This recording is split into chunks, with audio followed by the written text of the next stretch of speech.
Now we're good. Mike was not on. Mike was not having it. Seems like. Anyhow, I might check again. Looks like we're good. Let me move the thing down. That's really low. Oh, no, that's not gonna sit. Probably should have left that where it was.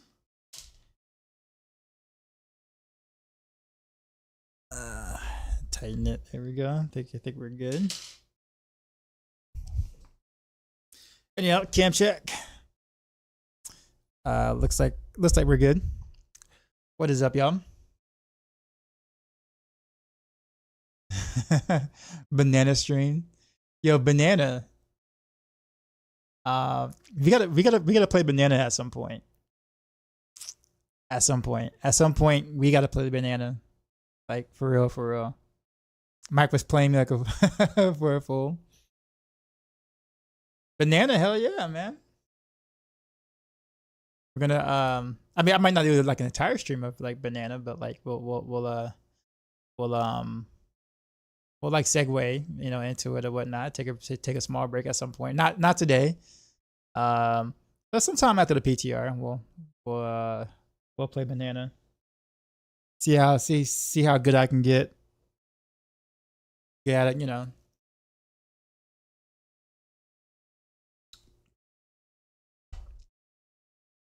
Dang, honey, what's going on? Capital Board, what's happening? What percentage of subs come from Prime? I have to actually go look at my statistics, but I would say probably somewhere between 60-65% roughly. Probably comes from Prime subs, which kind of makes sense.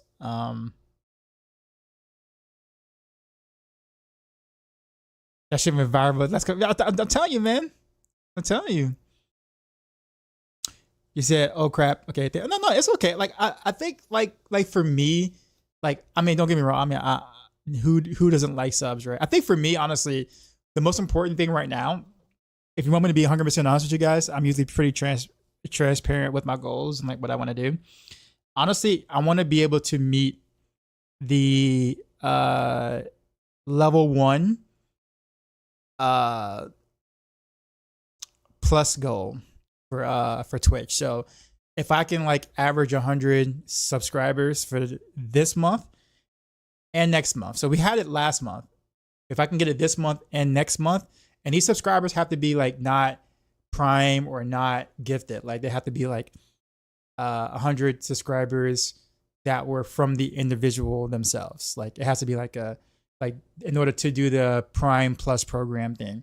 So if I can consistently get 100 of those particular subscribers, no, they don't count Prime with that. Believe it or not, no, it has to be like an actual tier 1 sub. I know Twitch is Twitch, but yeah, if I can get 100 regular subs that isn't gifted or primed or whatnot, then my cut will be 60-40 instead of 50-50. So that means I'll be able to keep 60% of the profits from subscribers from there on out. Whether it's Prime, whether it's gifted, doesn't really matter. But I have to I got to reach the goal of 100 to get to reach that threshold for Prime. Now there's a level 2 that's I'm never gonna reach. Like that's for like your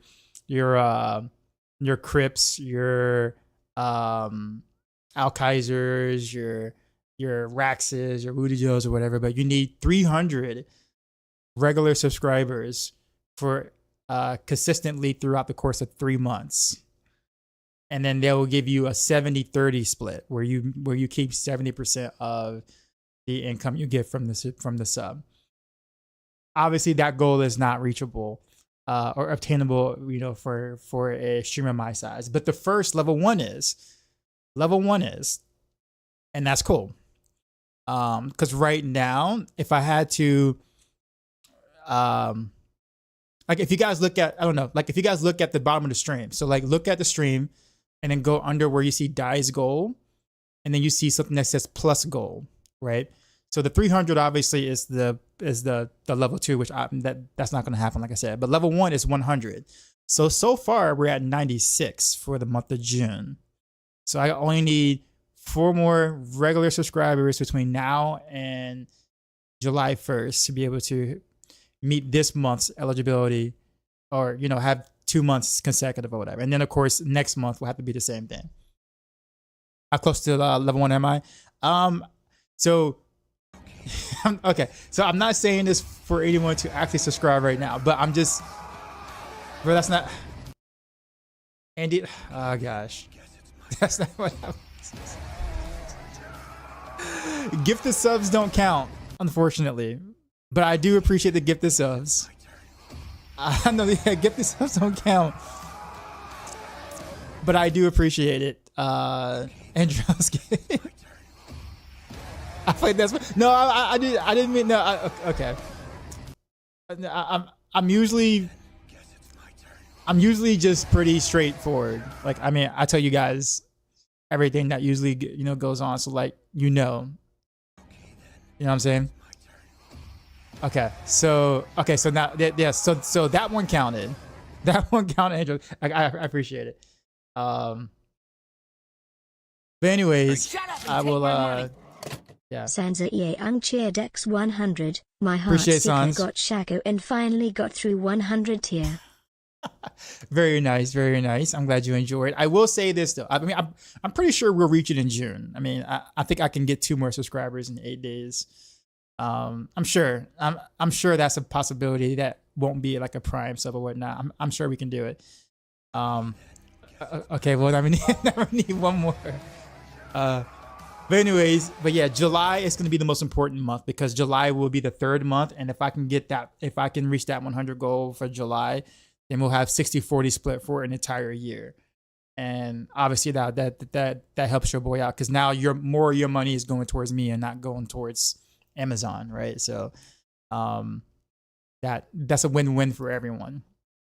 Yeah, okay, so you see what I'm saying? So converted from a prime to feature, really. Feature is that number 100. So we did it for the month of June. No, all right. So yeah, we have to do that. We have to do that. So with the sub 2 as well, 1-on-1 for the month of June. I appreciate it. Again, I do want to reiterate, I didn't say that to get the subs, but I'm just putting it out there because you guys are part of my community, and like obviously what works for me will obviously work for you guys as well. Like, obviously I'm pretty sure you guys don't want to pay Bezos more than you have to. So like that's a way to be able to do that in a sense. Is gifted subs not counting? It doesn't count towards the Partner Plus program. Now I still get, no, don't get me wrong, like your gifted subs, I mean, I still get the regular 50-50 split from that. Like you didn't waste your money by any means. What I'm saying is that like to count towards the eligibility or whatever for the Partner Plus thing, you get the subs don't count. I know it sucks because I think if gifted subs did count and prime subs did count, I think I can reach the 300 in 3 months. Especially like when the season is good like this, I think I can actually reach that. But yeah. I don't know. It's kind of whack, but like, as a streamer, we definitely we need that. like it would be a pretty big help, honestly. The 60-40 split or the 70-30 split, really. Cedric, what's going on? If you were to start streaming all over again, what would I do differently? Cedric actually asked that. No one's ever asked me that question. It's a question from YouTube. So this is what he said. He said, how are you doing? If you would start streaming all over again, what would you do differently? I don't know. That's hard to say because I feel like if I did something differently, I might not know you guys because I might have maybe taken a different approach or something. Like let's say if I say, maybe I would have done variety gaming or something, right? Maybe just not so much Diablo 3. or whatever, variety gaming, then I probably wouldn't have met most of you guys. So like I don't really want to say that because, you know, obviously you guys are awesome. I don't want to like not meet you guys, or no, like know you guys. But I think what I would do, Tuba, Tuda, the sub, also Silk, I appreciate you. What I will say is, I think I would probably be a little more confident, I guess, in myself and like what I feel that I can offer to the table. I think it's always one of those things where it's hard to be confident and feel like you're, you know, like you know what you're doing, or you know what you need to do, I guess, to be able to build and maintain like this type of environment, stream, etc. Because there's so much competition out there, and you're just kind of one of those guys that's like, you know, when there's so much competition, why would you want to watch me, right? Like, you know, what makes me stand out from anyone else that you can sit there and be, you know, chilling in a sense, right? So I think I probably, if anything, I probably would have taken it more seriously at the start, and just went for it. I think when I first started, like the first year and a half, I was just doing it just to be doing it. And I'm not saying that like I didn't have fun doing it. I did, but I didn't focus on trying to market myself or put myself out there or let my audience know that I was actually serious about this kind of thing. And I think that kind of held me back a bit. And it took Blizzard for me to actually take it seriously. Honestly, J Marcus, what's going on? It took Blizzard for me to become serious about it, because Blizzard kept seeking me out for stuff. Like, you know, it's like, hey, we want you to do this. Hey, we want you to be part of the partner program. Hey, we want you to be featured on the launcher for this particular season. Appreciate the sub bound for 11 months. What a baller. Appreciate you, man. And so like it was Blizzard that kept seeking me out. And then like when I had like who was it? YA Chang actually stopped by my stream to do a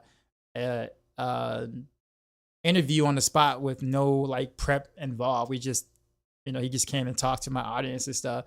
I think that was a turning point where I was just like, damn, like Blizzard must see something in me. Why don't I see that? Like, why don't I see this as a more serious thing when Blizzard is reaching out to me? Like there are people that, you know, try to kill to get into these, like, you know, the partner program and, you know, have a better connect with the company or Blizzard, you know, with these kind of games. And they're reaching out to me, and I'm like, why are you reaching out to me? I got like I got like 5 concurrent viewers, you know, 20 followers. Like my YouTube thing isn't even up yet. Like, why are you reaching out to me? I don't understand. I guess always assume these big companies want like these, you know, these major massive streamers, right? And just like, what do y'all see in me? And so they saw something. So I'm like, maybe I should probably take it more seriously. So last year I did 3 game guides for Blizzard's YouTube channel or whatever, and that was big. That was a massive deal because they contacted me 3 different times to do it, and I'm just like, well, okay.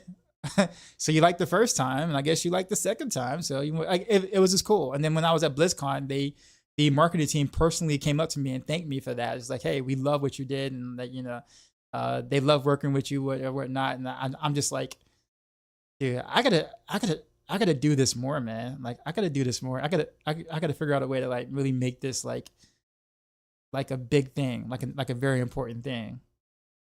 And like, you know, really do this like in a serious manner. So if, like I said, so great question, Cedric. If I could change anything, I probably would have taken it more seriously earlier. I think that's probably the only thing I would change. I wouldn't change the game I played. I wouldn't change what I streamed. I probably wouldn't change the time slots that I streamed. Because I mean, again, I wouldn't have met all you guys if I would have changed any of that. So, but yeah. Andariel Heartseeker Rogue. Yeah, I'm gonna do that tonight. That's happening tonight.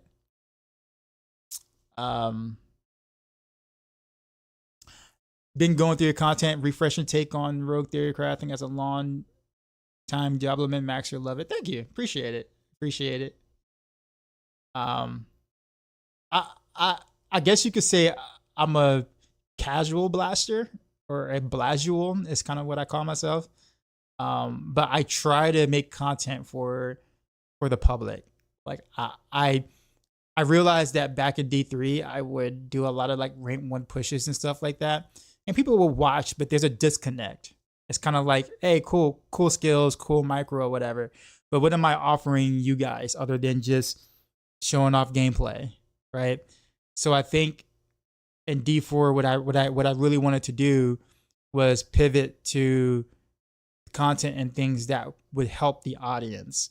I'm not saying I wouldn't show good gameplay, but I think it's more important that people were able to be successful with any information that I can provide them versus, hey, look what I can do. You know, I'm not saying that like, you know, posting a 150 pit clear isn't cool and then people wouldn't like that. You know, and they'll be like, hey, that's awesome. That's good. You're good, right? Like you're a good player. But what does that offer the average individual who isn't pushing that? Like, what about the rest of the 99.9% of the audience who is not even worried about the 150, nor will be, you know, in any sort of way reach that threshold with gear that they have, right? And I think that's the audience I don't want to alienate. So when I talk about things like even the, what was that video? It was like the 3-minute 100 Heartseeker video I did. Like, if you notice, I didn't post just one clear. I did 3 back-to-back clears because I didn't want to sit there and cherry pick a very good run that people can't mimic. So it's not one of those things where it's like, oh, well, you know, he got the best map. You know, all the elites were clustered. The boss was very good. He got a really good shrine, you know, that really works well with Heartseeker, making Heartseeker crit, making the victimized crit or whatever. Like, I didn't seek out the best run and then post it on YouTube and be like, hey, look what I did. Because how does that help you? But if I did 3 back-to-back runs, like you would do, like anyone in this chat would do, right? Everyone does back-to-back runs or do, you know, runs. You're not fishing. You're not cherry picking. Then that's more relatable. It's like, hey, this guy did this run on this shitty map, and he still got the 3 minutes. So, oh man, look at this situation with snakes or whatever. You know, this is how he handles snake. Okay, that makes sense. You know, that gave you a reason like to look at different scenarios and how I handle them, and see how that can help you versus just picking the one really good run and then post it on YouTube. Like, how does that help you? Right? How does that help you as a player? You know, all it does is make me look good. Right? It makes me look good, but it doesn't help you. You know, I can do that, but how does it help you? Right? So I think that's kind of where in D4 I wanted to segue into that kind of that content and not the super high level content that becomes a disconnect for the rest of the audience. I don't know if that makes sense. I know I kind of just went in this whole super long answer or whatever, but you know, I guess yeah,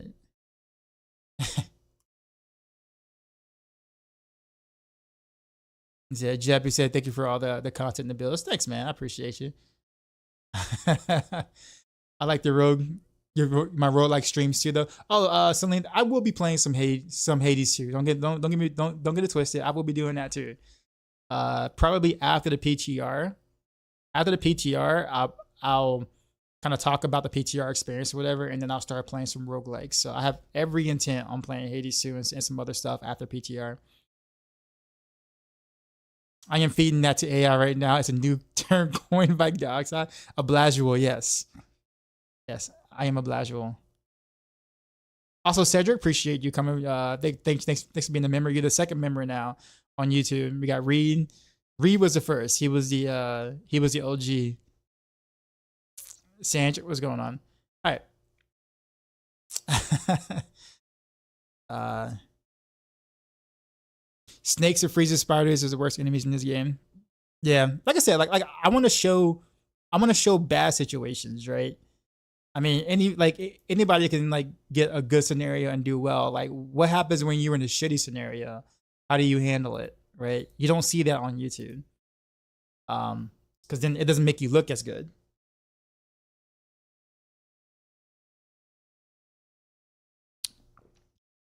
Peacher says, once you get it, do you keep it or lose it? So the way it works is that if you get a 3-month streak of 100, then you become part of the Partner Plus thing for Twitch, and you get to keep it for a year. So you'll get to keep that split for an entire year. And then of course, after that year is up, you have to do it again. But usually the idea is that you continue to grow and it becomes easier to maintain that going forward, in a sense. Hopefully I can be working towards the level 2 goal and not the level 1 goal. But I mean, given that I do play a lot of Diablo and there's ups and downs in seasons, I honestly don't see that changing. But I mean, we'll see. There'll be PoE 2 and some other stuff for me to kind of play in between. Where do we start? Let's do let's start with something easy that I don't think we have to like spend much time doing.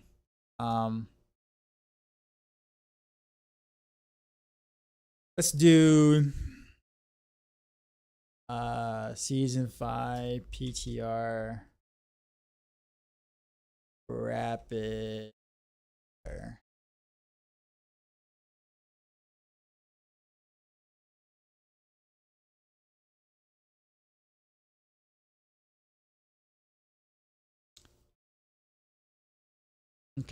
I guess I'll clone the current set. I guess I could have just cloned the whatchamacallit. But I guess I want to separate these so I don't confuse people. I don't want them to come in and like under the regular rapid fire and then go like, what is this other thing? And then be wondering why things are different. Tekken Nate has viewers, just saying. What up, Riptide? Any hunch on the string builds for season 5? Heartseeker looks super clean still. So I actually spoke with Woody and Mippy because we had a meeting today. We had a Maxroll meeting today. They seem to be really liking the new dagger. And at first I was just like, bro, this dagger looks kind of whack. I'm not gonna lie in general. But they did say something that was interesting that I didn't think about. And that is the dagger would be a really good boss killer. And when they said that, I'm like, you know what? That's actually a great point. Because as long as you're hitting the totem, you're dealing full damage. So you're dealing full damage that splashes onto the boss. So when the boss is not staggered, you're actually dealing some like really good damage if you can keep the totems on top of the boss. And then your victimized will proc on the totems, which will proc on the boss. So it should equate to some very nice boss damage, which is very nice. I actually didn't think about it that way. Now, of course, through the rift or whatever, like through the pit or whatever, it's not going to be as beneficial. But like for victimized builds, it's going to be ridiculous on the boss. Like it won't really help it won't help like a dot build or anything. But it would definitely help a victimized build. So actually, I think Heartseeker's gotten more stake and more value than I thought it's going to have next season. So it's probably honestly going to be stronger next season than it is this season. If those totems are doing what is being, what we think it's going to be able to do. So can you swap with them? Remember? No, you can't. They lock your build in the pit, which is a great thing. I am so glad they did that. I'm so happy they did that. I thought it was so stupid that we could change out gear and skills like in AOZ, man. I hated that. Sounds like a Heartseeker nerf to you? No, that's a buff, man. If that dagger does what it says it does, that is a buff. Like Heartseeker will be stronger next season. Believe it or not, if the dagger does what it does. Because you can kind of fit it in Heartseeker. Like you're not missing anything too big if you did it. But you're gonna need double potent for that though. Oh, gives me the buff thing. Okay, so you're good. You're good, man. Sorry for the dumb question. No, it's not. It's not a dumb question. It's actually a question that makes a lot of sense. It's like, okay, basic attack damage, splash, huge multiplier. Why we're not using it? That's actually a good question. Problem with Pain Gorges is that the damage doesn't do anything with Victimize. So like it doesn't get a Victimize proc, nor can it proc Victimize. And since all of your damage is really coming from the Victimize proc and not your Heartseeker itself, then that splash damage is really kind of meaningless. at the end of the day. That's why. So it works for, like, it's actually good on builds that isn't victimized based, because then that damage gets multiplied like big time, because now your damage is actually important. Whereas on a victimized build, your damage is important, but it's important for victimized, not your actual like Heartseeker. That's why. Has Pain Gorgeous been changed? People are saying it's different at the mid-season patch, like spreading damage better. To be 100% honest, I have not tried it after the mid-season patch because I didn't see any changes, so I didn't see any reason to make the adjustment or try it. So maybe. Maybe. All right, so let me pull up the patch notes thing. Actually, you know where we need to go? Let's go to Maxroll, because Maxroll has a better layout of this stuff. You know, hashtag Maxroll. Hashtag Maxroll.gg. Just saying. Just saying, in case you guys want to bookmark that. Just saying. You know, no pressure. Anyhow, all right. So in terms of aspects are concerned, I probably wouldn't change much on rapid fire for aspects. I may not do shadows. Definitely not shadow step anymore. Probably. Now that smoke grenade actually works on bosses, I'm going caltrops and smoke grenade, like I kind of normally would do anyways. So let's see what I'm doing here.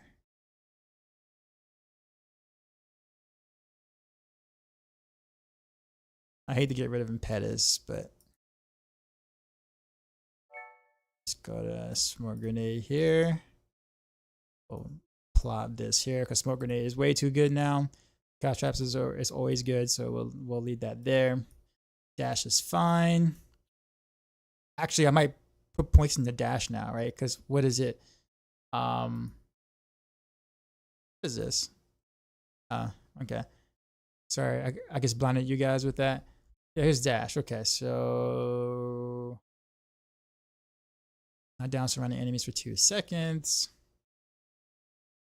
Oh, well, here's a knockdown. I think Ritai, like last stream, Ritai was saying something about a knockdown. Here's a knockdown, I guess. I want this, so I do want methodical dash. Might not really even need to dodge right now, given that Dark Shroud's gonna be broken as hell next patch. Why dodge when I just can't take damage? At the end of the day, it's like I don't take damage anyway, so I mean, what's the point? I may not need this either, so we'll kind of, or at least not as much of that. We'll just do 1 point there.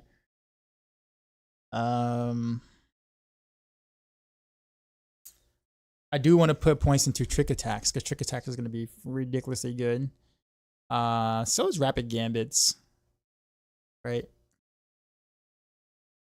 I think Heartseeker victimized still highest push pill for rogues. Oh, you mean like for like right now? Right now, yes. Heartseeker is still at the top, barely, but it's still at the top. Rapid fire is actually like doing really well right now too. I would say Andy's is in like a very close third place for pushing piss right now.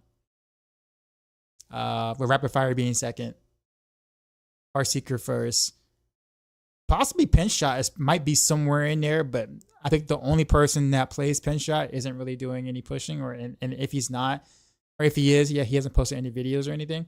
I see with the prime, appreciate it. But yeah, so pinch shot might be in there somewhere too. We just don't know because no one's playing pinch shot.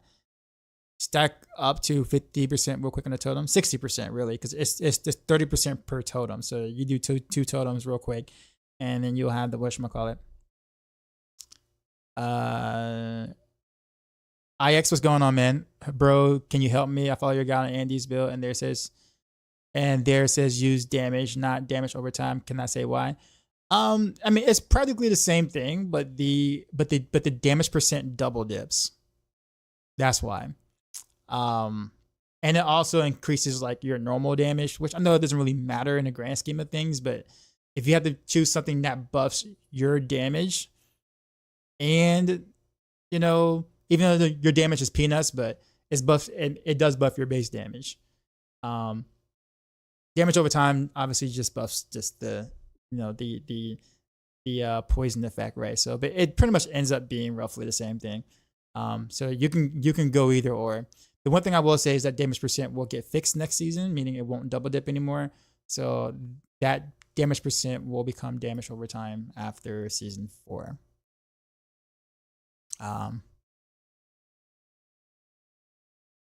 San was going. I said no more double dip. Sure, plus 50%. I'll take that. Yeah, me too. I like that. I like that trade. I'm cool with that. Yo, what's up, man? I want to ask anyone here, is anyone having the same issue whenever I try to leave the game? The whole client closes. I haven't even tried to get on D4 yet today, so I have no idea. Wait, smoke grenade affects bosses in season 5. Yep, sure does. Sure does. They change the way it works now in general. Like smoke grenade in general. So enemies affected by smoke grenade take 25% increased damage for you. So unfortunately, bosses could not be affected by smoke grenade, which is why it didn't work. Now is enemies hit by smoke grenade. So that's a massive deal. Because now it's like, oh, well, now it actually works on the boss because the boss can get hit by smoke grenades. So now it works. Any word of poison builds will ever be viable? Oh yeah, there's a ton of good poison builds right now. You got Andariel's, which is like one of the top the best poison build in the game right now. I'm pretty sure. Yeah, well, definitely the best poison build on Rogue. There's Poison Barrage, Poison Twisting Blades, and then next patch there'll be Poison Flurry. Yeah, there are a ton of good poison builds right now. Is Fluidity good for Heartseeker? Yes, it's in my planner. Oscar, what's going on, man? Then if the PTR snapshot was on Tuesday, I might not have my Starless. I might not have mine either, actually. No, I wouldn't. I think I did get mine earlier. I don't know. we'll see. Gotta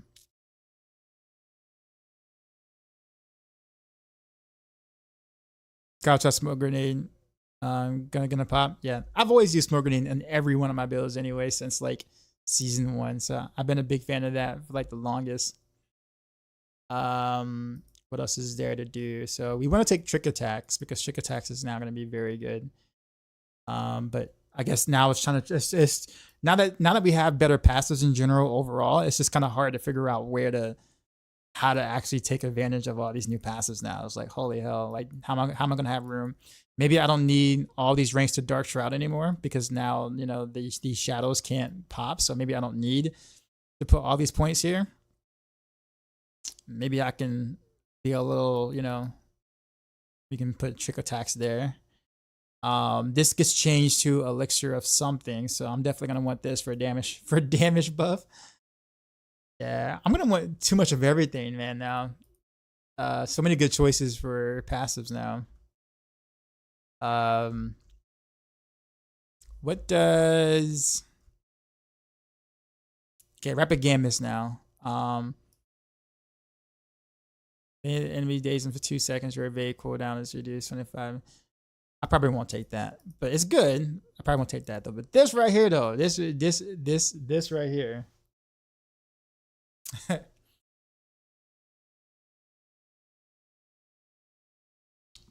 Now the question is,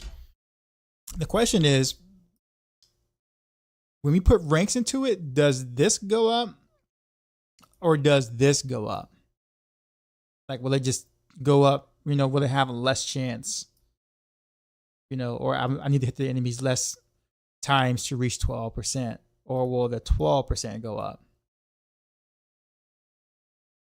That's the ultimate question, because if the 12% goes up, then we might have to put this on the amulet, and also take trick attacks on like gloves and well, maybe not the rain because of cold environment, but like, you know, maybe take like +2 trick attacks on the gloves now instead of like a temper. Why not both? I mean, it could be both. It's just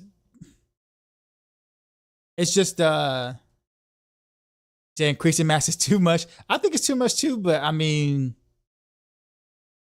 we'll we'll see. Because I mean, if it is just 12% max, then there's no reason to put more than 1 point into it though. Because I mean, a lot of our builds that we play hits multiple times. So is there any reason to put more than 1 point into it?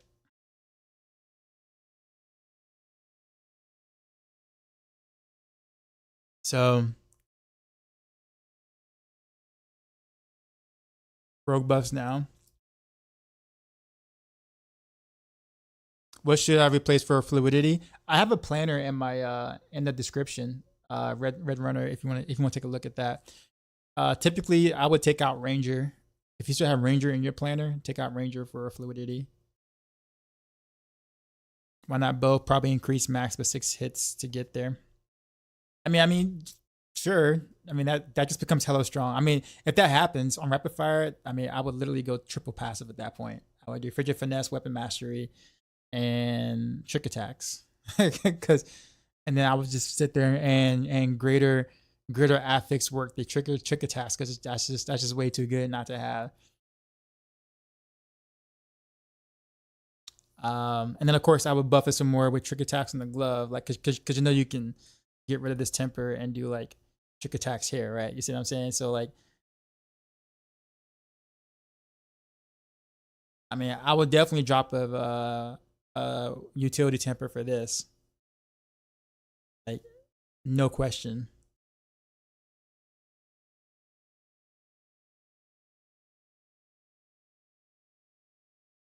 Versatility glyph on Andy's any good?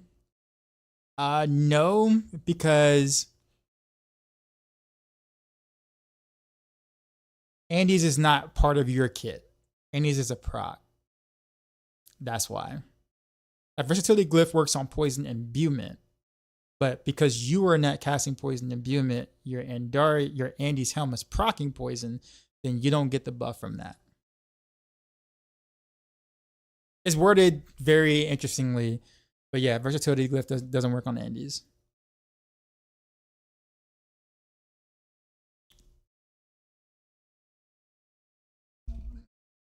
Would I recommend using Undying Aspect on Andy's? If you need it, I think they're better aspects to use depending on your situation. If you're speed farming, Shared Misery is like godlike.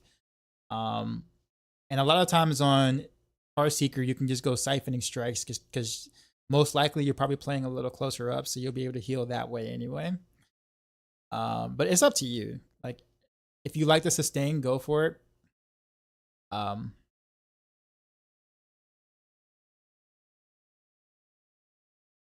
I was thinking it would buff because I still don't understand how dex scales Andy's proc, because the proc scale off of your weapon damage and your dexterity, like your main stat damage. So both of those scale procs. So not just Andy's, but also like Arrow Storm and Doombringer proc and all that stuff. Why doesn't it work with grenades? It's called grenade skill. Who knows, feature? Who knows? I spent billions on it, getting an amulet with 3 passes on it. It's more rare than Uber's. Oh, well, yeah, of course.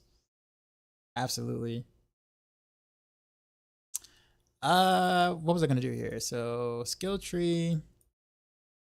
I still want these. These are all important. Actually, did they change Alchemist Fortune? That got changed, right?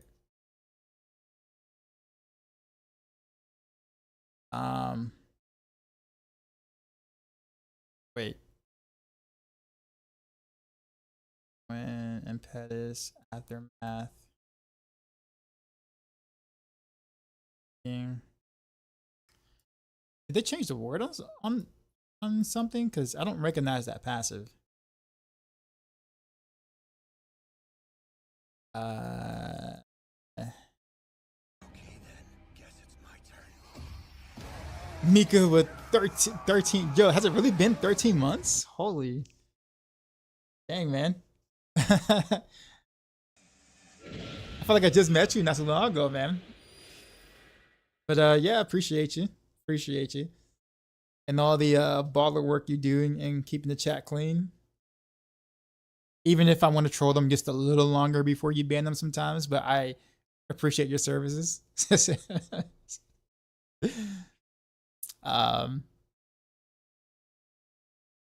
a health potion one? Hold up. Oh, that. Okay. All right. Yeah. Okay. I don't use this enough to remember the name of it. Okay. All right. Okay. All right. I was like, wait a minute. Like, what is like what is that? Like, what is that?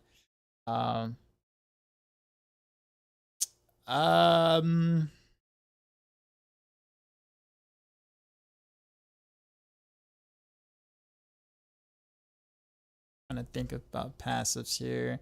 We did that. We took points there. Took points there. I removed impetus. Where's the other key pass? Oh no, I guess no. They didn't change the other key passive then. Yeah, no updates to the key. Okay, so I still want this then. I still want this. I'm rapid fire, but now I'm running out of points. I'm running out of points to put places because this is going to be damage buff. This is a huge damage buff. Both of these are two huge damage buffs now that you just if it would be dumb not to take.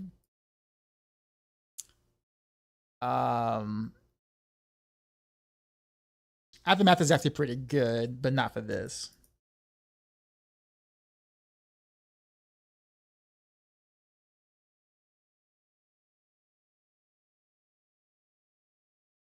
And those Symmetrious Ring, okay, and build bash.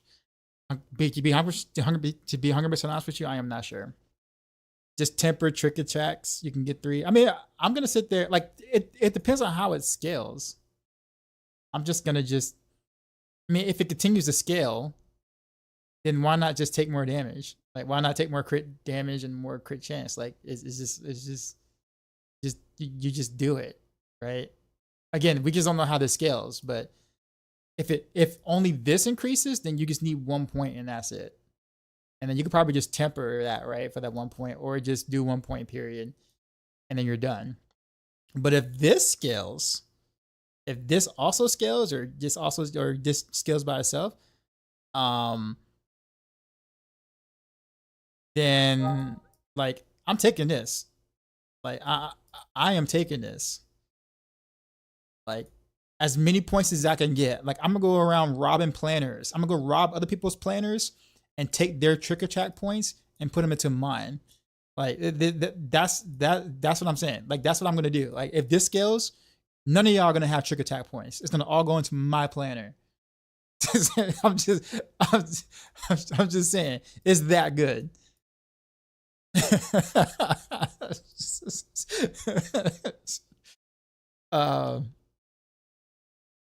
Anyways, so I think we're kind of done with the skill tree here because I can't think of anything else I would change.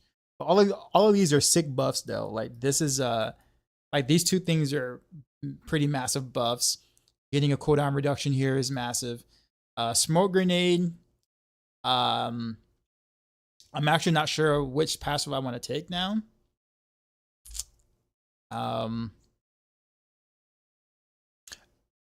I honestly think this is a nerf on like elites and trash mobs and elite mobs. This is a nerf. On bosses, this is a buff, but on elites and stuff like that, it's a nerf. So I guess I probably would take it just for the bosses because I'm gonna need that on bosses, unless I do like smoke grenade duration or something somewhere. Is repeating viable with Scoundrel's Kiss in season 5? I don't know. They didn't mention that they made any changes to it, but Adam Jackson hinted in a previous campfire stream, like 2 campfire streams ago, that they were thinking about making repeating, possibly like have like an explosion as well, like take the whole, get the whole the entire effect of Scoundrel's Kiss, so the repeating arrows will also explode. If that happens, then we definitely are taking repeating. But at the moment, no. They didn't mention anything in the patch notes about it, so maybe that's a hidden thing that we'll see in the PTR. I would totally test it to see. Plus 70 to 400 trick attacks, exactly. All your trick attacks are belong to me. I remember that meme. Oh man. This is actually pretty good too though. The smoke grenade now deals poison damage and applies another 45% poison damage over 5 seconds. Like, that's good to proc other poison effects. Like other things that help me with poison stuff. Like if I want to go, like if I want more attack speed or whatever.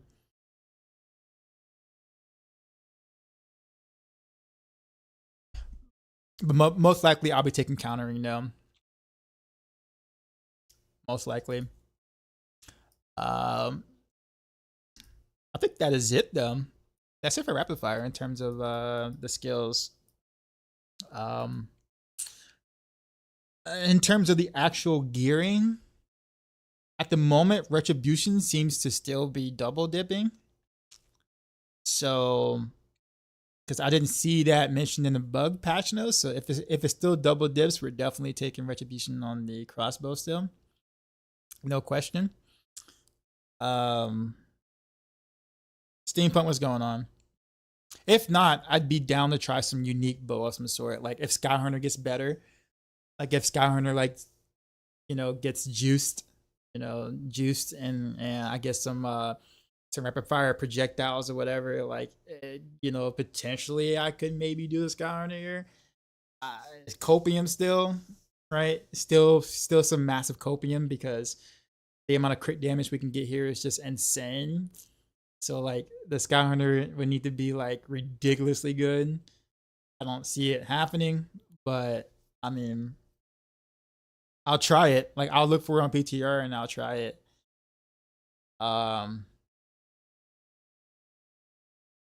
So instead of having days here, we'll do trick attacks here.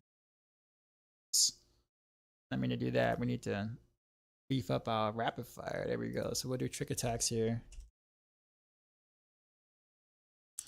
All right. So the one thing that does need to change though is the Paragon board. I might have to go back to the previous board. Like the previous board I had. Because I would need to go back and take what is it? Tricks of the Trade now. Because every single build, rogue build, will be using Tricks of the Trade legendary node. So the problem is, how do I fit that? Because at this point I think it's really giving up something for something else. So I don't think we can get everything again anymore. Like we won't be able to get everything. I don't think I can just make a board and get everything.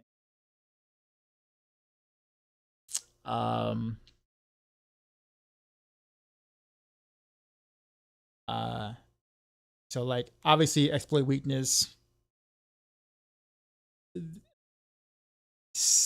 The way it reads is completely OP. So I think what I would end up doing is I would either drop cheap shot board or I would drop Deadly Ambush. But if I drop Deadly Ambush, I won't have enough points to get everything I need in the trick attacks board, because I'm still gonna want the crit damage modifiers there. Because if I'm gonna take the trick attacks board, I might as well take the crit damage that comes along with it. Like it'd be weird to not do that. So I would either, and again, I guess I could do cheap shot though. Yeah. So I'll be giving up a legendary node at some point for something. You will try win for us? You brave soul.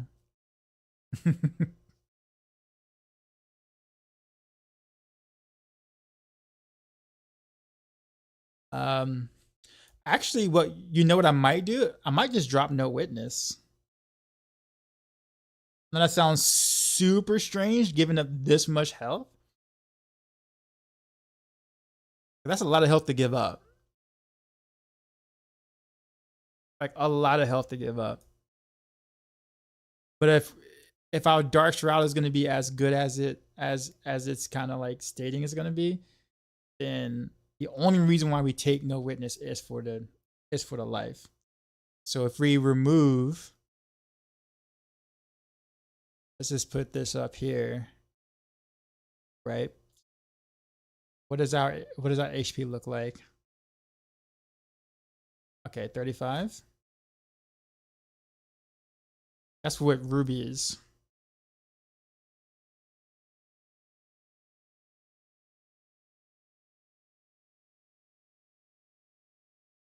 Add that there.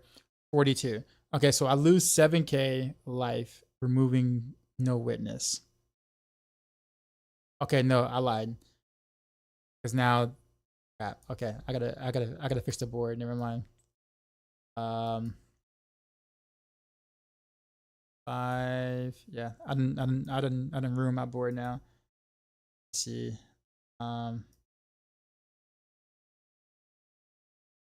Do this. Put that there. Okay. Okay, so now we got the bonus. Okay, so 44. So we lose 9,000 health by dropping no witness.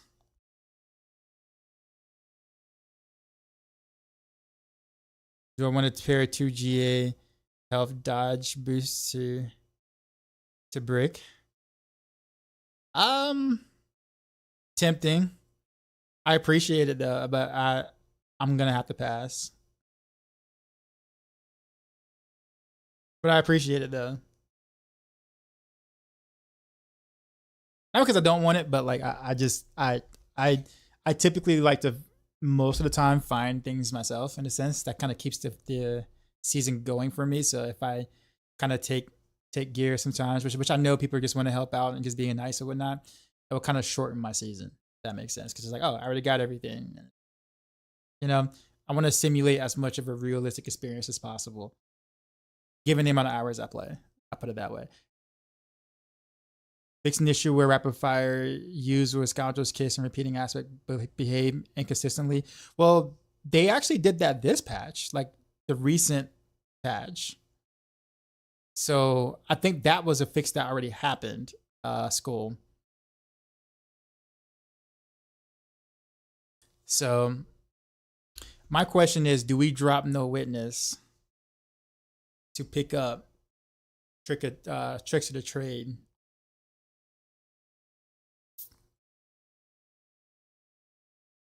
I want to drop cheap shot, but I don't think there's any way to really get rid of this. That's just way too good. 13% damage reduction from elites. So it'll either be I drop cheap shot, but if I drop cheap shot, I'm missing this node too, which is a multiplier, versus dropping no witness, which has no multipliers that I care about. All I care about is the health. So I have to make that up other places. Like I might have to like remove some decks in places or whatever. Like remove decks from here. Go health.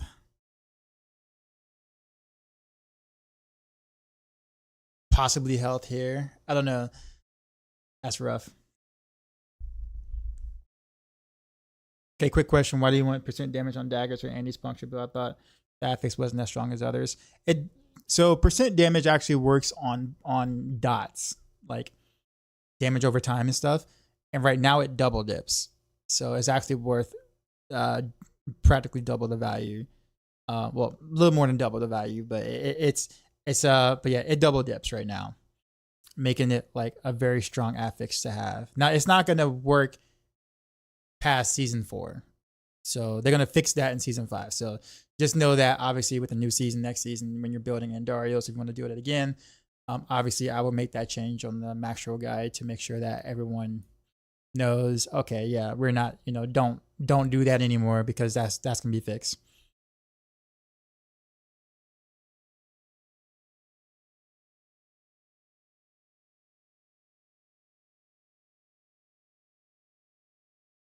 Fastest way to get 10k Iron Wolves XP? I honestly don't know. Open chest gives Iron Wolves XP. Okay, well there you go.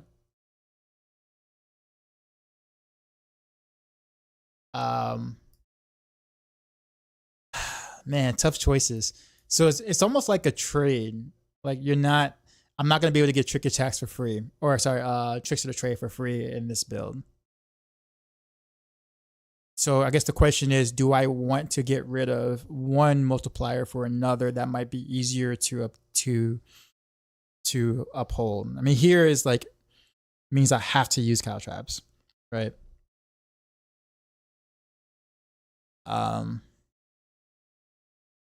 Or actually maybe not, because let's say I'm using the totem pole, that little like that new unique or whatever, as a here instead.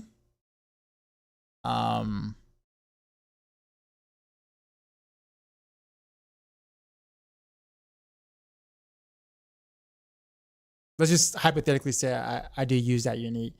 Then that unique actually makes it trap damage. So if it's trap damage,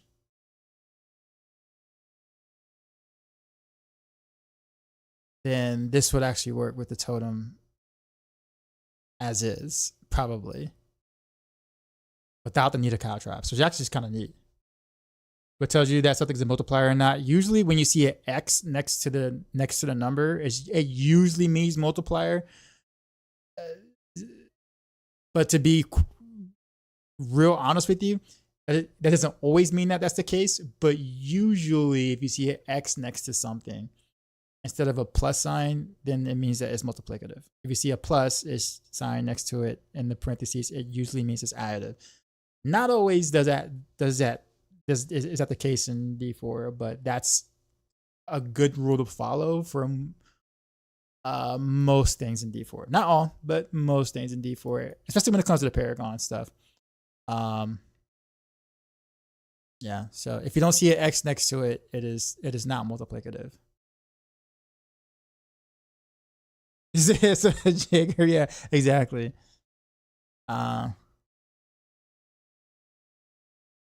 I see my YouTube chat is putting together some deals over there.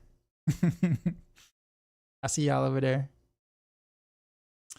Yeah, so I think if I just want to go balls to the wall DPS, I'm gonna have to get rid of No Witness and see if I can take Trick Attack still.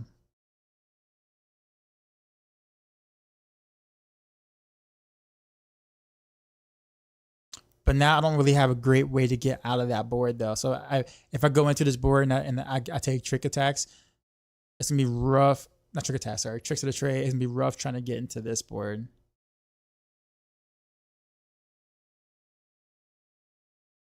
But I have to go Tricks of the Trade. It is not a, this ain't a thing. So okay, oh no, I guess we can go this way. If we go this way and then go out this, there's a bunch of Dex nodes right here, right? And then we can just go out this way, and then we have to still find a way to get around here. I don't think I have enough points to be able to get everything on this board and also be able to take Cunning Stratagem. Like I might have to like give up something like this here or something, give us some points here.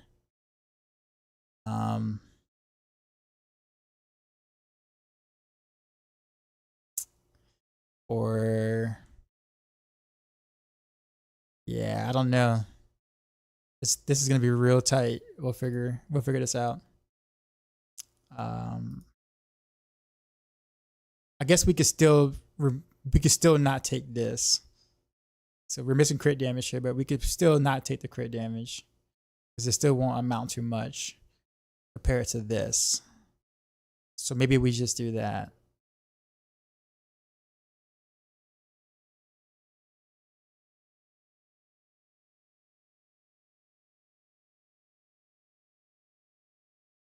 Okay, so we got 15.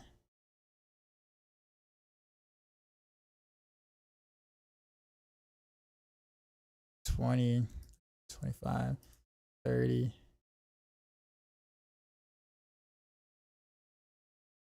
I guess I can just do 35, 40. And then I can leave this way, but I still gotta take that.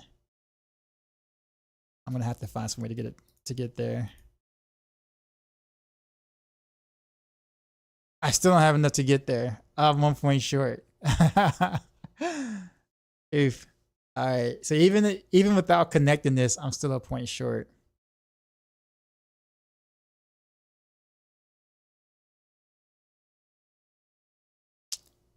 Okay.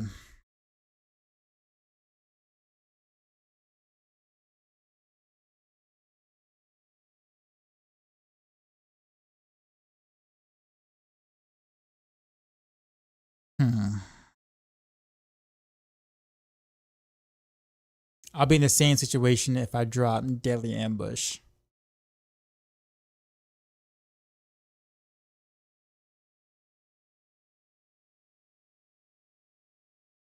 Fix the issue where tooltips blatantly lied. It wouldn't be D4 if that wasn't the case.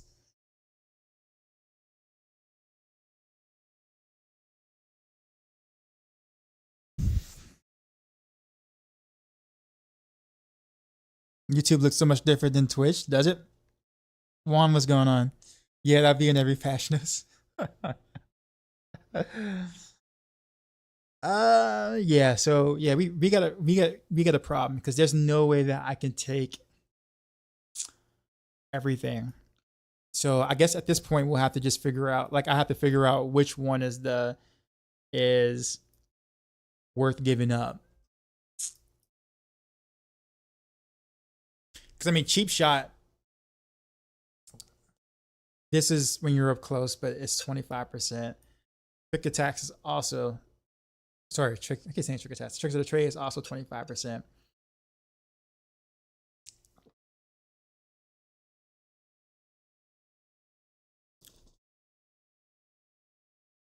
Let me actually read that real quick just to make sure I can.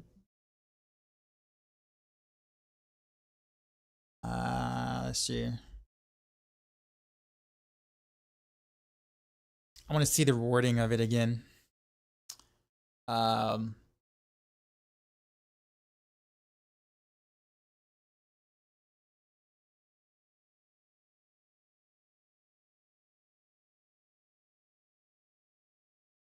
do have to hit the target right now, right?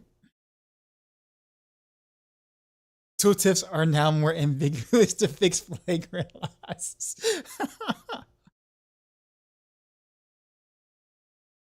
Oh man. So you do have to hit something, right? Like it's not casting, right? It says your marksman skills grant.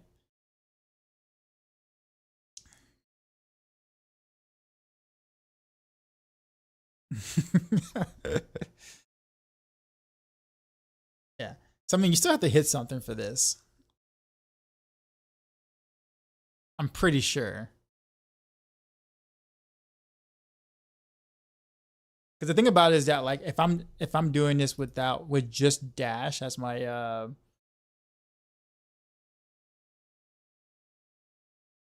my cutthroat skill, then I'll have to dash through something. Because I remember something we were saying, something about like smoke. There was something that we tested. I think it was either Riptide that was here or Thomas that was here for this. I think we tried to see if we can. This is like season 2, I think it was, where if we can get like quickening fog, if the quickening fog itself, would dash procs the cutthroat part of it, and it didn't work out. It was a good thought, but it didn't work out. So I assume you still gotta hit something with it. Which in this case, would we just rather go Flurry? Do we just use the teleport Flurry instead of dash?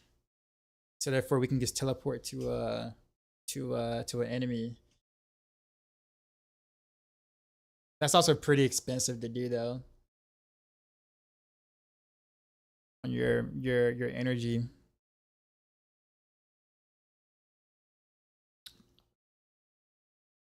Or maybe you don't dash. Maybe we use Shadow Step.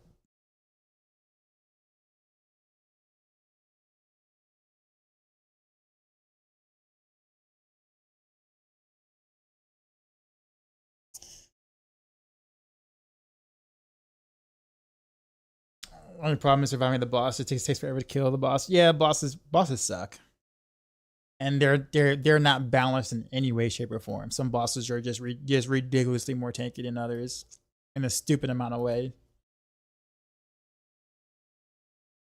Yeah, guys, I have no idea how to somehow squeeze out 1, 2, 3, 4, 5, 6, 7 more points somewhere.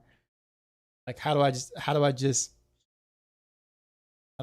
get 7 more points? I could do 1, 2. I mean, I could remove these things. But these are so good though. They really are. I could remove 1, 2, 3, and then put 1 here. So I'll save 2 here. If I remove 3 here, that's 5. I will still need 2 more points.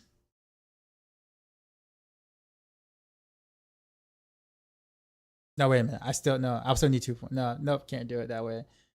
Well, I guess I could save 1 point if I did that. So if I did that to here and remove these 2 here,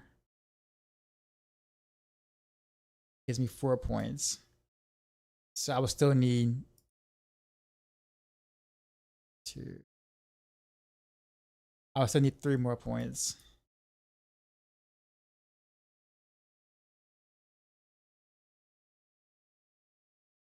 I bet the new content has 3 bosses so I can ricochet and chain. Oh, for Barrage. Yeah, that actually would be nice for Barrage. In fact, actually, using Shadow Step, what is this for? I actually at one point used to use Shadow Step over Dash.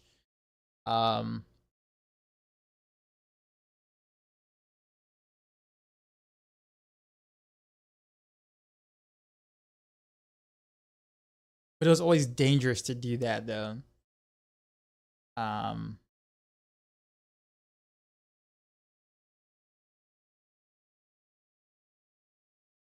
Well, at least it means I'll be able to proc it. So you got it. So I guess I could get rid of 2. So I could find 2 points here. If I get rid of 2 points and just lower my combat glyph to 29%. Instead of 39% here. And then, hey, actually I figured it out. No, we got it. Okay. Could just remove all of this actually, but that's a lot of health though. Jesus Christ, man. Like I'm gonna be like,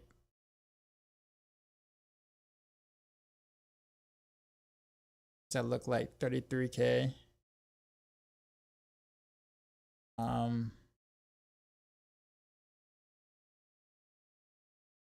Okay, so that's 1 point. I could remove 2 here from combat. Or I can be greedy and remove all these points here instead. And I can easily get my... So I can connect this. This will give me all of my multipliers. I'll get Tricks of the Trade. I get Eldritch Bounty. I get Exploit Weakness. I get Cheap Shot. I get Deadly Ambush. Yes, I got 5 legendary nodes in this. Okay, we can pick up one more maximum life here. That's fine. Works. And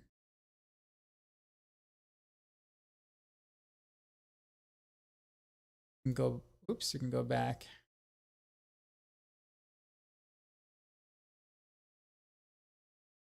This here, so we can still get some damage reduction. Yeah, because this is a lot. You get 12% damage reduction.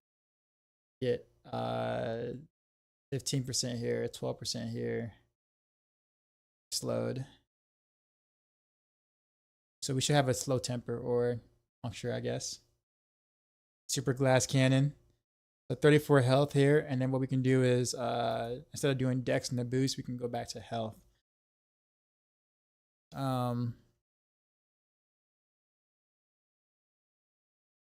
That gives 36k. Okay, 36k is stretching it, but it's doable.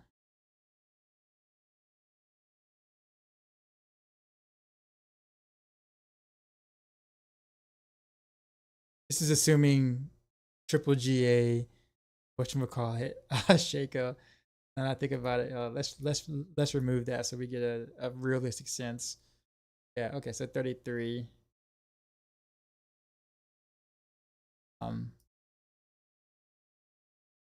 36. Wait, what? Okay, no. Yeah, okay, that's the right value. Okay, that I was like getting ready to say, I was looking at that and I'm like, what?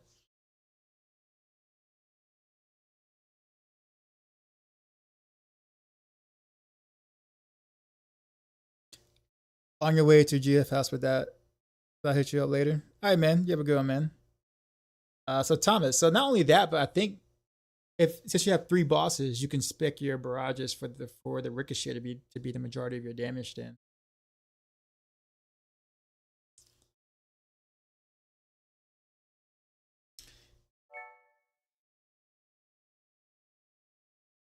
There's no way I could run only 36k health. I said around 60 on your rogue. Well, given that we're gonna be way tougher now, like keep in mind Dark Shroud is getting a ridiculously big buff. I think we can run lower and be fine. The Dark Shroud has gotten like I mean the Dark Shroud buff is just insane.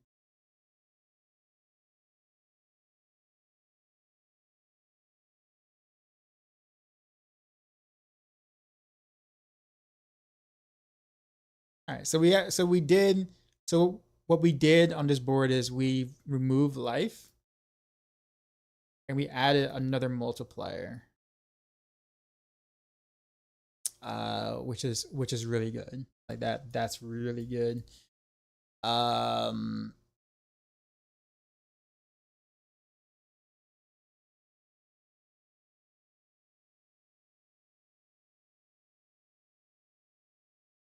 Kind of build I'm making. I'm doing PTR builds right now. Oh, by the way, too, Thomas, I got you here. If you can spec for your ricochets to deal more damage on barrage, like not like commander or amulet instead, or whatever, by branching volleys. If you decide to run that dagger, you can probably get the ricochets to hit the dagger. I don't know if the or the totem. If the ricochets can hit the totem, that will actually be pretty massive for barrage. Like, can they actually like ricochet to the totem? Lots of questions to think about, or lots of things to think about. But that's all greater affix max life on pretty much all the gear you have on. Yeah. I mean, when I'm saying these are PTR builds, these are things that I'm going to try. Now, in terms of actually building this out on like Maxroll, that's going to be a little bit different because, well, for more so obvious reasons, I would feel to be a little more not so glassy. But like if I had to play a build, this would, or if I had to play this build, this is how I would do it. I'll try to see if I can make it work given what this is. And I might not even go dash. I actually might go shadow step because then that gives me damage reduction.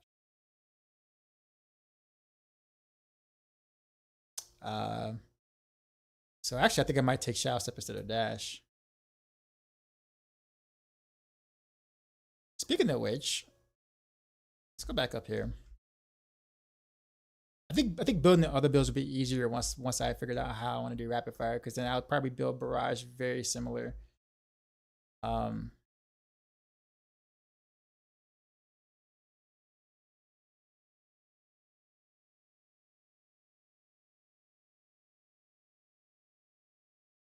Yeah. Okay. So yeah. So enhanced dash no longer gives you the 15% critical strike damage. So now it's just crit chance for just dashing, which you don't really care about for rapid fire. Yeah. So we could just take Shadow Step because I mean at least Shadow Step gives you you get a free vulnerable application, which it's whatever. But this right here, the Shadow Stepping, you gain 20% damage reduction for 3 seconds. Considering that we have lower health, that actually can be helpful. This right here is also pretty nice. Then I could Shadow Step a lot. So I think I actually might just take Shadow Step.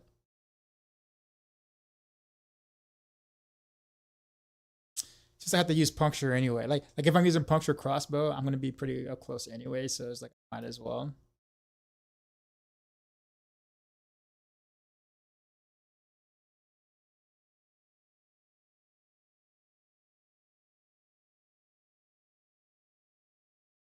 Yeah, I'm gonna try Shadow Step first. Well, I'm gonna try it first. Go this way.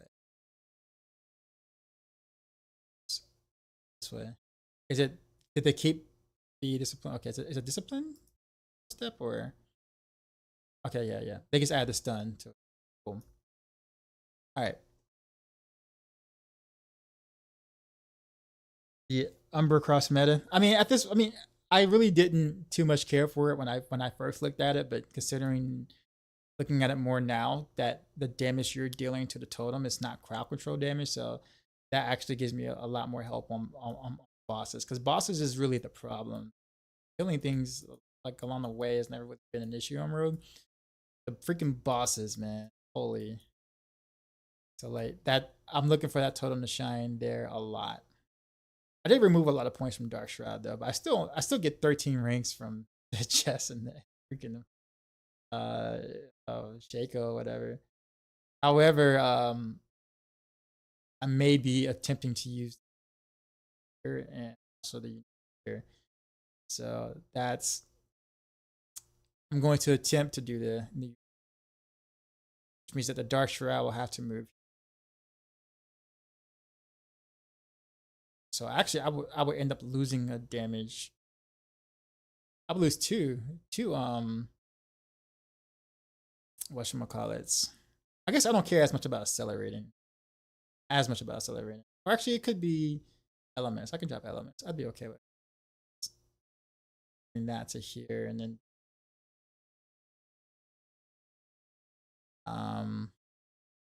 in terms of the chest though, that's hard. The chest might be really good. And I might need to think about the chest is just really, really good, but I'm like I'll be losing a damage utility, which is actually worth the damage I get from Harlequin. Plus 4 stats. That's roughly about what a multiplier would be for an aspect anyway. So the question will be is, will this unique chest make up for losing a damage aspect in some way? So you're hearing that the Andy Rogue would be interesting in the new patch? I don't know if I'll say interesting. I mean, you'll be able to teleport. That'll be kind of neat. Because I mean, I mean, you're running Flurry anyways, so you just take the teleport rune. You don't care about the damage of Flurry, so you just take the teleport rune. So that means you can kind of just teleport all over the place. So Andy's will be very, very, very fast. Outside of that, I mean, Andy's would just deal more damage than it does with all the new stuff happening. And of course, the unique chest. I don't think the totem thing really works well with Andy's builds or whatever, but the chest would be kind of neat. TP Rogue, yeah, pretty much. Shred Rogue basically is what it is. Would you try Inner Sights rather than combo points on Andy's? I don't know how Inner Sight would work for Andy's. Like, what would Inner Sight do to buff the Andy's proc by chance? Oh, that's about the trade? Okay, these. Okay, I got you. I got you.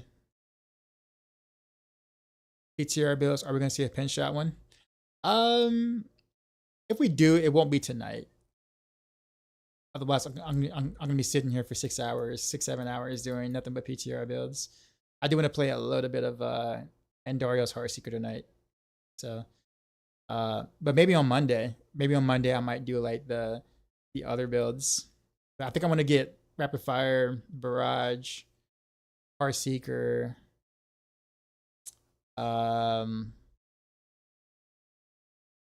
Maybe Flurry. Will Heartseeker fall off? Actually, no. I think Heartseeker will be stronger next patch. Actually, if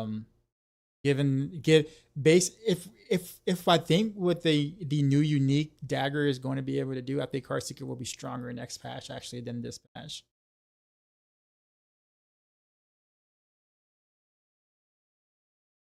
Metal Book say now I can shadow step into the champion elite mobs. I know, right? With that damage reduction rune. Into bursting venoms, maybe. These for which build?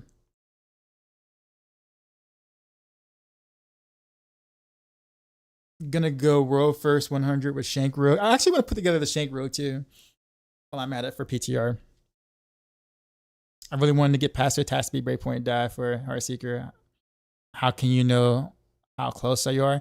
There's a calculator. I don't have access to it right now, but like if you go to like let's see, Efficient Rogue, Mippy, both of them have it in their video descriptions, like the actual like the link for like the calculations that you can kind of just plug your numbers in to see whether or not you hit the breakpoint or not.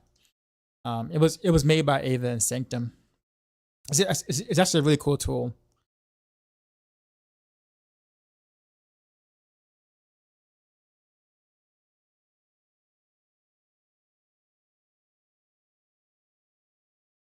Hear me out. Shadow Step, Rogue, Harlequin, Tyrios, and my aspects.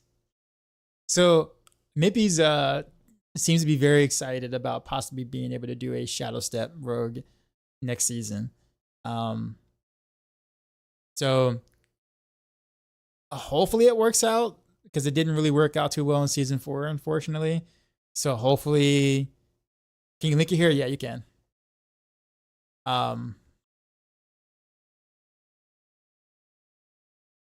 So what's the season 5 theme? Wasn't watching the stream. Oh, you mean the campfire stream? It's basically Return to Hell. We're getting this really fleshed out in-game roguelike system.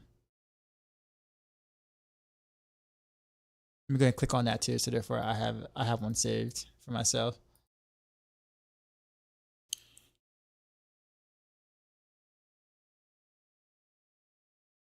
This song. What's my general thoughts of the patch? Quite a few W's for Rogue. I think Rogue has kind of got the biggest W's across the board. I do think that some of the changes have made Rogue newer player friendly, more so like the Dark Shroud changes, especially has made Rogue newer player friendly. The reason why I think that is because I think Adam Jackson was playing Flurry a lot this season, and I think he kind of realized how difficult it is to stay alive as Rogue. Whenever your Dark Shroud shadows fall off, like it's either Dark Shroud or bust. So you can kind of tell a lot of changes kind of went towards making sure that, you know, people who just want to play up close on Rogue, you know, actually has a chance without being like, you know, super micro-y or like, you know, just like having GG gear in a sense. And you can tell with the Dark Shroud changes, it is, the buffs are massive to that. So yeah, that's the reason why I'm actually going a little bit more glassy right now in my planner for season 5. What did I just do? I didn't save, did I? I did not save. Wait a minute. Can I revert? No. I forgot to save. I gotta do it all over again. Crap. All right. Yeah, I didn't save any of that. Wow. Wow. Guys, I'm bad. I'm bad at this game. I'm terrible. At least I kind of know where everything goes now, though. So I get all that thing. I didn't say. Oh, and my Paragon board didn't say. No. Wow. Okay. Yeah, we're gonna have to do this. Do this real quick again. Oh, I'm so bad at this.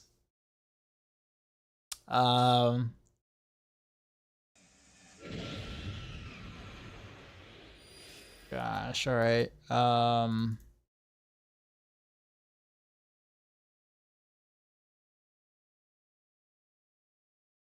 You put that there, and there. And max that out. Took out that because we added smoke grenade instead of, in this case, instead of dash. We'll switch that to there, that to there. All right, I think all the skills are done. That's quick, I guess.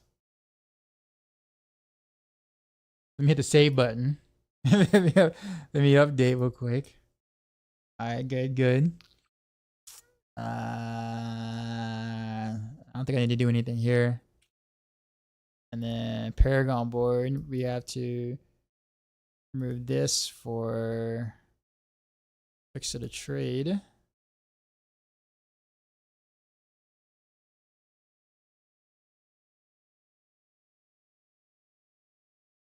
Put fluidity glyph here. Actually, might put that fluidity glyph somewhere else, to be honest. Can't think of where exactly yet, but let's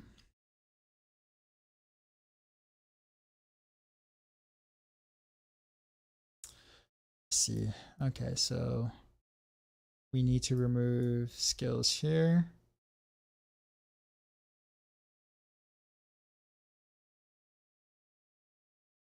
I think we remove this here.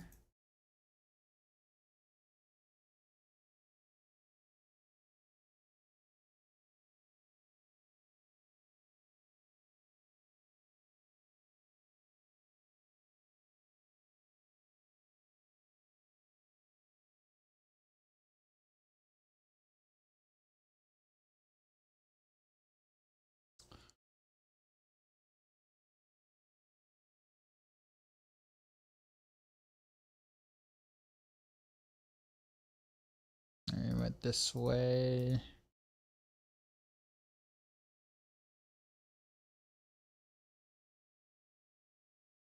Okay, so actually we got 1 point left over. Oh yeah, this is what it is. Yep, there we go. We did it. We got it back. We got it back, y'all. Except we need to do like this into this. There we go. No. Remove this away. And then connect. Wait. There we go. 7. And then connect. And then favorite album from Ludacris or Michael Jackson? Oh, I just right. YouTube. You guys can't hear the music. I'm sorry. My favorite album actually of all time is Outkast Aquemini.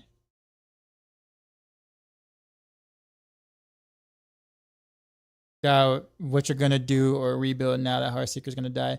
Heartseeker's not gonna die. Actually, Heartseeker is gonna be better next season than this season. Believe it or not.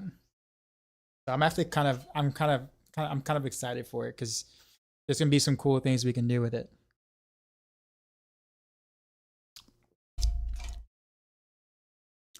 Twisted Blades making a comeback. Exactly, like the buff mid-season to Twisted Blades has actually kind of made it pretty good. Like it's like A tier now, like mid to top of A tier now.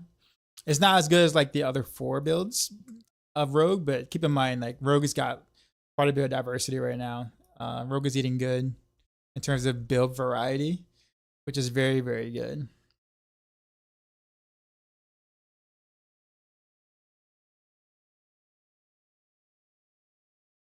We're talking some music tonight. Thoughts about Kanye?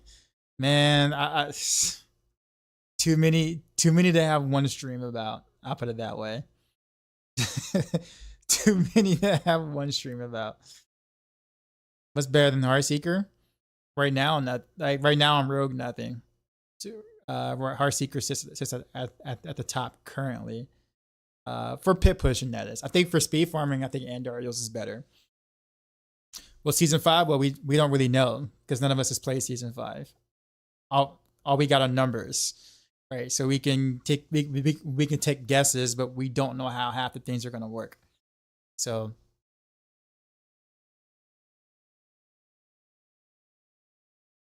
you know what I'm saying? That's like people predicting like who's gonna win the NFL next season, or who's gonna take home the Super Bowl next season, right? In the NFL, but before the draft happens. It's like, yeah, you can kind of go based off of like, possibility drafts, where they can do this, might take that. But, we have no idea what the team chemistry is going to be like. We have no idea like how things are going to mesh. Like, you just don't know. But there's no way that someone can sit there and say this team is going to win a Super Bowl before the draft. You know what I'm saying? Like, it's just no way that you just can't. I will say this, though. Most of the top rogue builds that we have right now are probably going to remain toward the top. So like you'll have Andy's Heartseeker, Rapid Fire, Pin Shot will probably be your top 4. Still, again. Flurry moves out of F tier. It'll probably be somewhere B tier, B plus tier. I think if you can do some sort of like poison thing with Flurry, but I kind of question it because it's like Twisting Blaze poison will be better than Flurry poison, even if Flurry poison might feel better to play, right? And then of course you got Andariel's poison. So and then you got poison Barrage, which is will probably end up in a similar tier as Flurry poison. So it's like I have a hard time like wanting to kind of build a poison Flurry if there's so many other poison Flurry things out there, right? At the same time, it's like, how do we creatively make Flurry awesome and cool without like being a weaker version of a different build, like a weaker poison version of Twisting Blaze, or a weaker cold imbuement combo point version of like Barrage or Rapid Fire. You see what I'm saying? Like, how do we make it like its own thing that isn't just a weaker version of a different build that already exists? Bro, I have the symbol on your arm. You do? The Equimini? Really?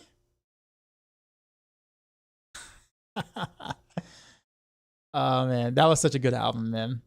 I know like all the lyrics to every song on that album. If there are no hidden mechanics, double dipping bugs, etc., do you think all builds will be comparatively in the same level? For rogues, you mean? Or think that new exploit weakness legendary note will make Rogue insane next season? I don't think it's going to work the way that it looks. I doubt it's going to work on elites.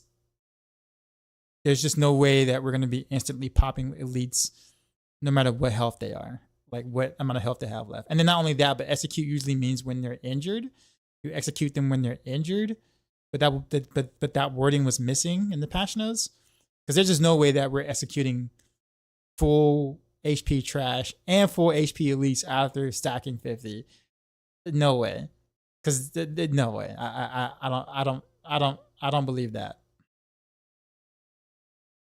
I really don't believe that. So I think they're missing some wording there, because that makes because if it worked that way, that is the best legendary note in the game by far. Like no legendary note would even come close to touching that.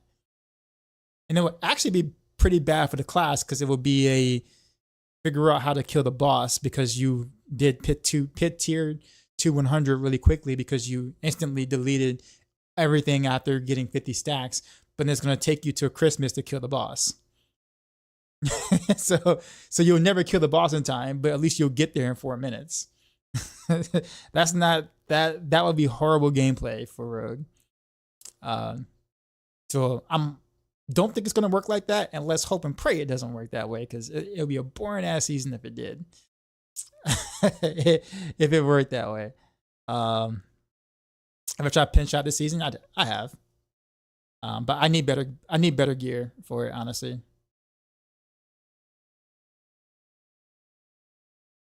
You know, I'm excited for the Andariel Heartseeker. I've been messing around with my version when you have yours up and published.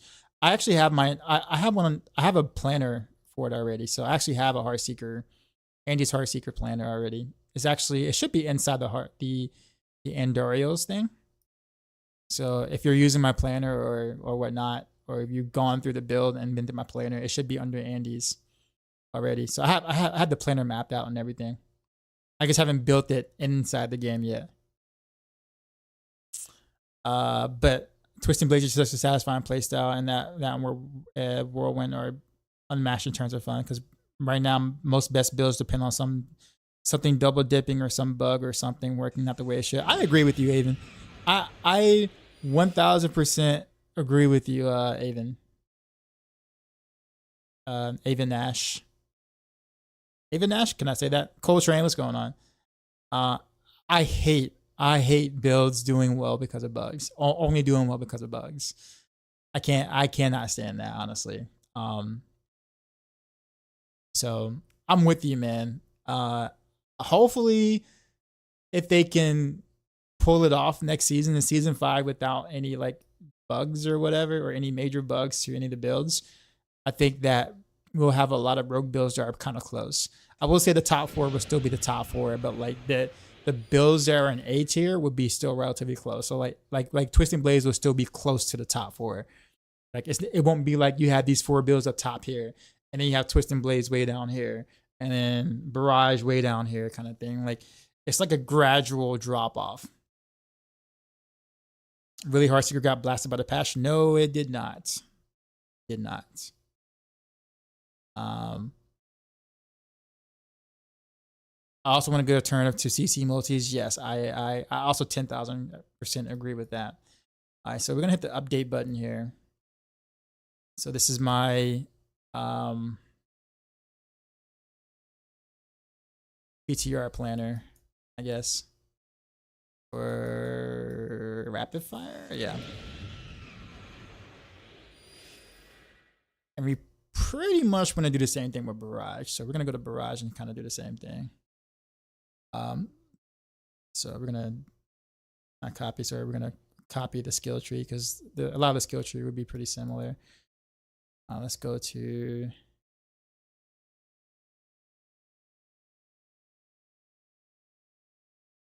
Barrage. We'll save another one. Season 5 PTR. Barrage. Save. Profiles. Got this one. And then we'll make a phone.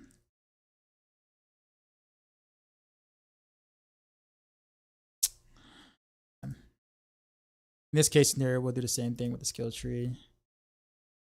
Import though. Go.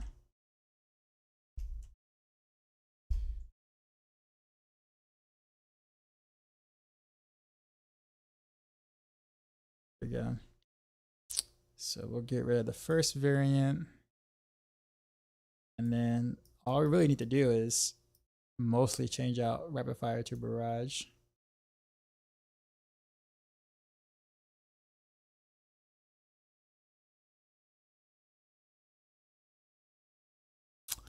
I might want to do more siphoning strikes though. I'm up close. I think that'd be the only change though I think I would make.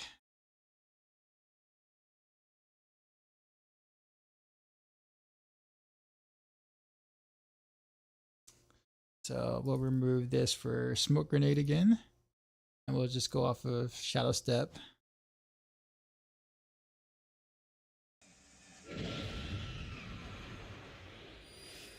We'll just do health.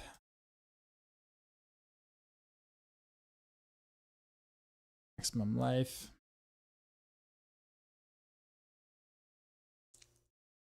Let's update profile. Paragon board. So we'll do the same thing here, except we'll keep this.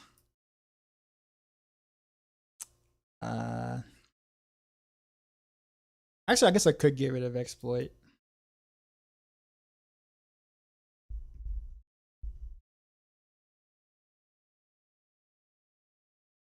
Appreciate the follows. I'm excited to see you build and play Andy's Heartseeker in game. I have a bass playing it. Yeah, I'm gonna get there today. That's at some point. I guess before I continue, let me get up and walk around. I need to do that. I'll be right back, y'all.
Alright, back. Chair replies yes, especially if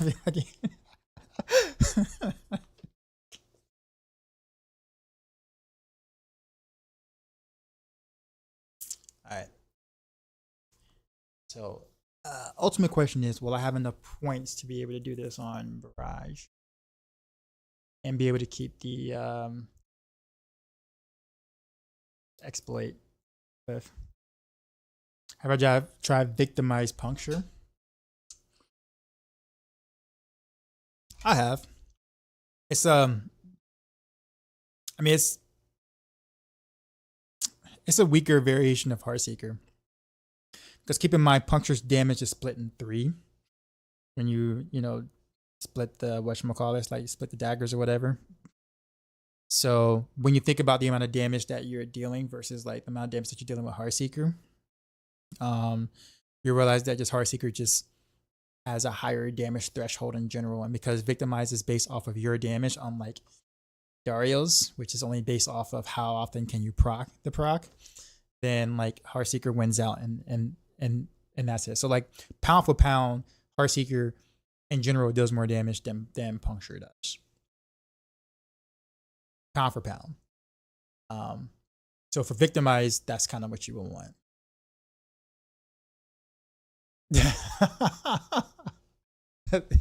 The 8 ball.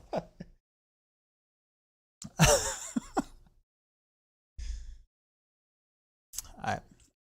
So we got so I guess we'll do the same treatment here, right? So we'll remove this piece here. Remove these here. And then we'll just remove this entire board, add tricks of the trade.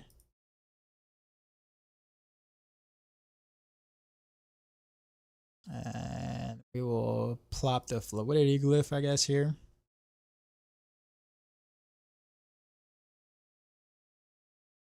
Am I doing better today? Yeah, I actually have been, yeah. Today's been pretty decent for me, I will say. Pretty happy about that too.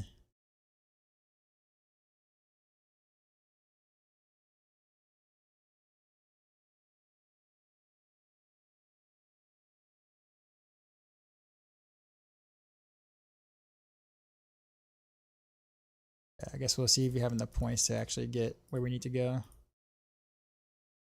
9, 8, 7, 6. I think we need 7 to get here. No, we might got it. 5, 4, 3, 2, 1. Barely. I mean, barely we did it. Yo, I mean, we barely got it, but we got it. I mean, that was like, so we can I'm still super proud of this Barrage Paragon board though, like super proud of it. GG. Yeah, yeah, this is yeah, and that pretty much is Barrage with 35k HP. So, and all this stuff's taken here, so this would be the Barrage one. I guess I need to name it though, so people know when they see this. As Season 5 PTR. Barrage.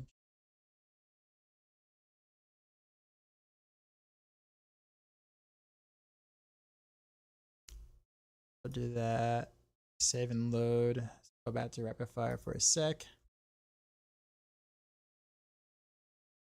I guess I didn't make a new one, did I? For this one. I guess we'll just rename this one then.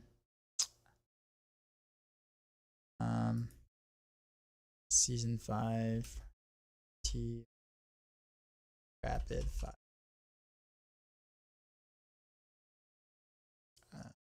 Update.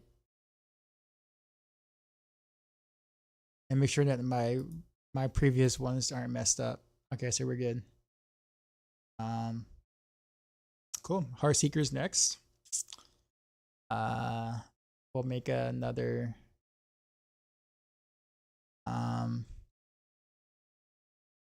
See, let's just take my setup though. We'll take my setup. By the way, Poison Trap. If I think things work the way it does, I think Poison Trap might actually be like not. I won't say necessary, but I think it might be like because it's a subsurfer skill, and so is this. You want to have both totems out at the same time. So actually using Poison Trap and Smoke Grenade would be the play because you can't get the second totem without another subsurfer skill. So I actually think Poison Trap is going to be back in the play as like a main thing. Die when pushing higher, I noticed my vulnerable from ring falling off. What is your final verdict on lucky hit, vulnerable versus a curse? I mean, if you find that that's happening to you, honestly, I would probably run a curse touch. Like, get rid of elements if you're using elements or intercom, one of the two, and just run curse touch. Depending on how high you want to run too, like how high you want to go. There's going to be a ceiling you're going to hit, but I don't think you're at that ceiling or anywhere near that ceiling yet.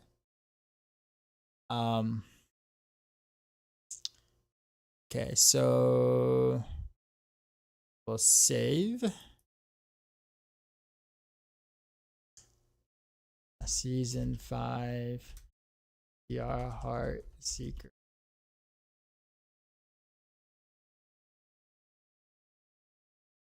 Okay, so now we're working out of this profile here.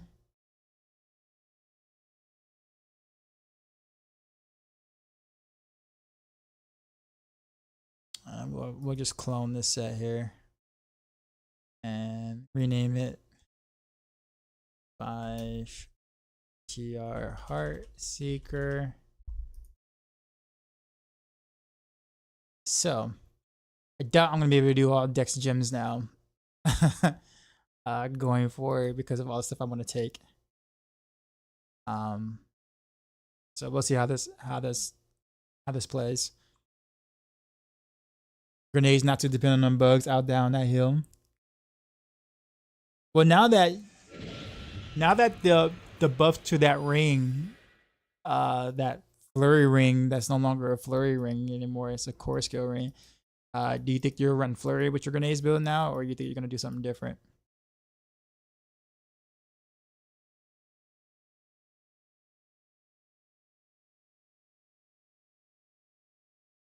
Especially with like a different core skill that actually has more lucky hit chance.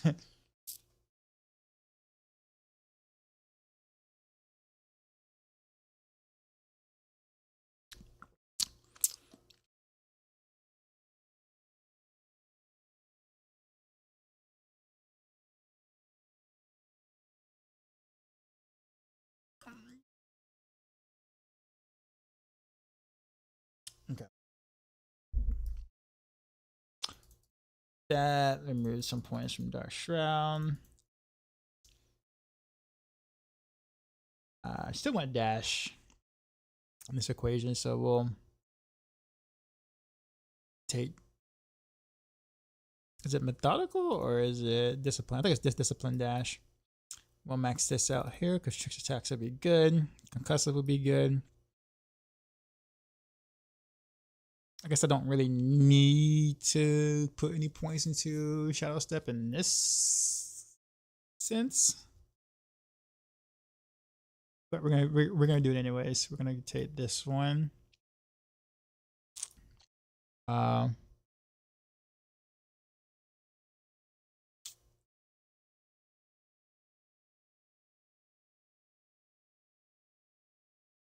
we'll remove Trap Master because we're gonna get a lot of crit chance anyway. So, but we take this, we take this. I guess there really isn't much else I would want here. Because we already take all the new massive buffs. Yeah. I mean, yeah, we take all the massive buffs already. So we can honestly just throw it back in the Dark Shroud.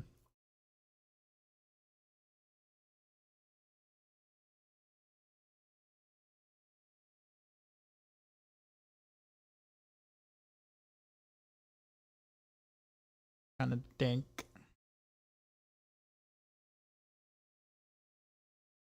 Yeah, I mean, pretty much that's honestly that's it. Because I everything I normally would take for Heartseeker will kind of mostly be relatively the same here. I'm just buffing these two things now. Probably go Trick Attacks here though.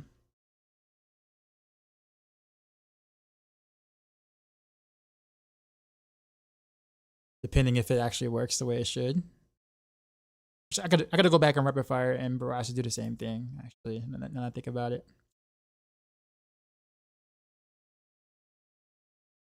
Might have to go health on these two things though. Health on both. And this Heartseeker is probably hard to make to be as good as Puncture. I tried it, the damage is way lower.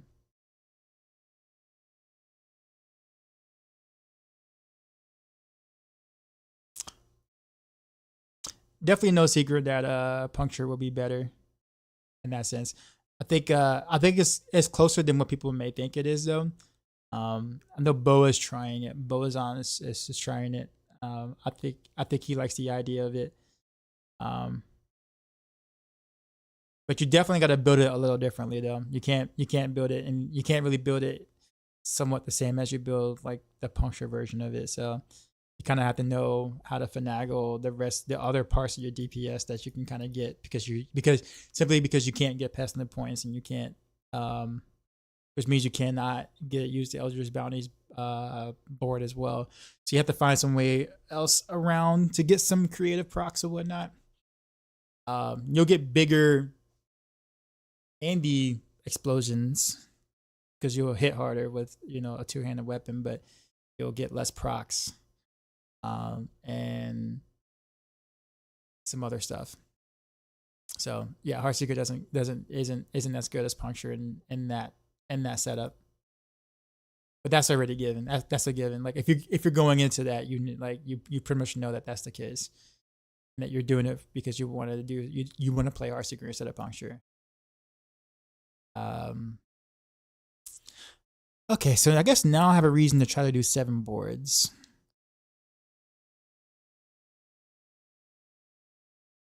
Or I have a reason to give up this board now.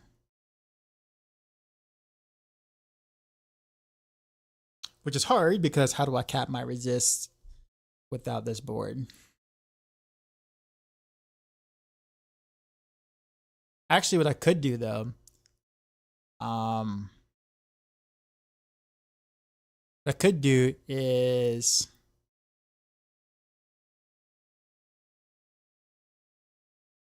I could cap my resist this way. So I can just do the resist here and then roll a resist here and then do a tempered resist. And then I can get rid of this entire board. So this entire board is completely useless outside of like this, which I can kind of get just from capping that. So I can change this board into Tricks of the Trade. It's also mean I won't need this either. So I wouldn't need these points here. I wouldn't need points here. I wouldn't need points here. So it does mean that's less life, but it means I get to keep no witness. So I think that's a win too still.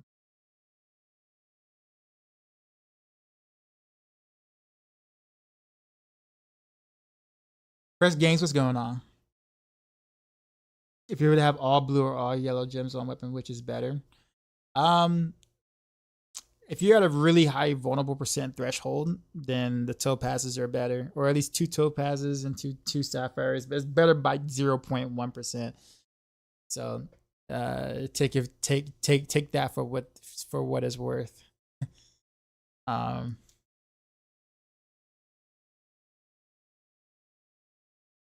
Also, the timing of dash, shadow step to keep close quarters combat with Puncture is natural. Well, yeah, that's kind of the biggest thing. It's ironically harder to play it with Heartseeker than it is Puncture, because Puncture you got your natural rotations. What's been my favorite season 4 Rogue build? Honestly, pretty close between Heartseeker and Rapid Fire. Current Rapid Fire, not the Rapid Fire that's been like a mess most of the season. All right, so we're gonna have to rip this apart, y'all. So we're gonna have to go.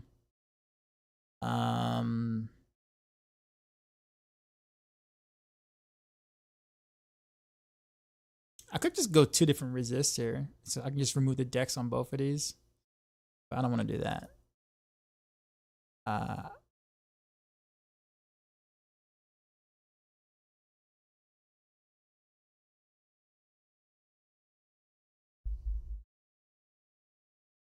like having the dodge here. So, but maybe I can do a resist here. And maybe a resist here. I can keep the dodge tempers on.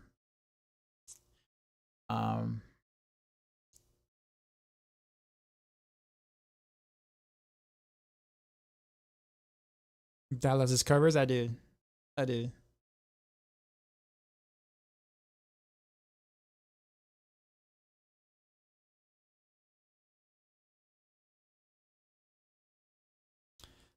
I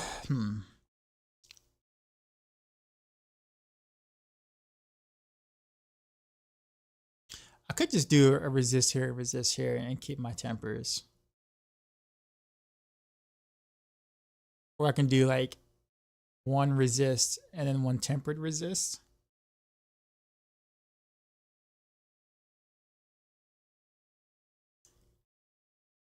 But do I really want to give up decks? So I'll be giving up decks for max life, I guess, is pretty much the play here. Not to be one or the other.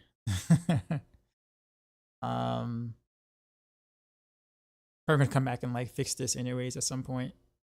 But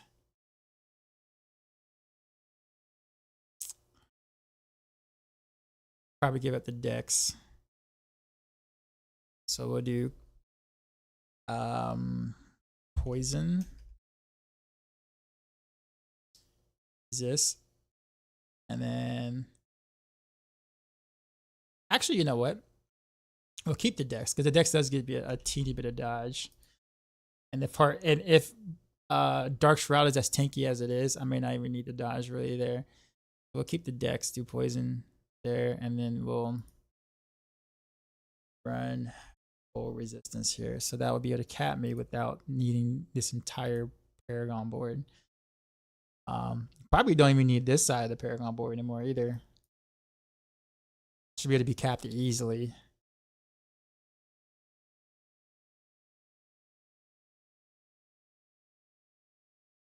So now we can just like yeet this board. So yeet. And then push to the trade.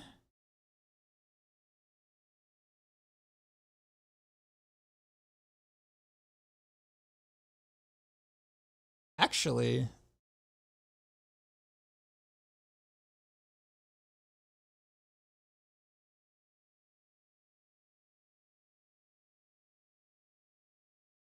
why don't we move this board here?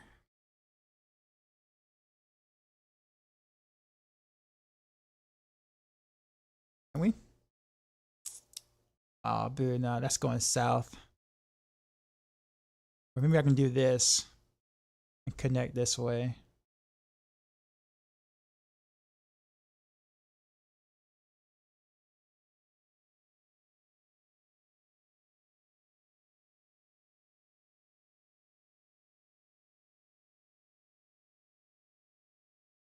And then we can run tricks to the trade on this board. We can remove this.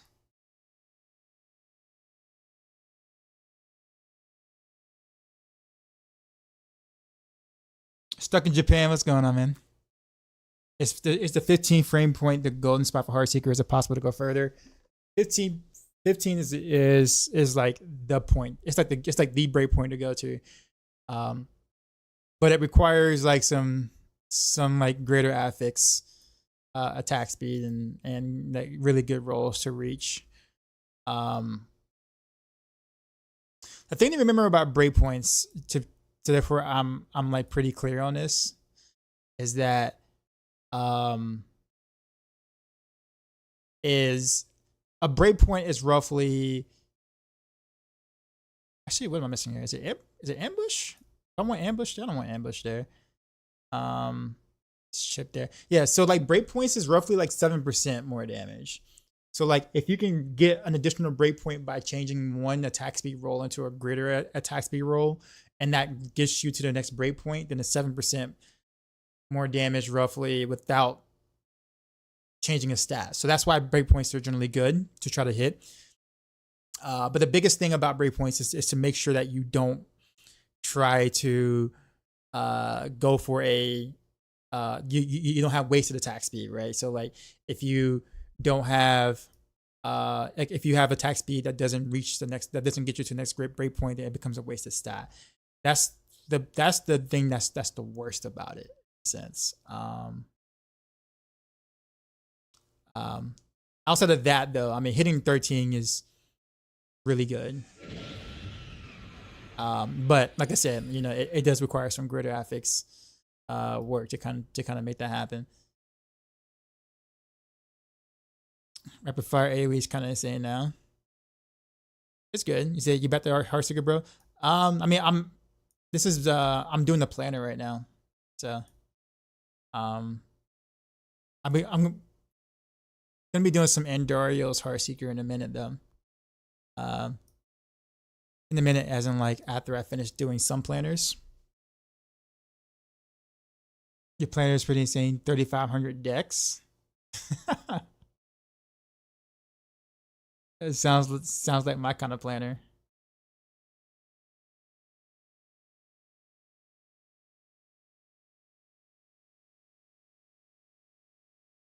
Rip Queen, Rev, what's going on? It's been a minute. How you been?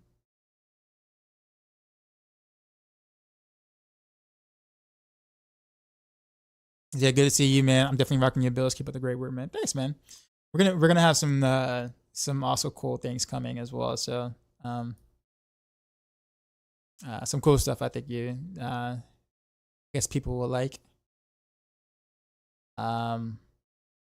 This is a very bad, actually this isn't really, I was gonna say a very bad board for strength, but I guess it has 44 points of it, so that might be able to find a route that doesn't jip me so much. And we're also coming from this way, so I guess that's actually good. Problem is that I have this board connected. I don't really need these points, so we're gonna have to figure out how to finagle this probably this way of some sort. So I have to kind of get out of this way. Instead of using decks here, I guess we'll just come up here and then we'll come out this way to connect to this board, and then this board to connect to this board. So because I'm not going to be using this here because I will no longer need that to cap.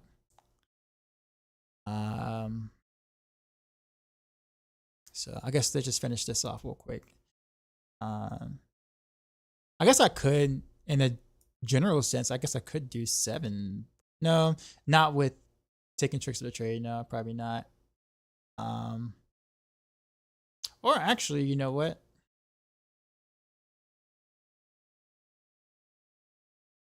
How many points does it take to get to tricks of the trade?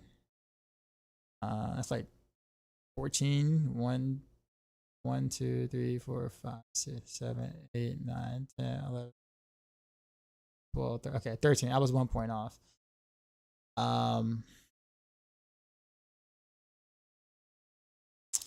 Okay, so can I fill out another board and then take tricks of the trade?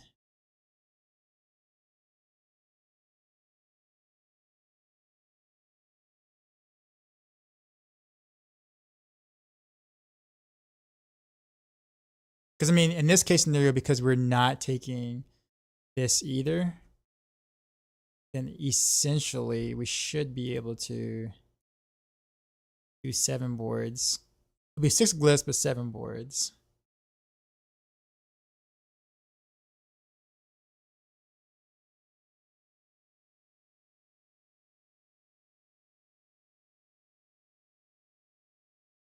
I think we can. Okay. So we won't take potion healing here.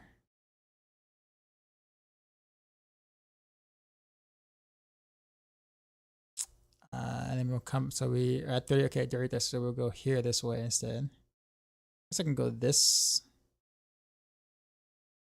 1, 2.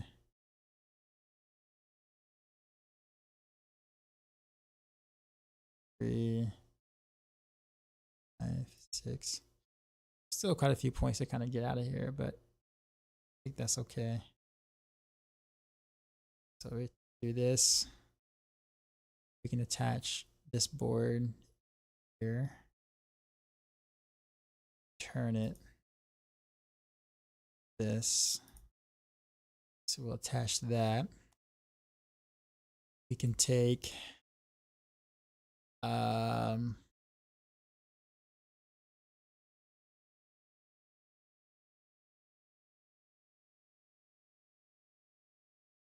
to think of what the quickest way out is. So we can do here.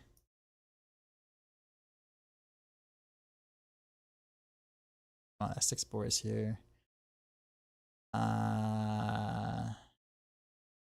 Okay. All right. Okay. I think I know what I can do here. So let's remove this. We'll go to Cunning Stratagem.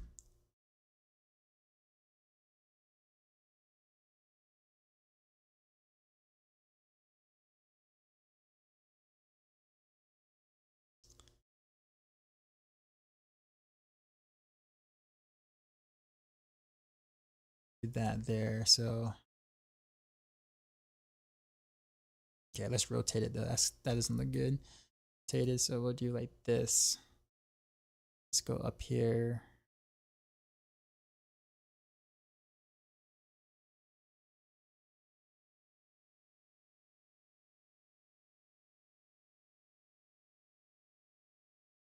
Strength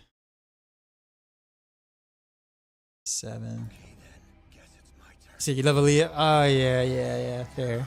Hello, can you say I enjoy the Andy's Portrait Rogue on Maxroll? So I'm 60 piss at level 90 and having a blast doing it. Nice, man. I'm glad you're liking it. Press games with the Prime. Appreciate you. Sorry, I'm kind of quiet. I'm trying to figure this out. To kind of concentrate just a teeny weeny bit. Okay, so that's okay. So I can do that. All right. So I think we actually have enough to get 7 boards, but not 7 glyphs. Not that I necessarily need 7 glyphs, but and then I can come out this way. That's only what, yeah, I can come out this way and then add Tricks of the Trade here and go just for the legendary node.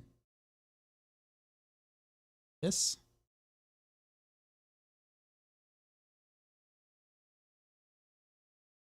Well, I'll still keep, so I'm able to still keep no witness for Heartseeker, which is actually kind of cool. Yeah, okay, because we only need 13 points to get to the legendary node here. Seeker.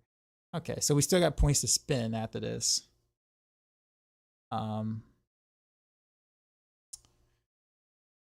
See, my health looked like 24k. Oof. All right. I'm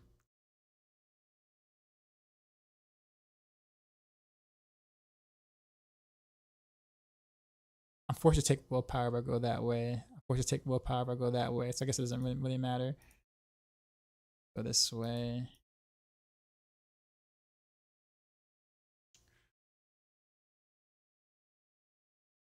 Yeah, if I could finagle a way to kind of get this right here, I probably could pick up a glyph. Because I guess I could technically get rid of this. So, a glyph would be, actually no, because let's wait. So a glyph would be worth, devious glyph would be worth 10%. I think I still have to sit there and like go rubies here anyway because I'm at 24k life. So I removed this, right? So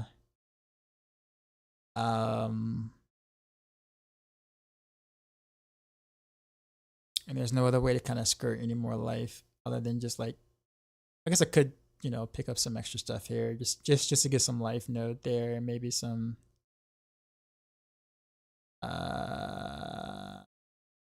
where is this over here? So I guess I could pick up some extra life that way and then keep my dex gems. The dex gems, all dex gems would be worth more than a devious glyph if I can manage. That's a big if, right? Oh, there's also maximum life here. Okay. Look at that. All right.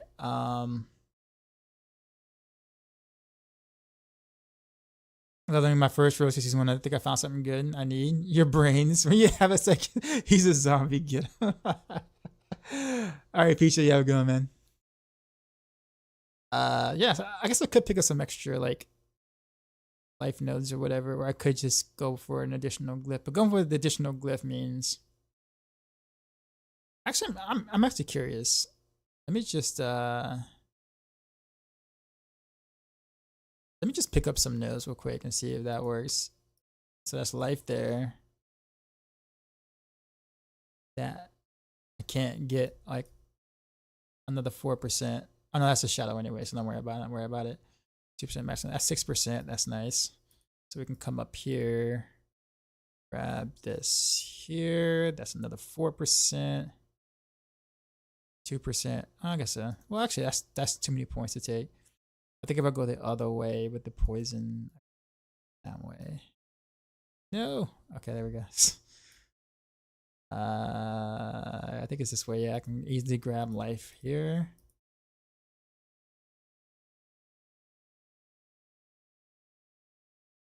Okay, that gives me 28.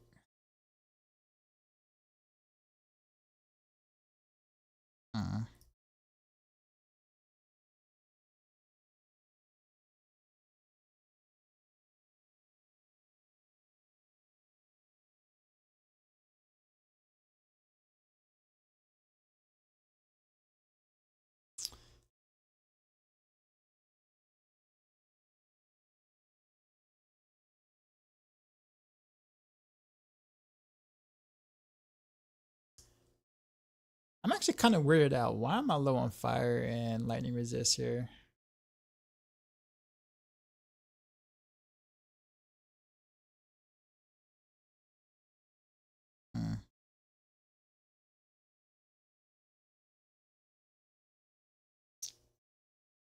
Would I be forced to take? Actually, you know what I could do? You know what I could do? I know what I could do. I guess I can fix that problem in a different way.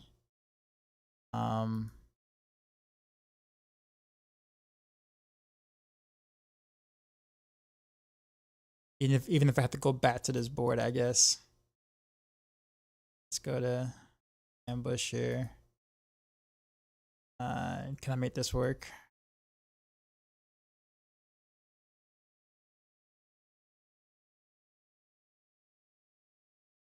Seven, 6, 5, 2.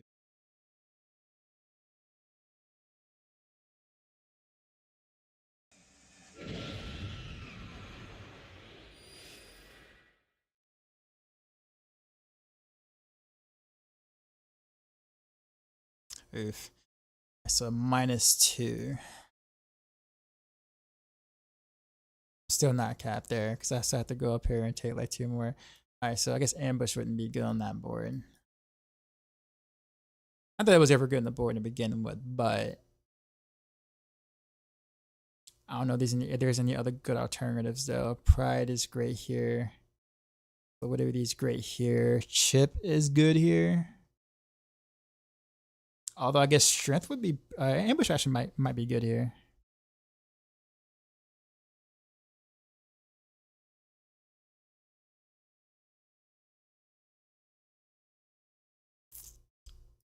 Let's remove it. This glyph here. Kind of not muck that up so much.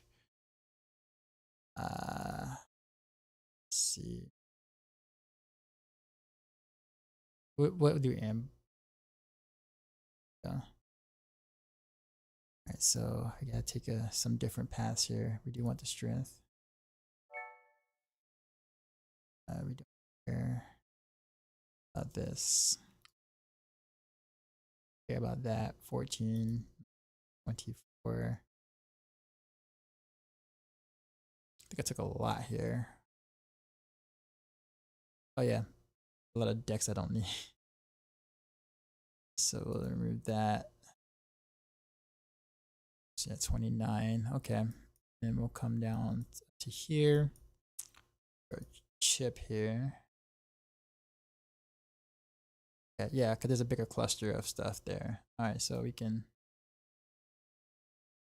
that way. Actually, no, I'm still kind of in the same boat there, except I have. So I gotta do 1, 2, 3, 4 to cap. Okay.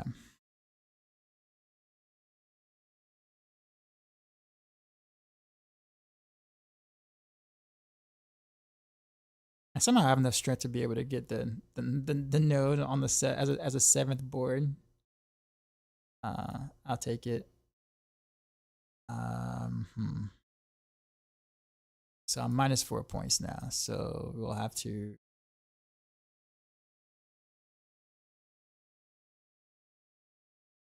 I kind of want the life node still.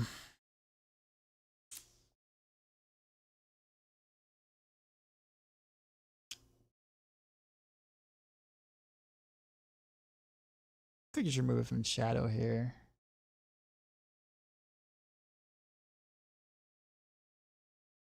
Technically, I can do that. And daily ambush, I do have damage reduction here on these.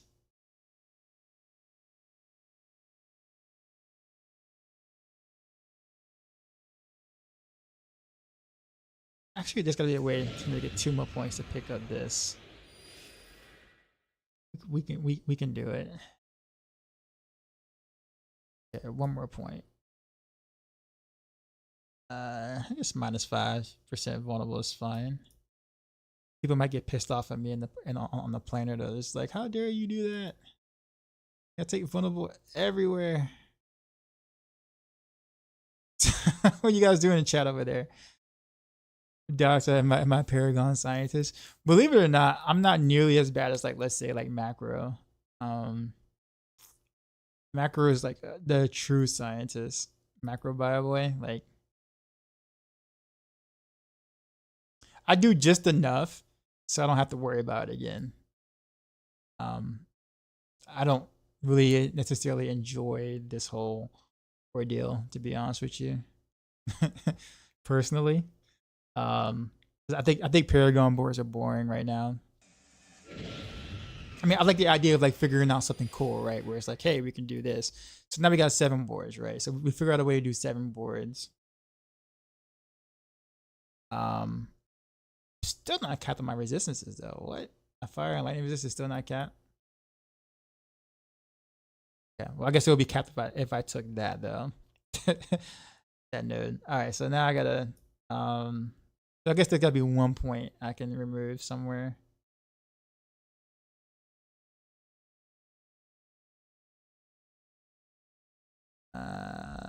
That's gotta be like 1. Is that necessary? That's necessary.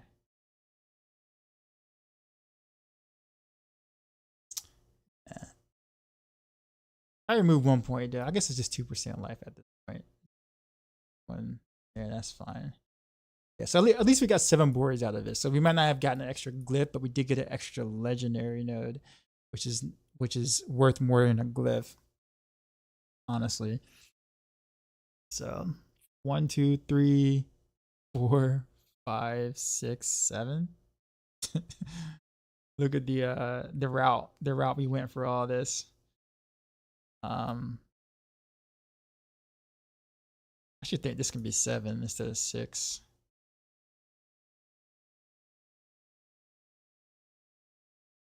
One, 2, 3, 4, 5, 6, 7. I don't know. I guess no one really cares how it's constructed as long as it does the thing, right? Looks good though. So we did a good job. We picked up extra damage without losing too much. And technically speaking, if I'm playing the way that I normally play, which is pretty glassy as it is. But Dark Shroud is better now, so technically this should be definitely an upgrade without having to remove much here.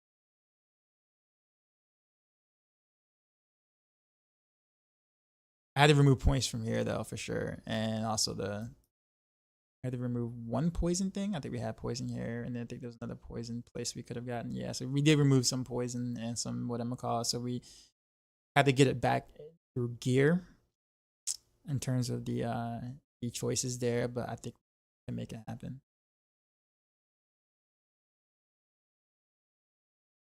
Funks, what's going on, man?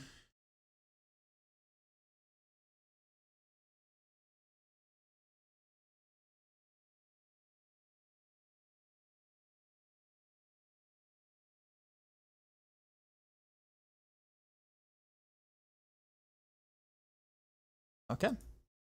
Oh, I think we did it for Heartseeker. We don't have the new legendaries yet, or the new uniques yet, so we can't put them in the planners. But I guess I will give up Shared Misery, I guess, here.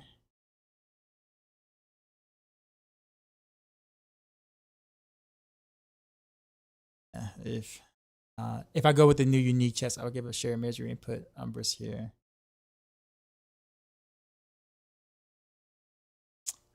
And I guess I would give up elements for the new dagger. So yeah, and also this is important though. It is actually important to kind of have both now. If the dagger tells me anything, having 2 totems out when you want is important. So because you're not gonna have, I guess you could do technically you could do concealment for your other subject for a skill too as well, but you're gonna have less uptime on your totem on concealment versus, let's say, poison trap or whatever. But I guess it gives you a reason to use either or at the moment. Where does the totem spawn? We don't know. I'm hoping it's on them, like where it lands. Where the skill lands is where I hope the totem lands, but part of me thinks that it's going to be like literally on you each time. So that's going to be kind of weird for Smoke Grenade. It'll be fine for Poison Trap or whatever, but it'd be kind of weird for Smoke Grenade.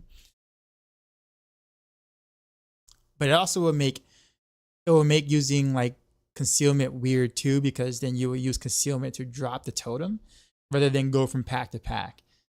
And if you're gonna play like that to drop the totem, I would think Poison Trap would be better because it had a lower cooldown and it actually does something like inside the battle. Whereas obviously concealment would be better going from point to point though. But then I guess what you could do is you could just do all 3. You could drop something like Dash, or a Shallow Step like that, and just go with like concealment with instead of one of these, anyways. So that's another thing that you can do too. So yeah, I'm liking this Paragon board. I think we did good. We did good with the choices here, things. Yeah. I think I don't have anything else to say to it other than yeah, we did good. I think. At that, let's say yeah. All distances are capped. Pretty high dex value. I'm probably gonna do dex gem still, even at 27k life, because Dark Shroud is still gonna be incredibly. It's gonna be incredibly OP. So I think I should be able to pull that off. And armor cap. Armor is 10,800. So 10,000. I could probably remove some armor somewhere. Oh, I got a gridded affix armor on there. Okay, that's what it is. Even without it, I'll still be able to cap armor. So I guess we're good. What's better for higher tier push, Heartseeker or Andes? Heartseeker. You're struggling to push over 141 with Heartseeker. At this point, honestly, it could just. I mean, you probably could squeeze a little bit more damage out of your gear if your gear was like better. Like if you had like extremely GG gear. But I mean, obviously, you're at the point where you're fishing. So I mean, honestly, the only thing you can do is just hope for a better map, better map, better runs, better boss, spirit caller every time. So therefore, you have a chance to clear. So you're basically at the point where it just gets incredibly frustrating until you can get the right scenario to happen. So that's less about the build and more so about, are you going to get lucky enough to get what you need to be able to clear that time, and then again, and then again, and then again, and as you go up per tier. Next season, Heartseeker build would not be the same again after the double dip fix. I know. Actually, it will. You will play the exact same way, sir. It's not going to die. In fact, actually, Heartseeker gets better next season.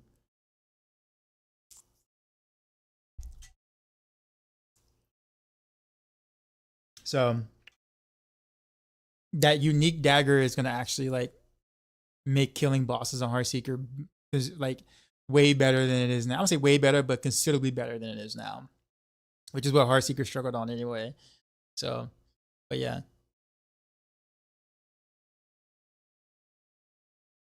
So in fact, I think Heartseeker, not only is it going to be better, but it's going to feel better because your damage is no longer spiky. So I'm actually looking forward to it. Heartseeker better next season. If the unique dagger does what it does, then yes.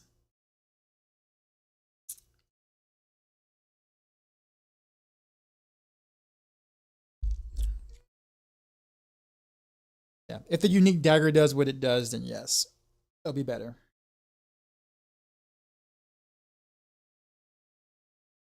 I mean, we're not talking about like way better, but it will be way better against bosses for sure. But it'll be like slightly better like throughout the pit runs, and it's more consistent. So if you like Heartseeker this season, you will probably like it more next season, despite the double dip fix or whatever that they did. So Heartseeker, not Dej.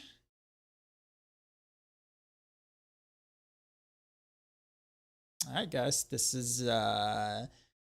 this bees my setup going forward. I think I might actually do health on the chest though. Let's be a little bit more realistic here. We'll do maximum life on the chest instead of dexterity.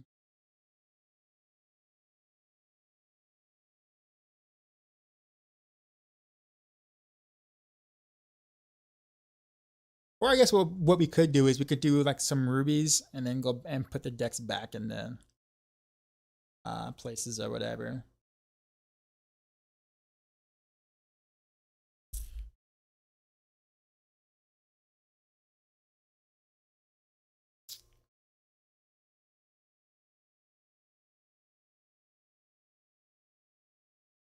Like 20 pit runs, never stunned, but even if I was, you had dot healing. And dot healing would be better next patch. And you can also heal through, you can cast your potions while you're CC'd, which is a big deal.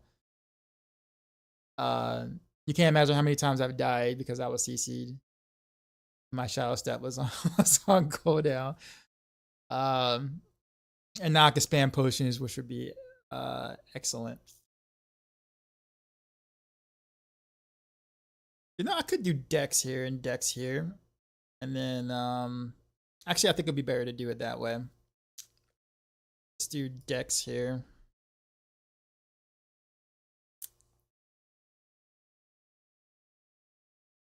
And I could do Dex here as well.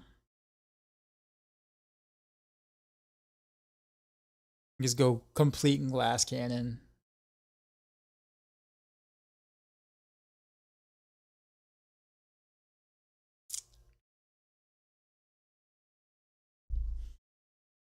Because it's gonna be harder to die on Rogue, so.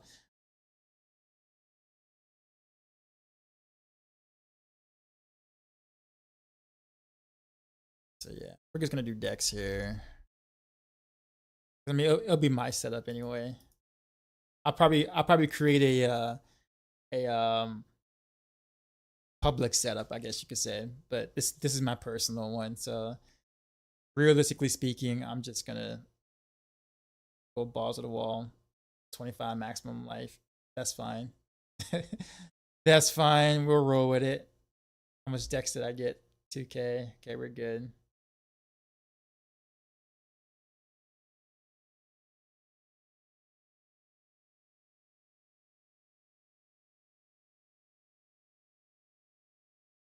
Yeah, one siphony strikes. That's fine.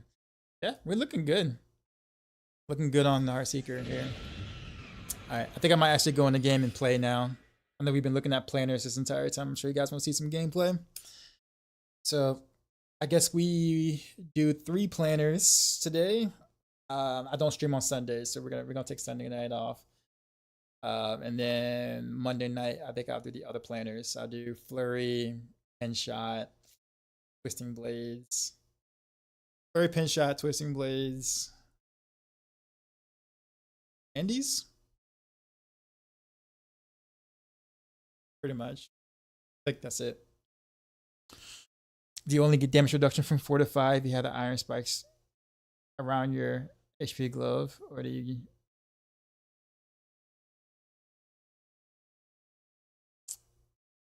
Or do you get it as long as there's a layer on top of your HP? I think I know what you're saying.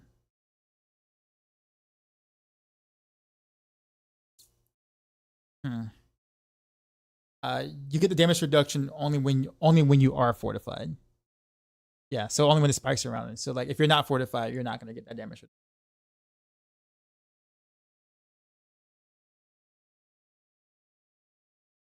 Teacher, you said Pin Shot just cleared 150. Oh, really? I wonder if it's that same Korean dude.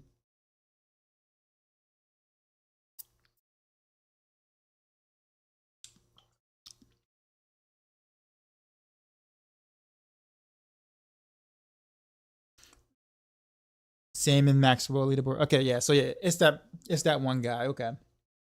But yeah, real money trading. Well, yeah. I mean, at that point, that's what that is.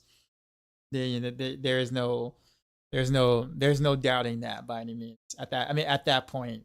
But it is impressive to see Pin Shot go like up that high, given that you're competing with other people around that same range that also has real money trading. Heartseeker is 22% crit chance too low. I mean, it is a little low, but I mean, you're fine. That's fine. But yeah, so given the realm of people he's competing against, Peach, I still think that that's impressive, given that everyone else around that threshold is also competing with similar gear, right? So still, that's crazy good on Pin Shot though.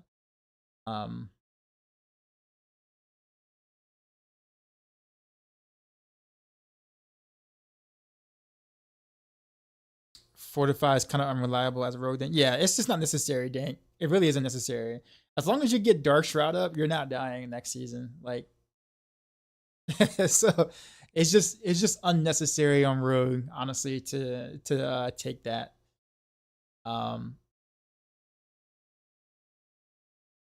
Okay.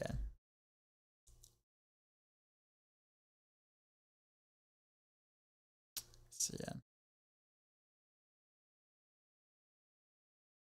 Yep.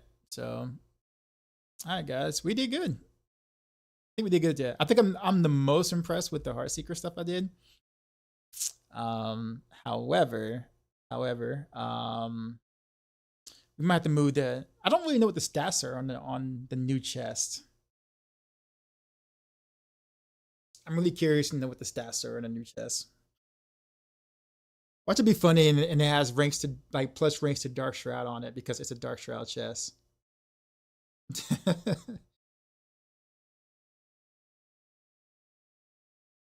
Yeah, I had no one else to share this with since no one plays Druid. Rough, but just had a sub 3 minutes pit 101 run with Dolmen Druid. What is Dolmen Druid? Interesting. He's got 4 sparks. Should I save them for tomorrow and decide between Andy and Shaco? That's a good question, honestly. I mean, the thing about it is that both builds are gonna be like. Well, actually, when you say save them for tomorrow, what's happening tomorrow? But both builds are good. So it's just a matter of which one do you think you want to play. Like, which one do you think you're gonna have more fun playing? I will say Shaco is more useful overall for more builds. Like, let's say you don't want to play Heartseeker anymore, you want to play Rapid Fire. Well, Shaco's good for that. Shaco's good for Barrage. Shaco's good for other things, right? So Andy's is mainly for the puncture thing, but you can also do Andariel's Twisting Blades poison. You could do that too. That's a little harder to pull off, but you can do it. But yeah. Playing with Andy's with 29k HP, 78% dodge. Was just wondering if getting anything from 4 to 5 most of the time. I don't think it's really worth it, Dank, to be honest with you, even with that much dodge. That's a lot of dodge, by the way, but not that much dodge. Okay, so we did it. We're gonna get double totems all the time with these two skills on rotation there. So I'm gonna keep my poison trap very much. If people pick on it or not. We still cool.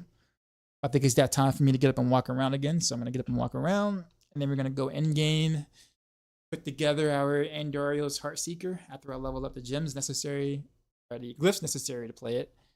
And then yeah, we'll try it and see how it feels. BRB.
All right.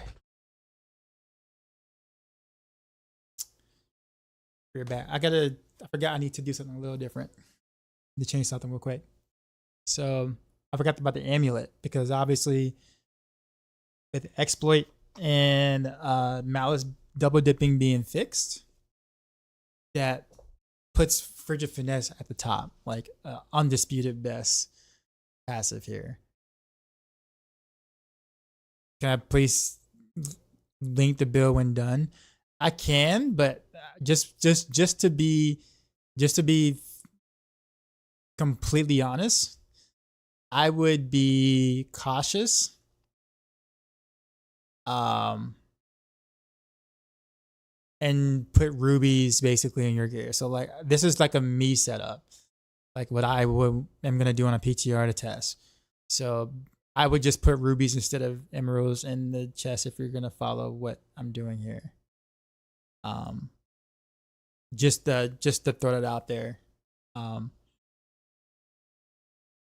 Is it realistically to actually hit 122% lucky hit breakpoint on live? No, it's not, and you shouldn't.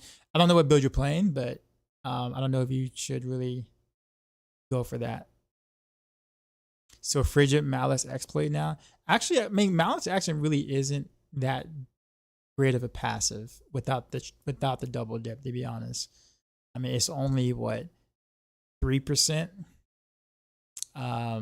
Whereas the reason why exploit still kind of remains somewhat towards the top is because when you have minions and stuff and you proc victimize from the minions, you're proccing the victimize at full value, you know, like at this highest HP or whatever. And with crossbow, that's big damage on the bosses. So exploit still becomes the strongest. Not the strongest, sorry. It still becomes good. So I would put malice at third, honestly. 4% sees. Oh yeah, that is right. It does get a 4%. Mippy's pin shot build. Oh, the 122%. Look at. I see what you mean, Club Man. You say is it realistically? See, that's kind of the thing I have an issue with, Club. I'm gonna be honest.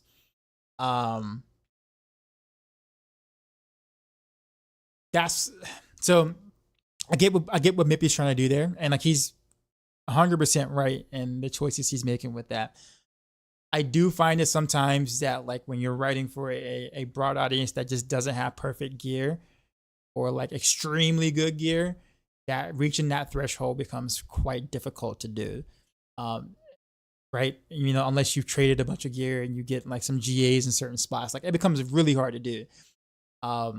So generally speaking, you would want the breakpoint on live. But if you can't get close, it's okay. Like it's not the end of the world if you don't. Like the build is still playable.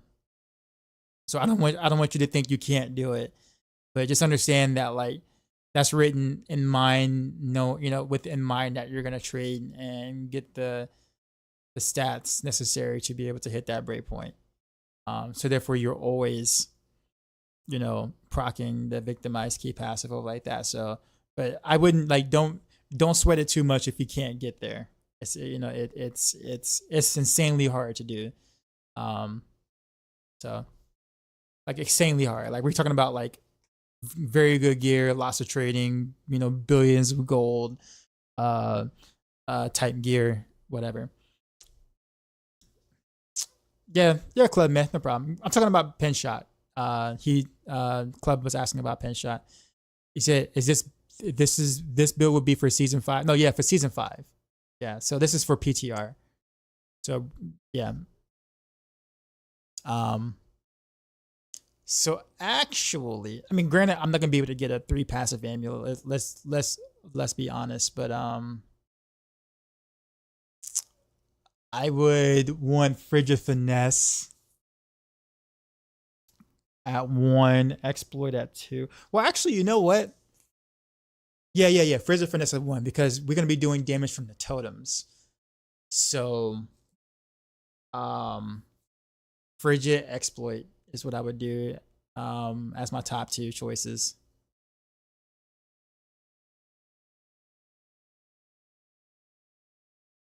what I think about Flurry, OP or okay. It's definitely not OP. It's gonna be decent. It's gonna be a lot better than what it was, but it's not gonna be OP. Like nowhere near OP. It'd be great for speed farming, like super good for speed farming, and like leveling will probably like Flurry leveling might be the best like rogue build for leveling, honestly. Just because of the teleport, like just being able to get from one place to another is like insanely good. Wait, I wonder if totems have HP. I mean, it didn't say. Okay, am I gonna play Elden Ring DLC? I haven't actually played the original yet, so if I do, I'll play the original first and then DLC.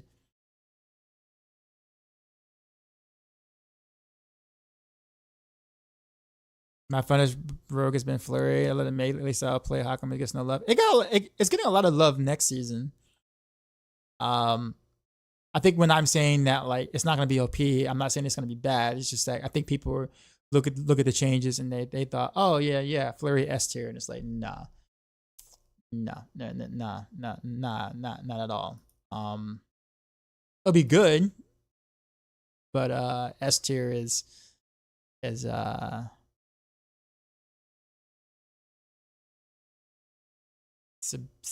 a bit pushing it.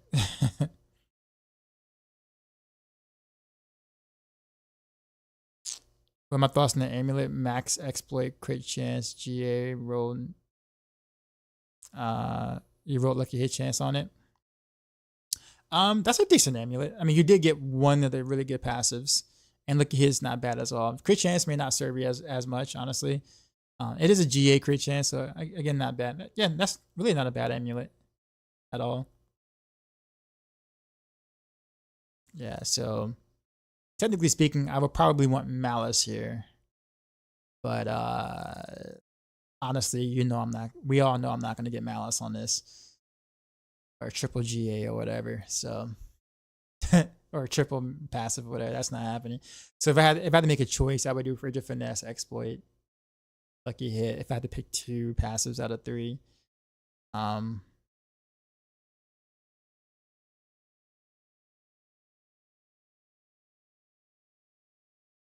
Oh, you mean if the total? Oh, I see what you're saying, Sanjay. Just Sanjay. Yeah, okay, I get what you're saying. Because like if the totem is full, so yeah, if the totem is full HP or doesn't have an HP bar, like, but I guess no, because then it will work a lot like Victimize will work because it would just mimic Victimize. So I guess it would just mimic the damage that's dealt onto the target. So if the target isn't healthy, then you won't get you won't get permanent exploit charge. I mean, I guess that's something to test to see if it actually does work that way. That'd be kind of crazy if it did. Then obviously it'll be the other way around. Like I would go, obviously definitely exploit as your best, whatchamacallit, and then Frigid Finesse. But I think at the moment, I think Frigid Finesse sits at the top in season in the PTR. But anyways, cool. Never fail. What's going on? I'm gonna get your opinion on the aspects that buff Arrow Storms with the Barrage build. And honestly, I still don't think Arrow Storms is worth. Now, I think you can do some sort of clever Arrow Storm, Rain of Arrows thing, kind of. It'll be okay. Like kind of, it'll be kind of fun to do that. But I think just you're giving up too many aspects to try to make Arrow Storm work, and you have to build around percent damage and stuff like that to actually buff Arrow Storms itself, and therefore your damage suffers because you're trying to make the Arrow Storms damage better. I think like I know what they're trying to do, honestly, and they really just need to consolidate those aspects because you just lose out too much on trying to make Arrow Storm work. Weapon Mastery or Frigid Finesse on 3rd passive amulet. What do you mean, Slayin? You mean in this setup right now? Like in this? Can you scale Arrow Storm with just stacking decks? You can. It won't be enough, but you can. Like you need like another source. Like I guess you can do it with precision. Because I guess the crit damage should technically work with that because it does crit. So I don't. I'm not sure. I think arrow storms will work best with close quarters combat. So which doesn't really work that well with barrage unless you're doing poison barrage. But if you're doing poison barrage, then you're definitely not doing arrow storm. So you're kind of like in the very peculiar spot. Do I like the poison trap? I do. It's an easy way to proc retribution. Very easy way to proc retribution aspect. And it gives me additional crit chance, basically. Is why I normally take it. But is arrow storm a marksman skill? You know, that's a good question, Thomas. I'm not sure.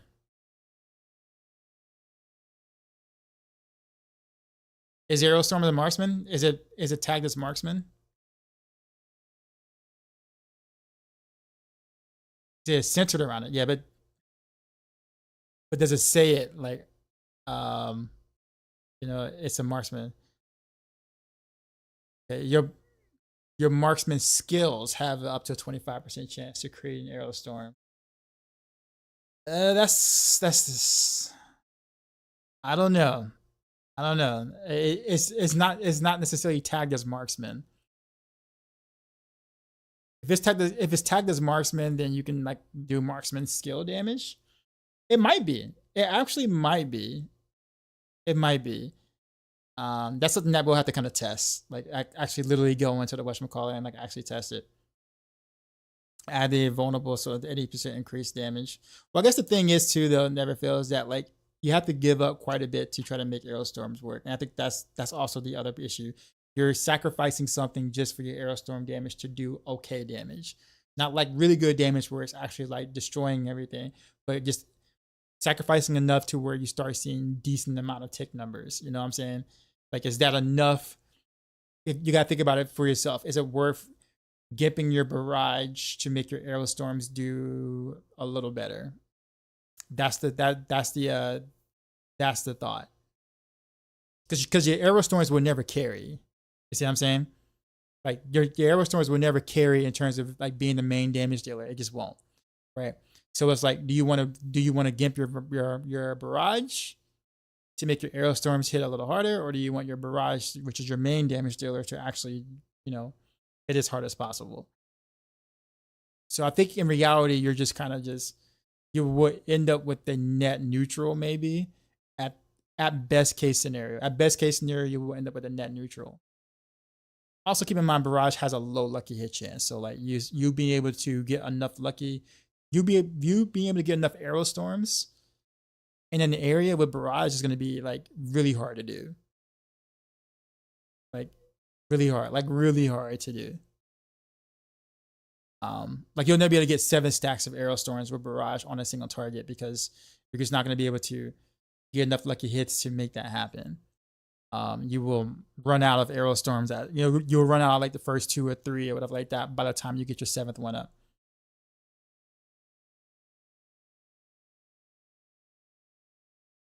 So you have a ton. You might have one arrow storm that's ticking a lot, but it maxes out at 5.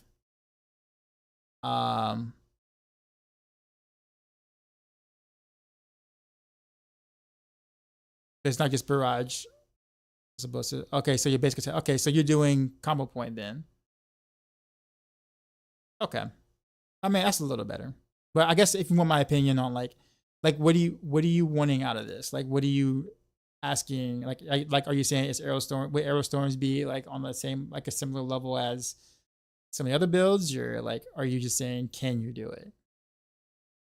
I mean those are 2 different answers, right? You want more AoE on your barrage? Easy clear. Barrage definitely does not struggle with AoE. You actually want more single target on barrage, honestly. That's where barrage is rough around the edges, in my opinion. I wonder if execute interacts with the totem in any way. That's actually a good question. Season 4 Amy currently have exploit malice for your finesse. Looking at, yeah, I mean what else would you want? I mean, exploit, malice, frigid finesse is exactly what you want on Heartseeker. Like that is a perfect trifecta.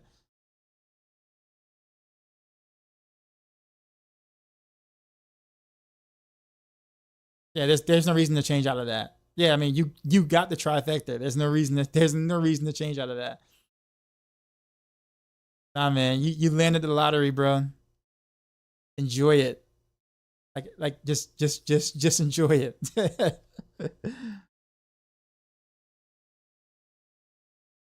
All right, we're gonna play now because I know you guys have been watching me build planners or whatever, so we'll play. And then we'll do some of the other stuff later. I do have to level some glyphs though, so just be aware of that, and we'll probably do that on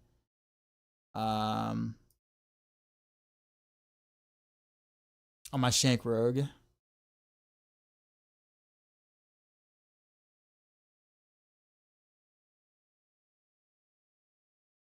Love this song, by the way. You kind of fleeced this dude for your 2 weeks ago for 150 million gold. Is all he sold you. So that's you for? That's nuts. That is that is nuts. The amulet is worth way more than that. That's crazy.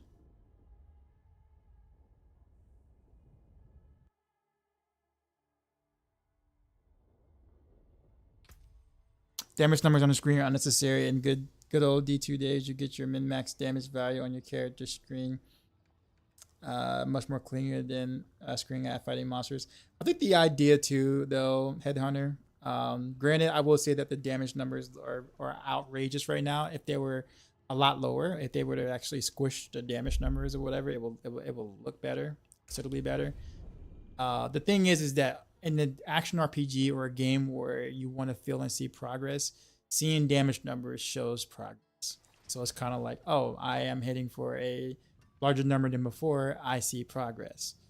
Right? Like it's much more obvious than like you killing a mob, because maybe you might have killed the mob in 3 hits, but maybe like that third hit was like you barely killed it, versus the third hit being like you just demolished it, you overkilled it, but your damage number is higher. So like there's a adrenaline rush and dopamine hit when you can see visually that you're making progress inside something. So while I don't disagree with what you're saying, and in terms of it being necessary or unnecessary or whatever, what I will say is I can understand why people want to see the damage numbers, because it makes sense. Action RPGs are basically numbers in a nutshell. It's basically a what is it, like a loot and number tycoon, basically. Simulator, I guess. I mean, it's really all about that. So if we were playing like a sports game or something, you're not gonna sit there and be like, looking at percent chances to make a 3 from a certain line or whatever, or like numbers don't make sense there, right? But they do in an action RPG.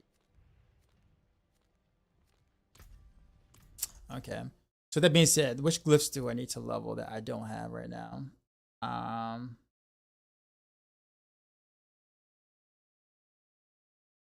Let's see. Paragon board, what do I not have? I don't have Tracker or Bane. I think Tracker and Bane.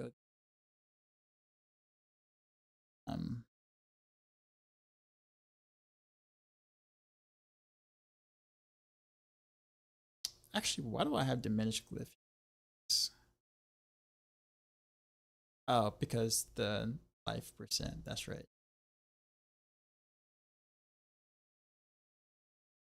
Could go ambush.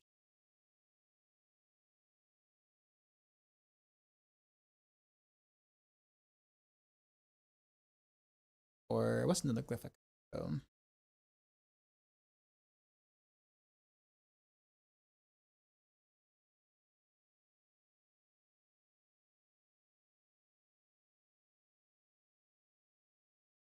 Chip doesn't work there. Or chip doesn't work.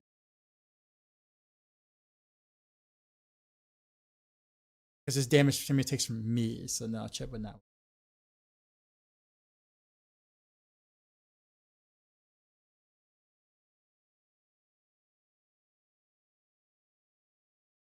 From you. Damage from you. I don't care about damage from.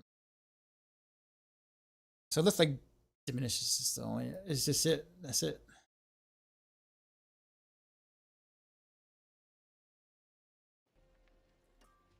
All right. So we need Bane and Tracker.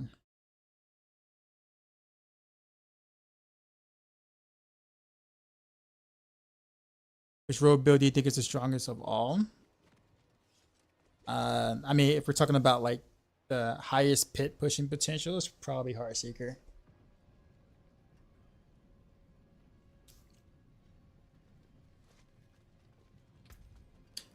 I'm not really the fan of like answering that question because it's like it just depends on what you're wanting to do.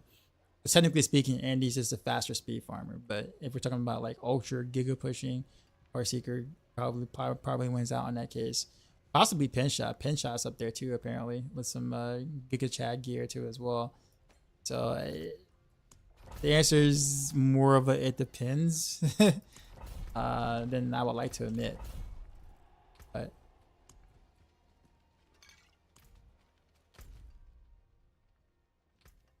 I've ever played hardcore Temerity is the most broken piece of gear in the game. I hear that it's actually not working correctly right now.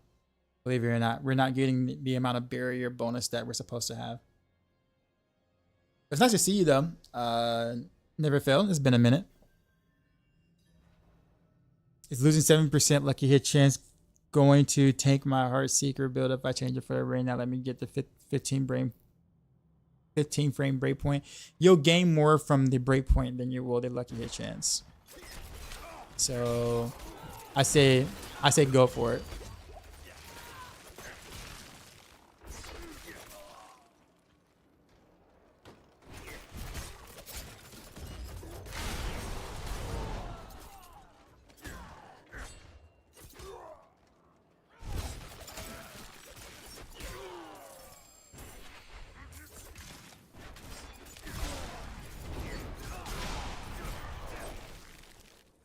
What's better in the Flurry and Andariel build? Damage over time or damage to crowd control enemies? Damage over time. Well, actually damage to crowd control enemies really. So but you can only get damage to crowd control enemies on a temper, so they don't really conflict at all. So you're supposed to take both.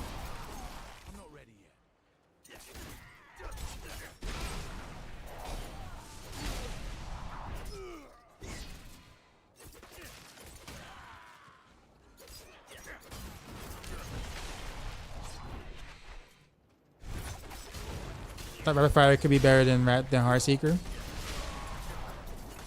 I mean, Rapid Fire is very close to Heartseeker.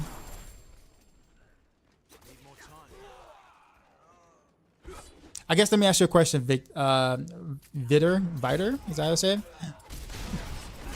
On YouTube, like, does it bother you or upset you that Heartseeker is a little stronger, or like at the high end? Or are you looking like, I asked this question because it's like for most people it's irrelevant. Like for 90-something% of players, the difference between Rapid Fire, Heartseeker, and Andariel's Pinshot is next to, it's almost irrelevant. Because most people are going to be doing speed content, and all four of them can do that very well, like very well. With Heartseeker probably not. Well, Heartseeker, with Andariel's being slightly faster than them all. But if you're just trying to do speed content, like speed 120s or whatever with good gear, all of them do that really well, right?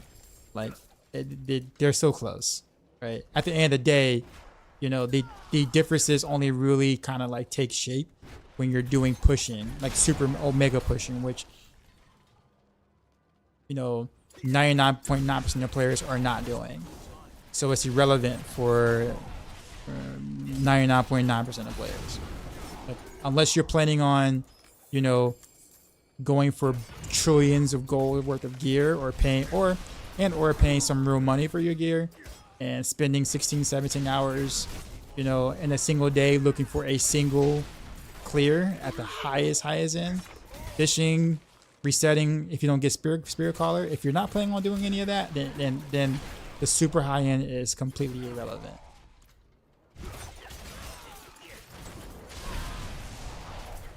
But I will say Rogue is very lucky to have so many good builds this season.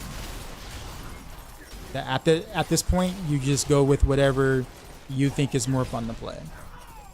Honestly. Right? I mean, at this point, I mean that's what it really should be. Like, what do you find more fun? Not with the victimized double dip. What are you saying, Farvan? Once that's fixed, rapid fire is going to be weaker. Well, rapid fire doesn't take advantage of any double dipping, and it's still like precision is bugged, and that's not getting fixed. But victimize is. Despite that, victimized builds are getting stronger next season because of the totem. So whatever nerfs that happen to victimize, or bug fixes that happen to victimize, they compensated that a little bit, not a lot, but a little bit, with the 50% damage buff that they're going to give it. Plus the totem is honestly going to make a Heartseeker a little bit better next season than it was this season, ironically enough. So overall, it's a W because it's going to feel better and be better than the current season in general.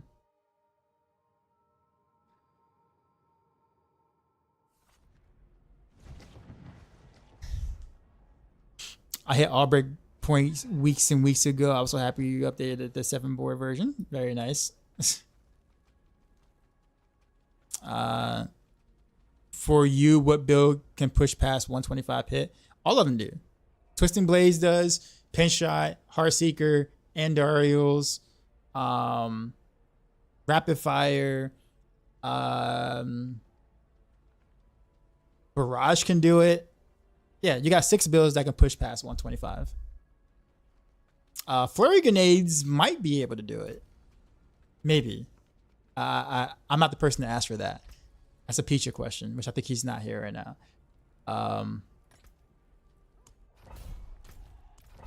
Yeah, so if all you want to do is push, you know, a little bit past 125, like a little bit past it, then yeah, you got 6 choices.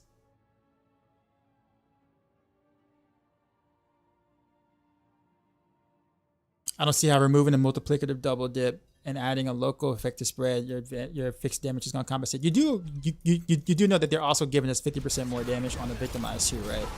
So they're going to buff that. So we're going to have higher base damage on victimized than we did before after the double dipping is fixed. But what you don't get right now though, Prestige, is that you know what the biggest problem is right now and clearing pits right now for most builds? Would you say is the boss, right? Like the boss is like the biggest issue, yeah? Like it's like basically half of your pit run, yeah? Would you agree? Like at the high end?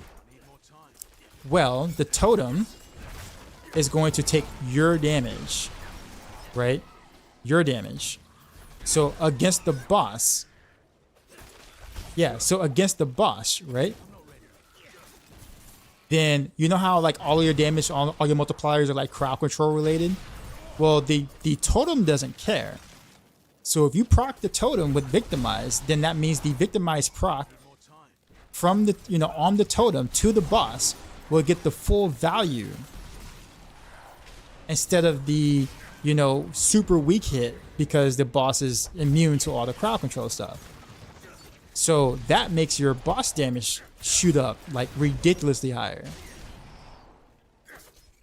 And so your clears are actually going to be faster in the higher end because your boss fights will take less time, considerably less time, because you can actually hit them with very, you know, with you know, crowd control damage without actually touching the boss itself. That's where the dagger's biggest buff is going to be. That's why I said Heartseeker is going to be better next season with that dagger. This also works well when enemies are also like crowd control immune. You know how like, you know, they become unstoppable or whatever like that. That totem will also still do full damage to those mobs as well.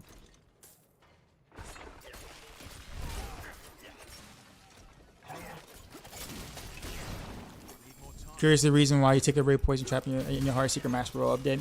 I still have it on my own personal build, Anthony G, but I do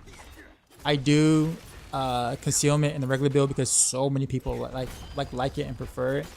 So I think it just makes sense to just do the concealment thing instead of getting a lot of questions on why I don't do concealment in the main setup. I figure it'd just be better just to have it on the main build. We just got raided, son. With the raid, you know how we do. Drop my new beat for these new viewers.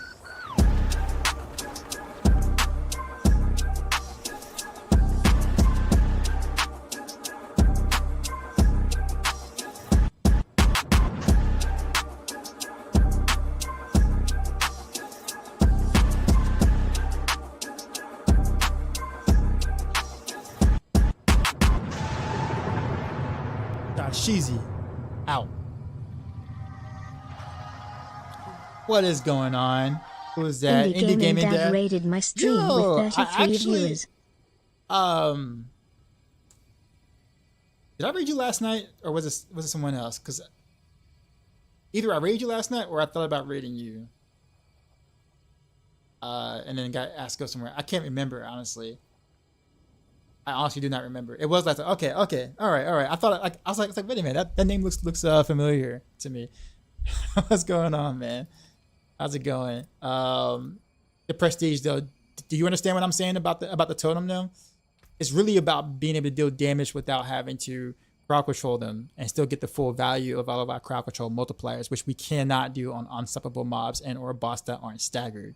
That's where the biggest benefit comes with the totems from. Without it, the totems are just kind of meh. Indianapolis, nice. Well, cool, man. What were you up to? I was making some planners for the season 5 stuff. The season 5 PTR, so I can kind of jump in and kind of know what I want to do, in a sense. Anthony G says, "Okay, did you keep your glyphs the same on your personal build too?" Yes. Yeah.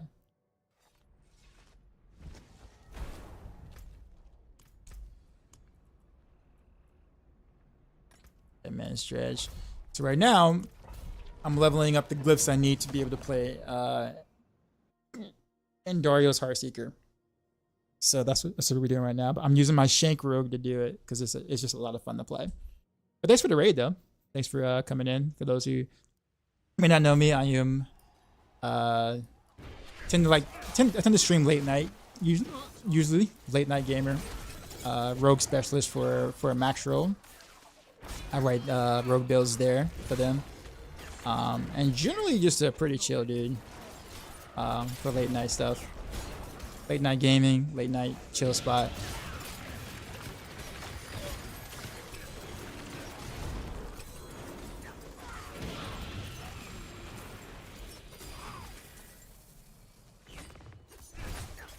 Sick rogue builds. Yeah, dude. Dude, I love some Shank Rogue, man. Shank Rogue is so much fun. It's gonna get buffed next next season too, so I'm actually looking forward to that.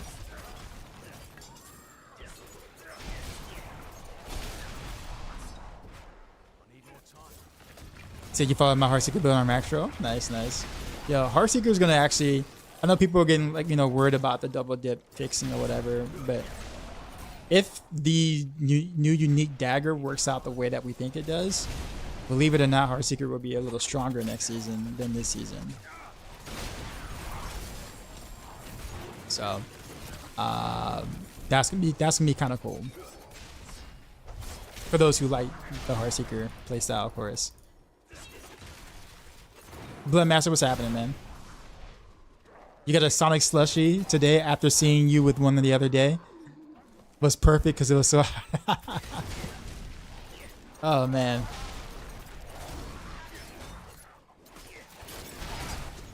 I'm gonna switch back. I like the old build better. I like poison traps. I do. Like I said, I think I'm probably in the minority that likes it, but I like it.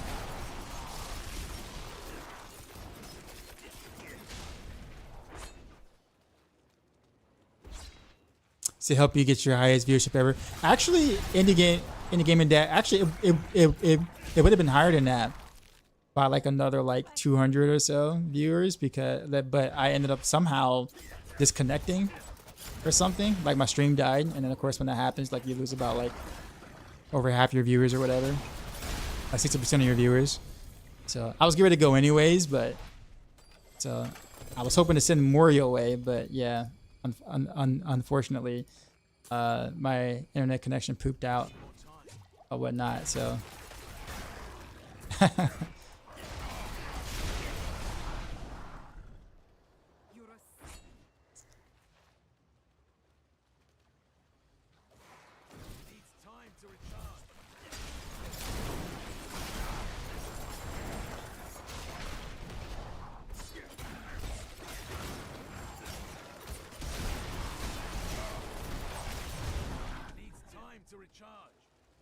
see. I think this run will allow me to get my Bane to 15, I think, and then I have to get Tracker to 15 as well.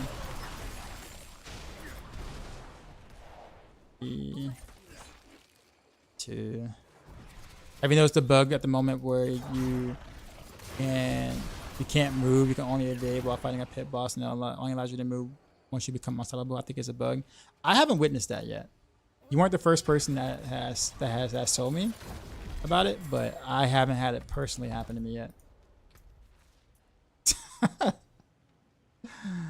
Homies, what's up?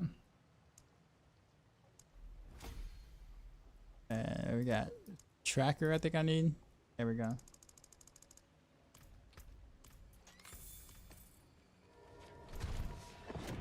I wish Caltrops did not launch us back. I don't like it either, but Caltrops is way too strong not to use, unfortunately. Like, you can't like just like not use it currently.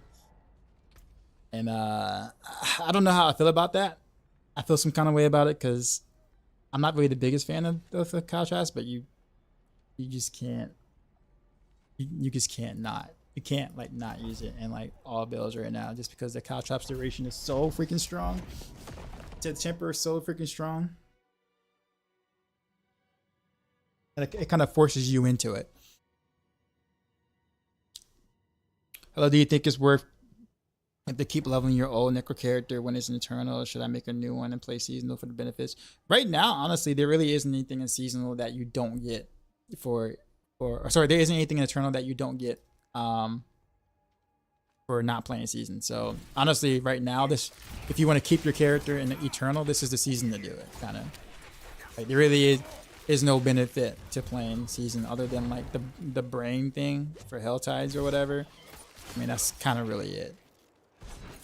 And that's not enough to make a new character. Now, of course, if you want to be social, you want to run into more people, of course, obviously seasonal is the place to do it because, you know, everyone's on season usually. But I would say not to everyone, but more players are playing season. So if you want more of a social atmosphere, season is probably the way to go. But in terms of if you're just playing by yourself and you just want to, you know, play the patch stuff or whatever, there's no reason to make a season character. There's a holy bolt. That's also a good point too. But didn't I get like, you know, neutered / fixed for like minions and stuff for Necro? So is he really missing on a holy bolt?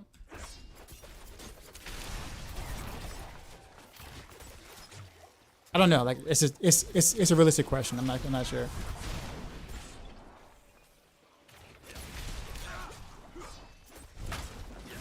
Okay. I guess wasn't sure.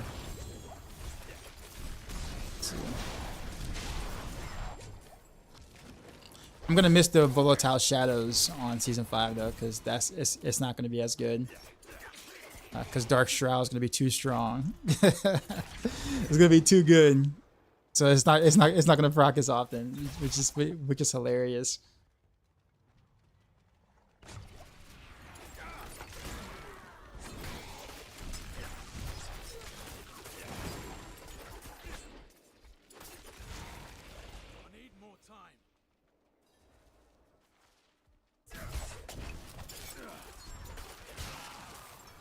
You have your builds uploaded on Maxroll as well for them. Okay. Yes, I mean, yeah, you can. I mean, yeah, there really isn't much reason to play seasonal if you don't want to. Like, don't stretch yourself in terms of making a new character for that. I probably wouldn't. I don't think it's worth that. Especially not now. I would say if it was like the beginning of the season, maybe. I don't know, but mid-season, yeah.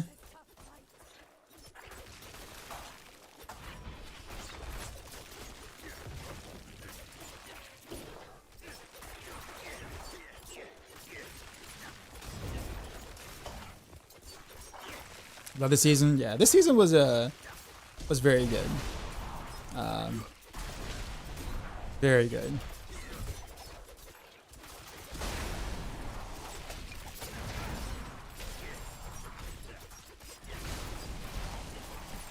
Is Doombringer any good for Heartseeker? I mean, depends on what you define as good. Do you want more, like a lot more defense at the expense of offense? Then yes, it is very good. If you're thinking you would do more damage with the Doombringer, then no, it's really bad. So it just depends on what your expectations are and what you value more. Do you value defense more? If so, Doombringer. If you value offense more, then no Doombringer.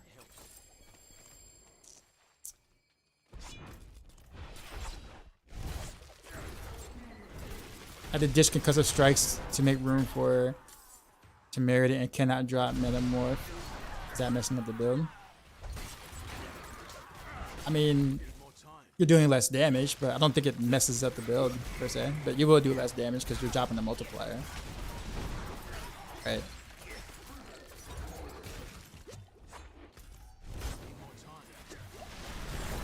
Season 5 Rogue has a lot of potion use. Temerity allows you to use potions at full health. Your thoughts? I think it's going to be hard to fit into Temerity because you're going to already probably be playing the new unique chest. You're going to be playing the new unique dagger most likely on a chunk of builds. You're going to be wearing a Shaco on most builds, so like you're going to be giving up some major aspects to try to fit into a Temerity as well, because you're already trying to fit in other uniques that are just more better. Because keep in mind too that like we're also way tankier next season. So while Temerity's nice, don't get me wrong, we are going to be able to survive way better next season than we currently do in this season. So like a Temerity is kind of unnecessary because it just does the same thing. Like it's just more survivability, which in reality we will not need next season. Like Dark Shroud is going to be, well, OP. It's already like extremely mandatory and strong now, but it's going to be absolutely ridiculously OP next season.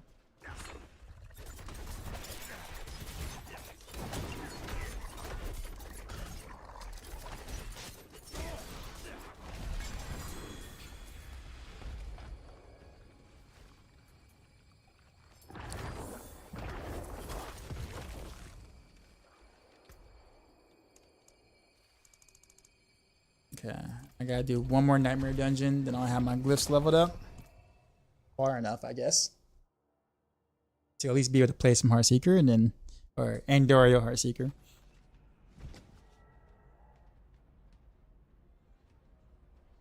I'm thinking Temerity more so for proccing bonuses related to using a potion. If we're full health, we can't use potions. I guess, but most of rogue builds are pretty much up close anyways. Even your ranged builds technically are basically played up close, so you'll be getting hit enough to where you're popping your potions a lot. Like I think so I don't know. Like I like when I'm playing Blaze Shift right now, I pop my potions quite often. So like it yeah, you also get potions back anyways quite quickly, at least from what I've seen. So I mean, I don't know. I see what you mean. I see the line of thinking there, lower. I don't know. I don't know how effective it like that would be versus just the regular pants with a preferred aspect that you want that's gonna help you deal more damage and give you the stats you need to be able to cap your resistance, your armor and stuff like that. So like just keep in mind if you have a chest piece and pants that you can't get the stats you want, that becomes rather difficult to figure it out on like your boots or whatever. Everybody love the vibe of your lives. Let me ask you. I've seen other streamers with the same thing. Is it a mouse click when moving around? How do I do that? Well, for this build right now, this is just me using force move. So I'm using force move to kind of like go to move and then basically right click to stab.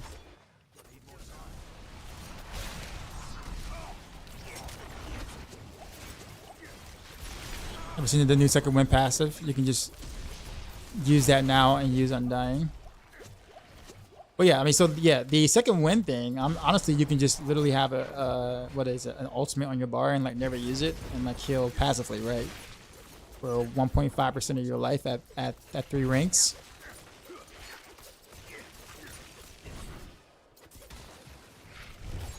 Oh, not that. I'm thinking about the wrong passive then. Is that Aftermath I'm thinking about?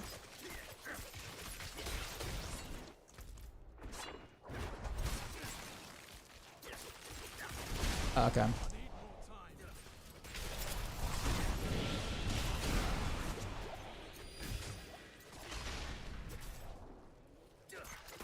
Fonzie, appreciate the follow. Yeah, see, I'm poisoned now. Like I'm always using. I'm gonna always be potting this run.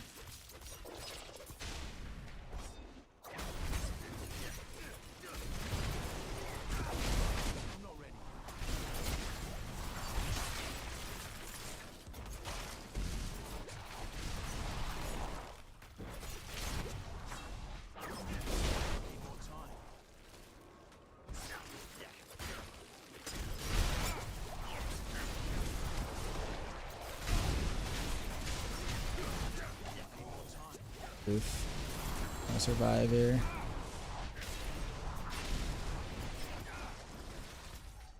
I guess I didn't. I'm like not doing the objective here.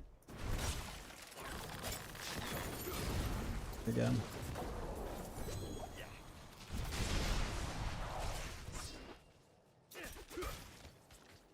we go. J Rockets, yeah. Zera's where is that, man? Zera's buying, but she said, "Gotta head to bed." Sorry, gotta head to bed, but you have a good one. Thanks, man. You have a good one too, man.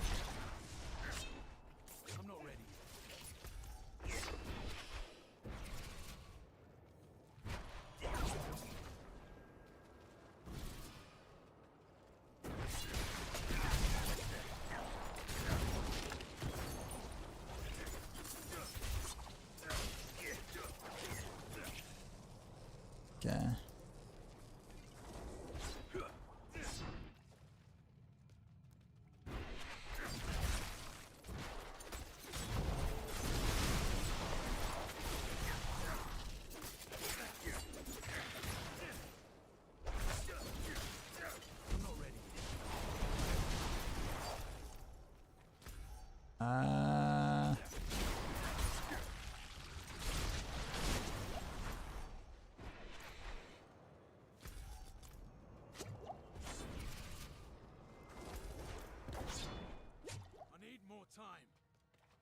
Win Jay.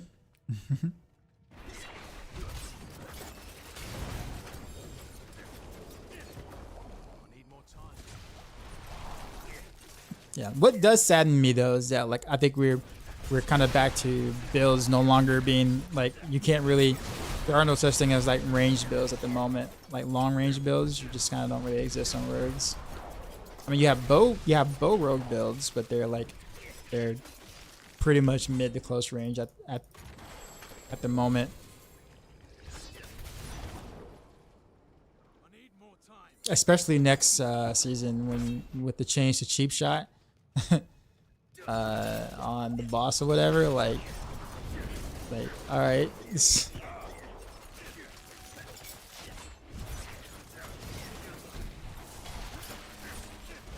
Also with the stun, with the pots and stuff like that, like all that stuff is like better like at close range, obviously. So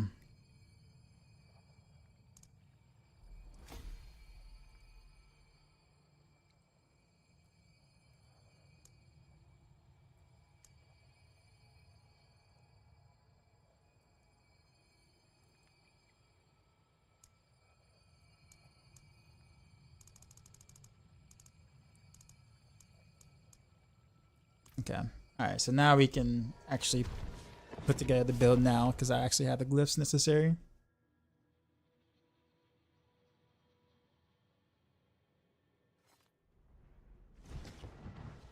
With that being said, it has been 1 hour, so I do need to get up and walk. So BRB. Ah.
Okay.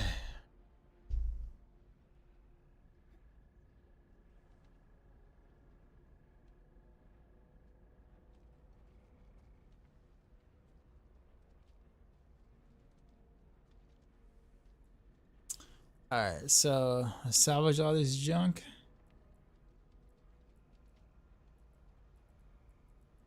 Hello. Oh, someone said hi to me. Okay, I got you. Greetings. Hello? Hello. Greetings.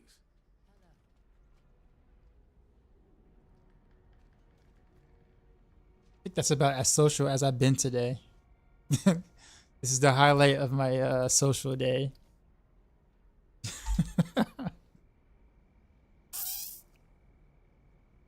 It is really expensive to craft. Yeah, it is. I think it's a good thing though. I mean, there's gotta be some goal sinks in the game in a sense. So I think I think it's fine that it's that way. Considering how rare you will actually be crafting anyways. So it's one of those things where it's like it's one of the few things in the game where it's like you really work for that. Kind of thing. Like you really truly work for that unique in a sense.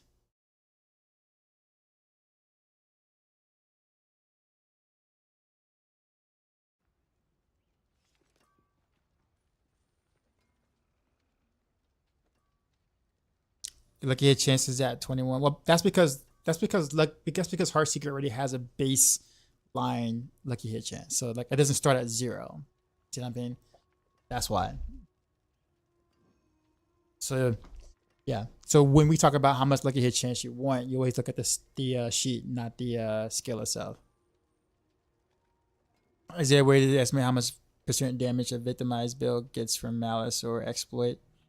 Considering that they doubled it, I mean, it is kind of scenario dependent.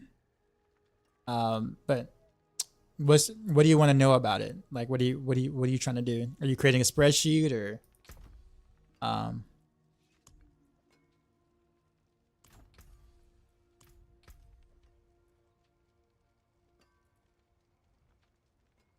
let's reset the Paragon board there. Trying to look at my whatchamacallit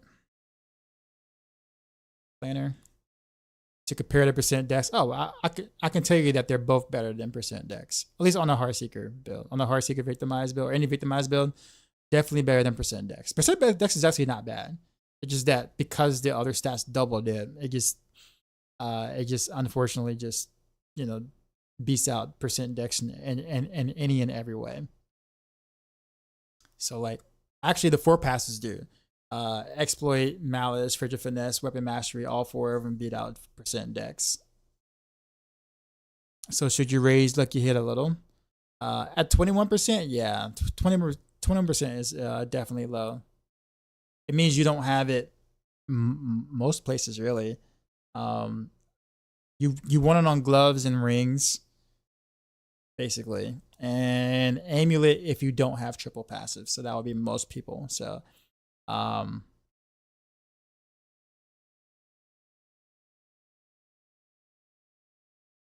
Yeah, you definitely want to try to get more. So I don't know what pieces you have lucky hit on or not. But if you have it on gloves and both rings,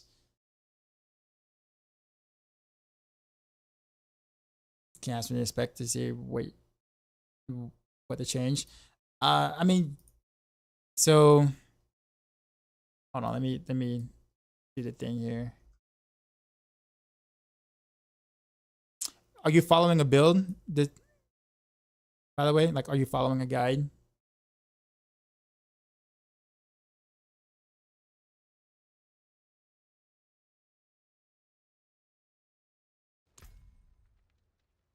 Let's see.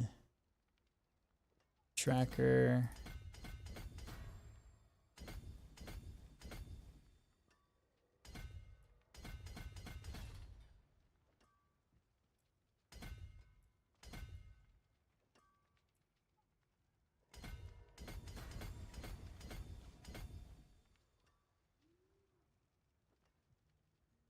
Sarah might need you just to switch a couple of pieces. It sounds like you probably just started putting. Did you just started playing Heartseeker by chance, or just out of curiosity? Like did you just start putting your stuff together?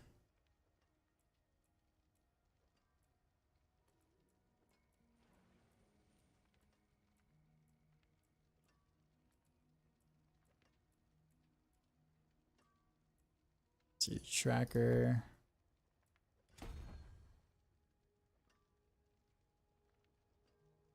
Actually, I wonder why I have so many points that direction. Is that... Let's check my planner again.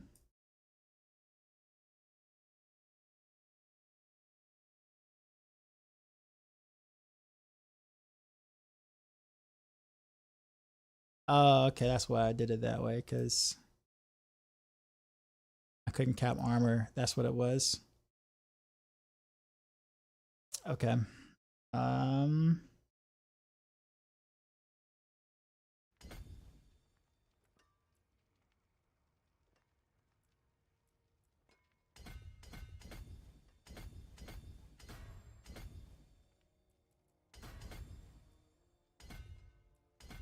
It gets a lot of points in this board. That's not just wondering. I'm like, why did I do that? Not quite sure. Let's see, exploit weakness.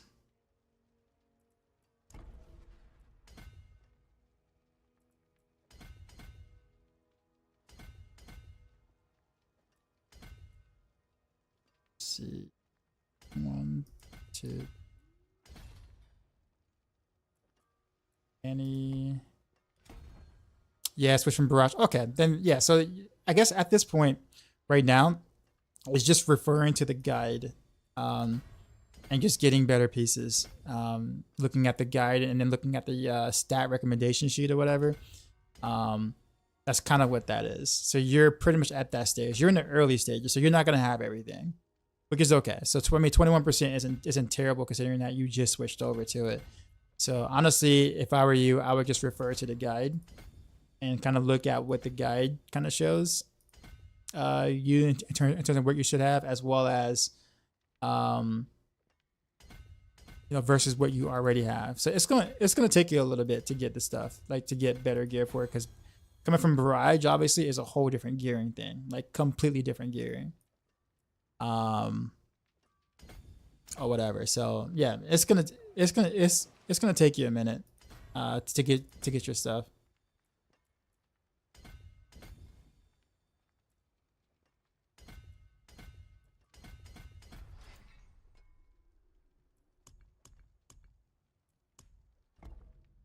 Should I even include vulnerable into your inner sight precision barrage build? I think I'll also drop cold imbuement and go full physical. I think honestly the barrage build that has cleared the highest so far, at least if we're talking about just raw power, has been a physical barrage setup. Inner sight physical barrage. But I mean that guy is like the person who did it is like very full on barrage, like inner sight barrage, that's just like his niche thing. That's like what he does. So like, I mean, that's probably not the typical person's experience, but and I have no idea how long it took for him to find a boss to be able to clear a barrage like that. But yeah.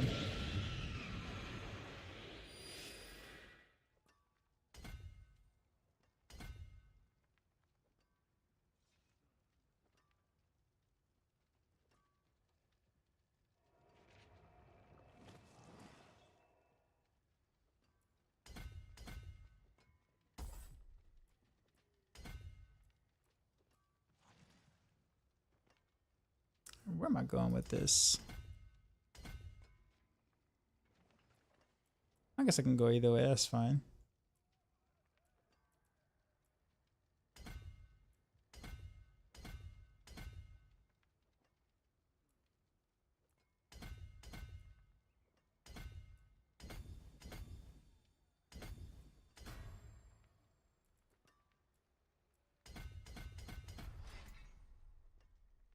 Yo, this song. Is there much difference between 6 and 7 boards for Heartseeker?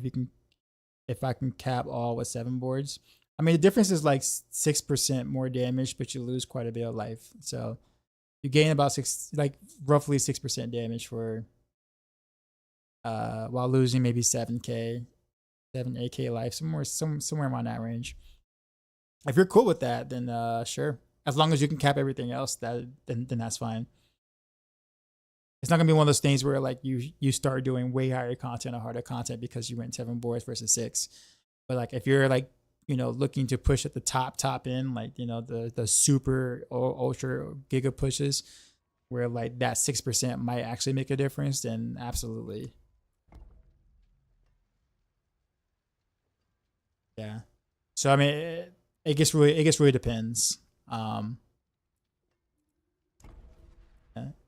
7 boards is just slightly more DPS at the cost of toughness.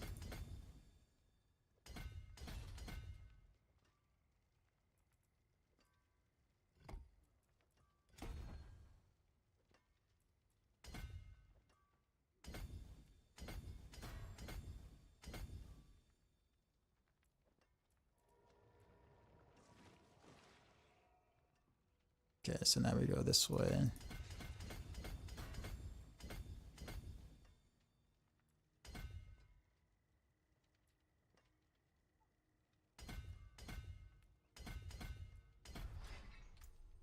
Who did that physical barrage build? Forgot his name. Someone like showed me his planner, and it's actually like, it really isn't like crazy in terms of like what he did in terms of like the stuff he did on his gear.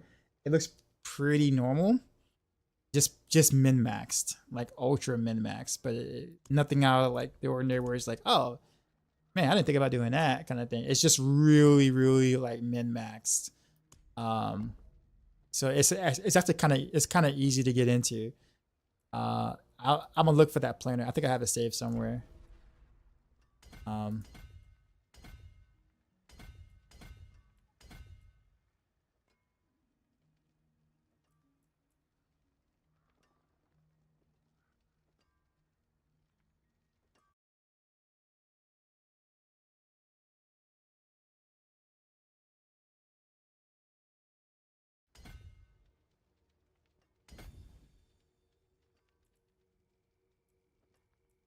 Oh man, she 5'3".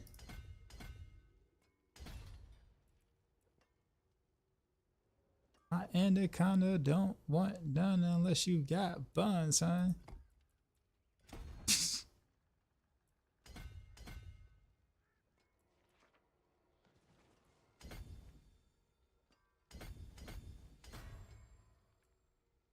Instead of like rapid stars, you mean rapid fire? Andariel Flurry is so fun. Have you tried it? I'm actually about to do the Andariel Heartseeker. I never feel you ever get one. What is the recommended lucky hit? I didn't see it on the recommended stash threshold.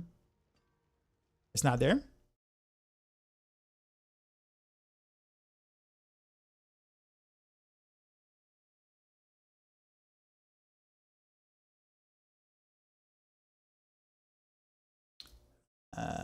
Let me triple check here real quick. Make sure I didn't do nothing crazy.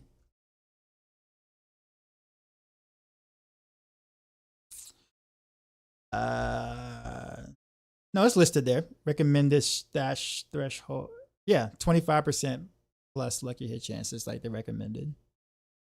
So what you also want to do too is Decipher's is make sure that you're also using an elixir of advantage too. Like that elixir gives you 15% more lucky hit chance as well. But yeah.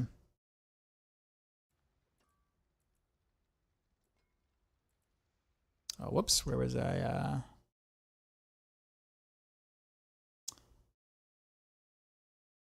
Where was I at? Okay. See, I am trying to let go up here to take this. Actually could go more crowd control.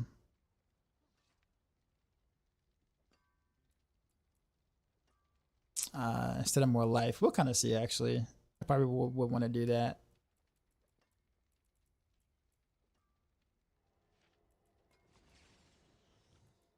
Okay, did I max that out? Okay, so we go this way. Yeah, I guess I could, instead of going around this way, to take this. Because I may not need this. Although it does have damage percent, though. Percent damage, which I think is why I took it. Okay, yeah, it is why I took it. Percent damage. Probably more worth than the damage to crowd control. Maybe.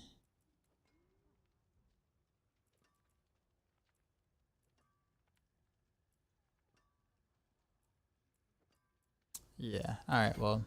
Especially for how many points it takes to get there.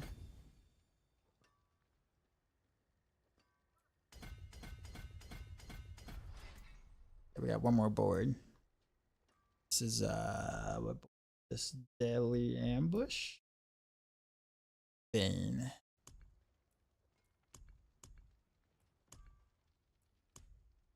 Patho's going on. I have so much fun on my Barrage build, but higher than Pit 86 feels bad. It can yeah.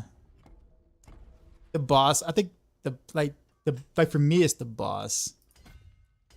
The pit boss. Like it just really depends on which pit boss you get, man. It can take an eternity, or it can be like rather painless, but get any of the wrong bosses with, like, you know, terrible hurt boxes, and it takes just eternity to kill anything, or to kill it.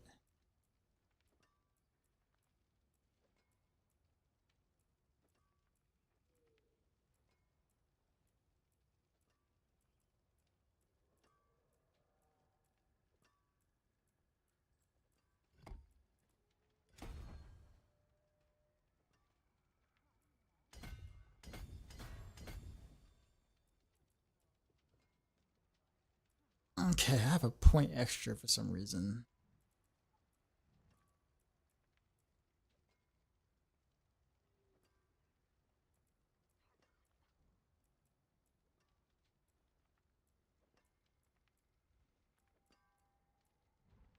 My glyphs are not there. I wonder if it's just like a random armor node. I guarantee you it's probably that. Yeah. So now I gotta get the gear, my gear stuff, which I think is over here. So swap out all my stuff. And then put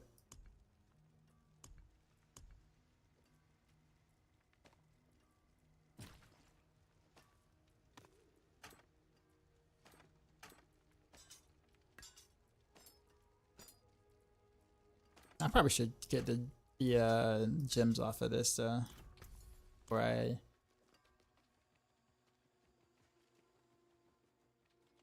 switch from Heartseeker to bar spin to win. Missing Heartseeker already. That came apart nicely.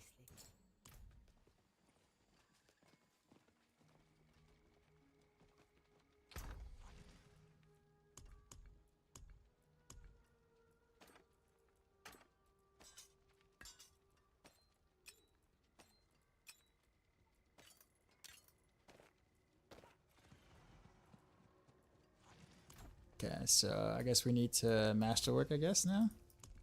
Masterwork and then change the aspects or whatever. I already have Shaco on my rogue, but I don't want to take it off her. But this pulverized build I'm doing says if you have to have a Shaco, if you have a Shaco to use it, but also has Starlit Skies in the I mean, honestly, it doesn't take long to take off, like to take off your whatchamacallit. Like, it doesn't take long to switch. I wouldn't craft another, like, uber unique just sort of where you won't have to take it off. Like, I get that it is inconvenient to switch or whatever, but like, I don't think it's worth the 4 sparks and the 50 million gold, honestly, that to craft another Shaco for a different tune. I mean, personally, I wouldn't do it. In fact, I actually take my Shaco off between rogues to play a different build. I take the Shaco off and the chest as well, and switch between rogues or whatever. Just because it's just not worth making another. Unless unless you're just swimming in sparks and you got everything, but.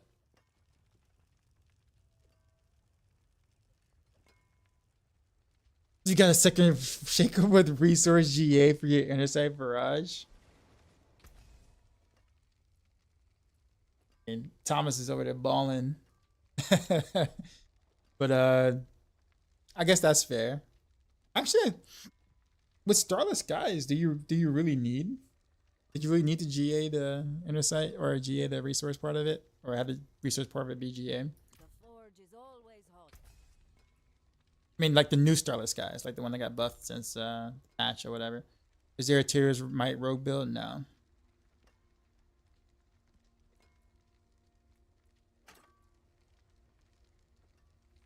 Need to actually convert.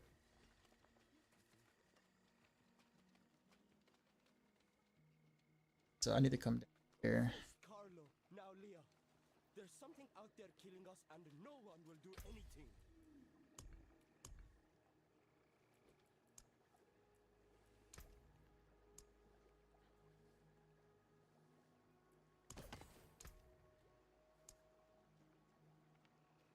Oh, that's one of my best. What am I most excited for in Season 5? The new in-game mode. It's supposed to be like a roguelike thing. And like it sounds like it's gonna be really good. I hope it's way better than like doing pits. I would absolutely pits any not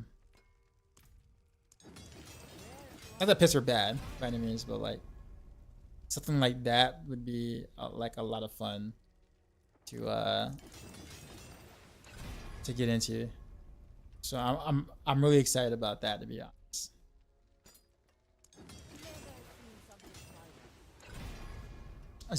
What's the reason for replacing Ranger with Fluidity in the Paragon board? More damage. Fluidity has a multiplier, whereas Ranger doesn't. Ranger is just more defense. That marksman damage is additive and therefore like practically worthless.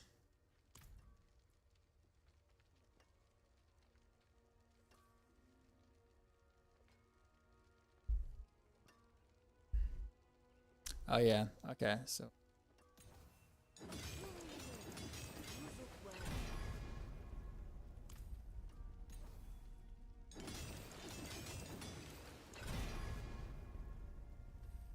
Control duration actually is not bad.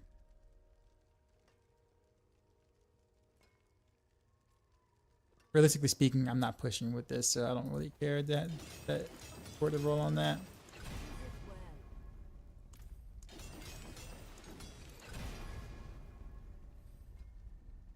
Yeah, because we're gonna re-roll that to something different anyway, so that's fine. That's fine, because that's gonna be damage percent or damage over time, whichever one I get. That works.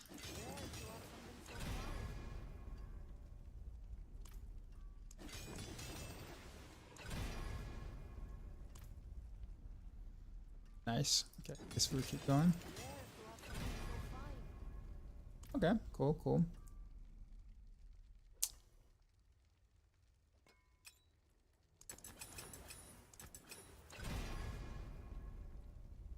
Dexterity, I'm not mad at that. Maximum life. I'll be rolling that to damage percent anyway, so I guess that works.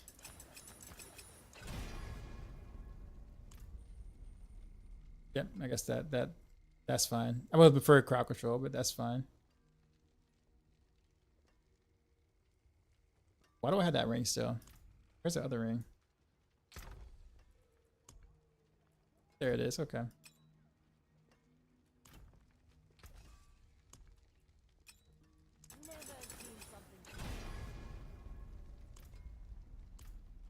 I don't have enough resource.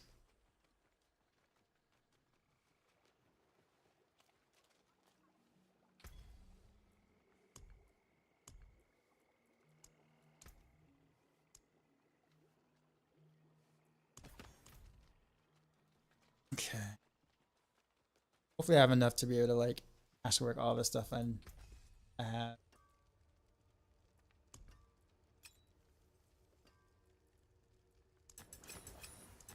I might not be picky with the rest of my masterwork. Yeah, man. Said that.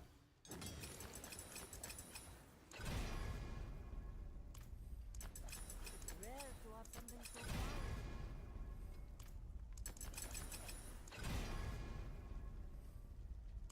Right damage. Oh, yeah. I'm gonna roll it off with something different. Okay. That's gonna be a lucky hit chance, I'm sure. Yeah. That's fine. That works. never seen something so Yeah, J Rockets, you're welcome.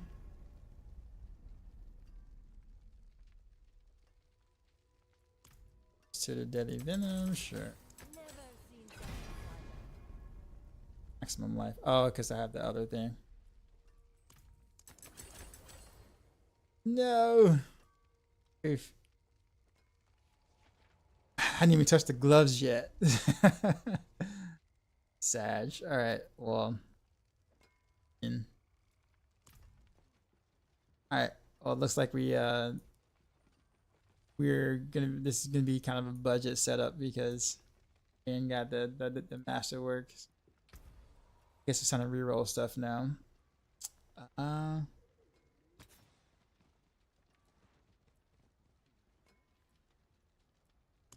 many like angel breaths I have though? This is gonna be kind of rough. I do I guess I'm gonna do max life. I guess I'm gonna do whatchamacallit, right? It's me glassy, but damage over time.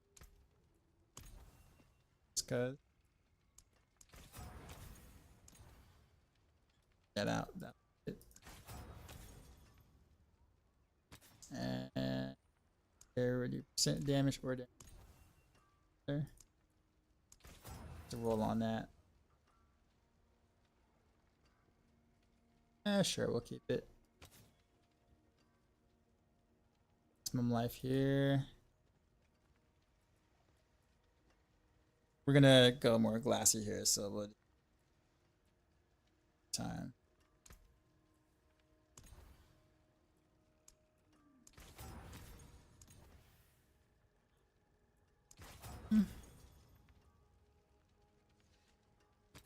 Percent damage, I guess here.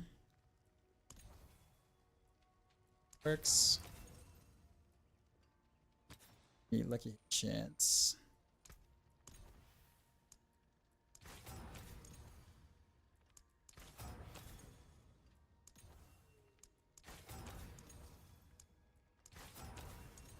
Like I'm gonna waste a lot of mass trying to get lucky hit chance. Oh no, we did it. Cool. So maximum life obviously is bad. What else can I get on here? And kind of that would be kind of worth it ish. Maybe something that doesn't require me to spend a lot of angel breaths for. 2 malice actually. I mean, vulnerable increases it, right? Like vulnerable damage actually increases it.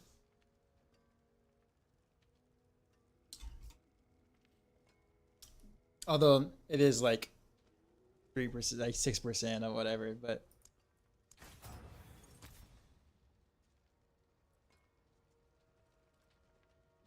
Mr. Pimp, what's up? I mean, malice isn't necessarily what you want here, but yeah, well, it's a triple amulet, but it's a 1/1/2 though. So like look at the top end. So I mean, this is still kind of okay.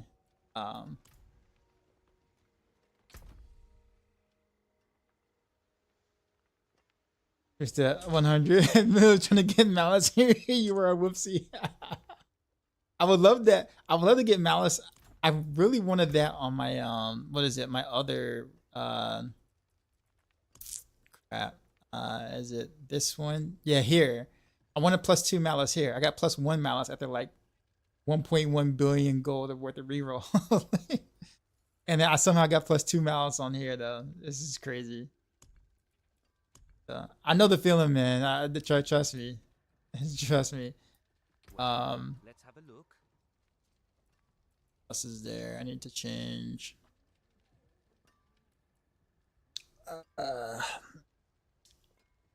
Lucky hit chance instead of crit chance on here.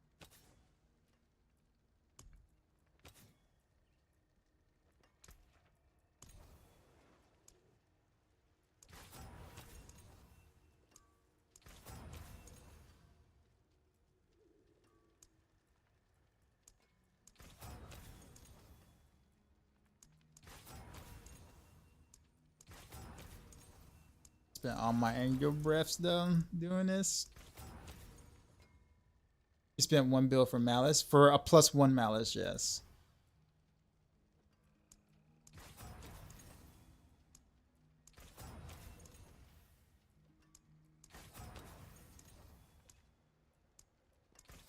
Yeah. That'll work.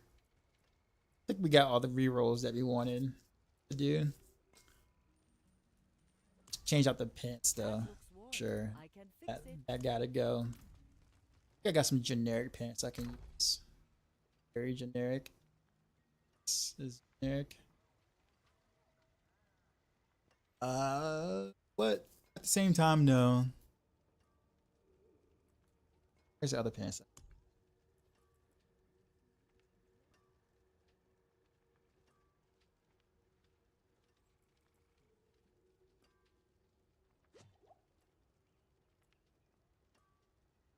There's another pair of pants I have. It's freeze on. I know that Seeker.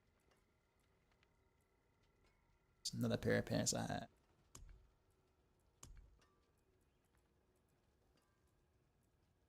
Wasn't like masterwork, but it wasn't fully masterwork. So remember where it's at. I don't think these were it. Me kind of saddened though because I don't have a chance to freeze if I don't. This is not it either.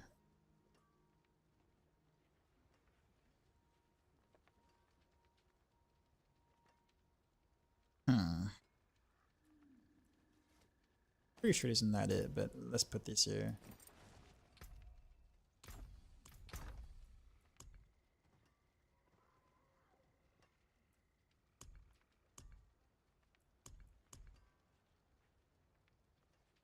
They're not sitting in here, I'm sure. So,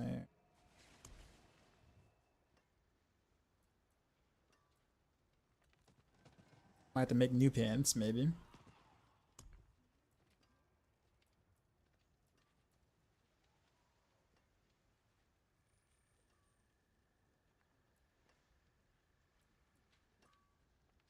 swear these are not it, so didn't it's this slot?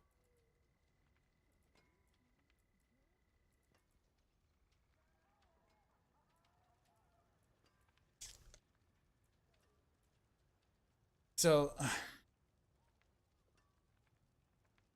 so I have left on 0 out of 5. Okay. All right. I think we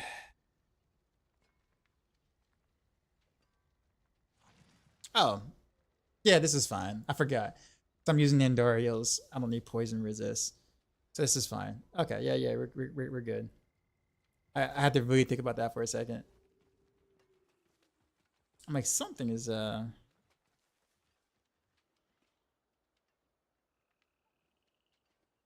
the vibe of my stream is so chill. Good music, keep up streaming. Thank you.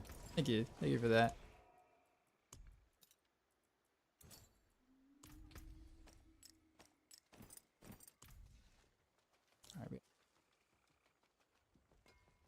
The name of that's why I said basic skill is called Blade something. Blade Dancer? Blade Shift? Blade Shift is on legs.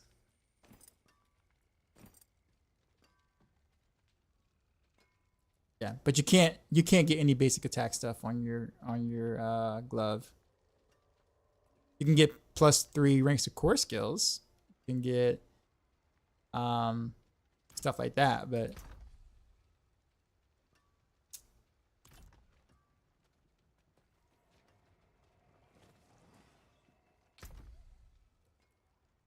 Okay, so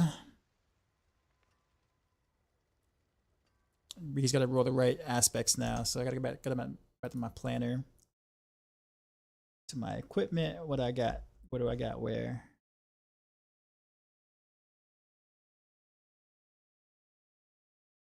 So we got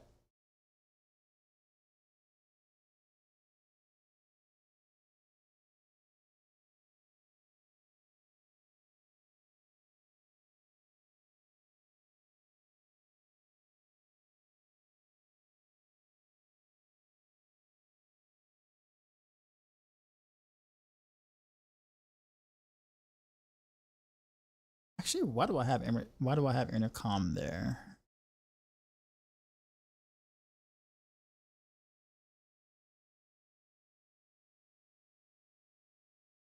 Oh, because whatchamacallit doesn't work. That's right.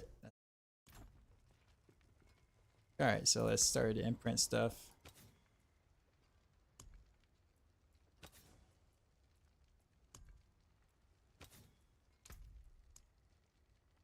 Enter.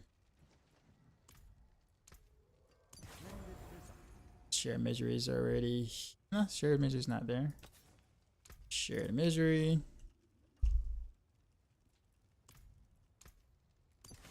Got concussive on the glove, on the boots. Yep, that's what needs to happen. We do noxious. It's here.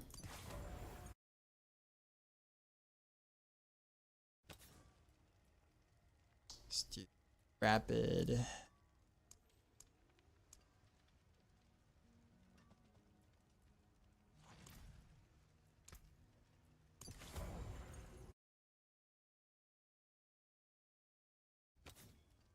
Touch. I have no real way of spreading vulnerable.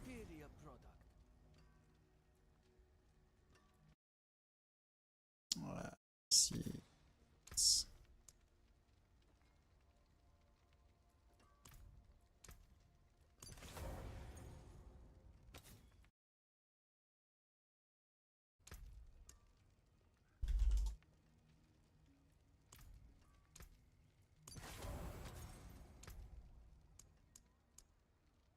Attribution.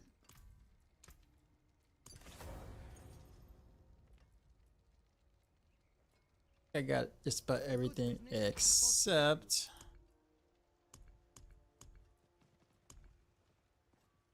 Dariel's helm.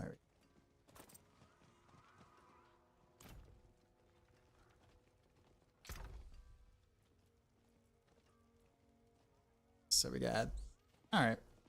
So mostly, I guess mostly everything. It's just still kind of like a bootleg, first shot kind of setups here. So don't expect anything amazing, but at least the build will function.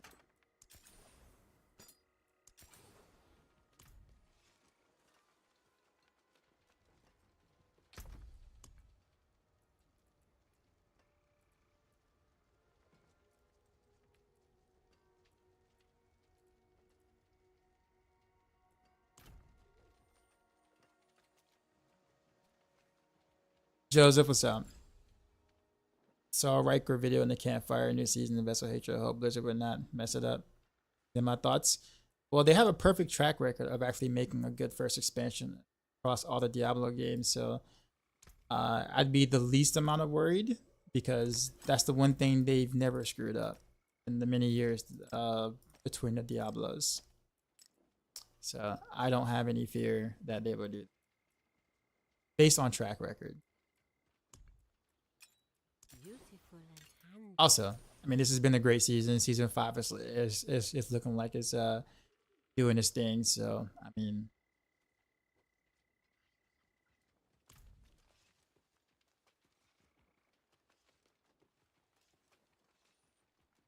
since the Hellfire wasn't that good, but LOD and ROs are cracked, sure.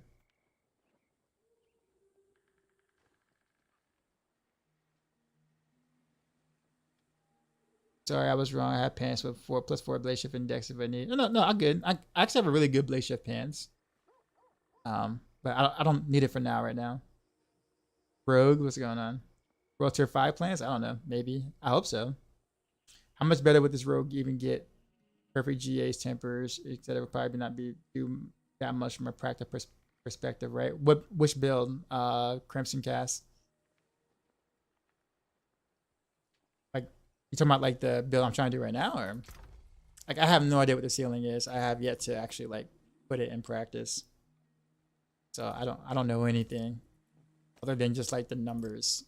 Like I can map out the numbers and be like it can do this or that. But that's all I can tell you.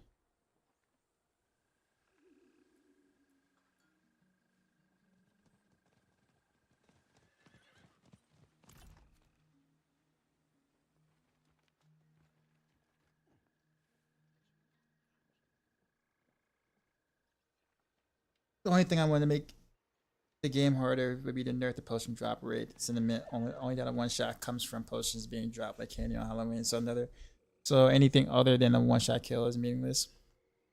Oh, you meant the build I'm working on right now? Yeah, I don't know. Well, how much better would it get? Oh, well, way better for sure. Like the gear I have right now is very peanuts, relative to my other setups or whatnot. So like this is just putting something together to see how something performs. That is it.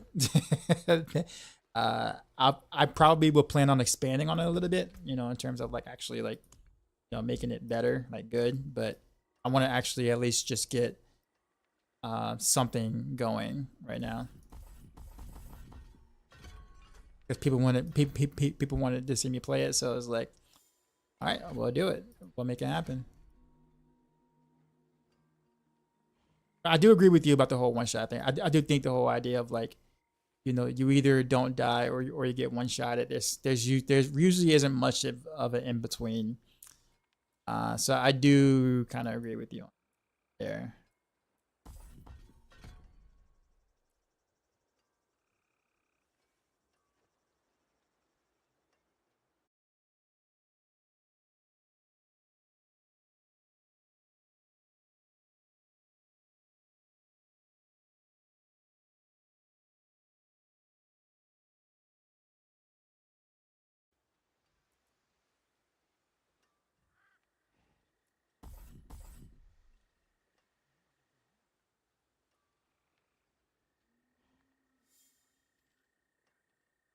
Trying to figure out where my Okay then, guess it's my turn.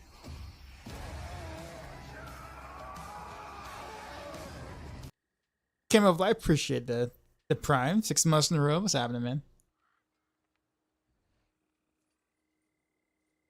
Any thoughts on Doombringer on this build? Not worth.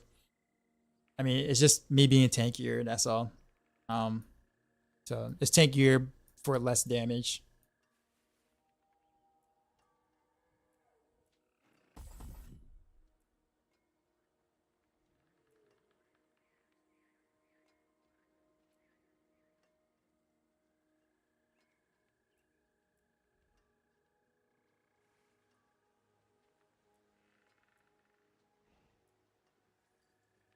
I guess we could do this right here. Actually, no, we want to take more to Poison Venom there. I'll figure something out for that later. Yeah, almost ready, y'all. Almost. We almost got this. Make sure I get the right passive because this will all go to hell if I didn't.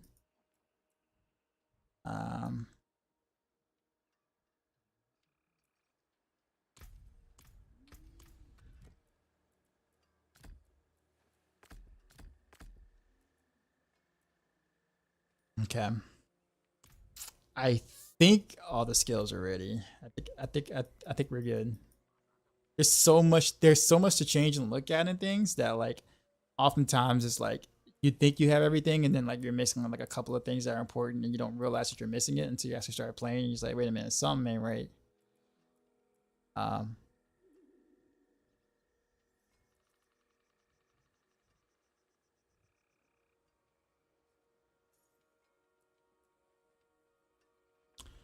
So the only thing about it is that like there's nothing for me to spend any like combo points, combo points or intercept or whatever like that. Like the key passive does not matter at all in this at all. Okay, not key passive. Sorry, key passive does matter. The specialization doesn't matter at all, which is so weird for a setup like this. But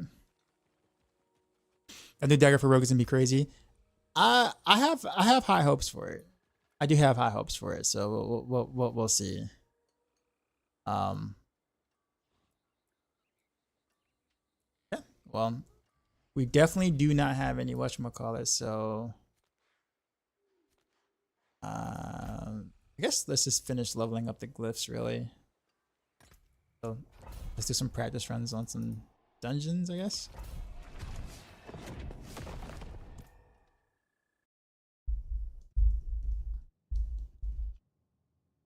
If potions were a scarce resource within Nightmare Dungeons, that would add meaningful room for skill expression that doesn't exist right now.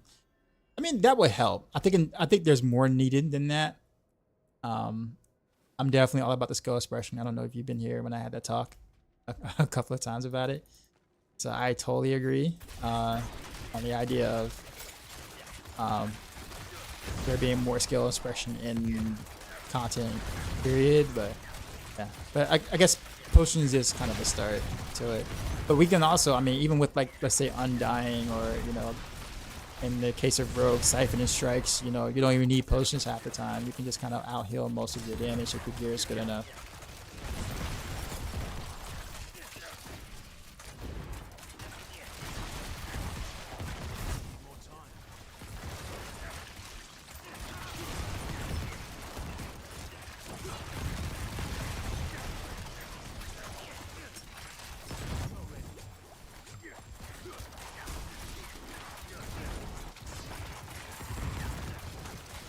I mean, that sounds like something that you would want to do for like an expansion. Like that's like an expansion type change that people, you know, when you're, you know, doing an expansion or, you know, making big changes, like that's the time to do it.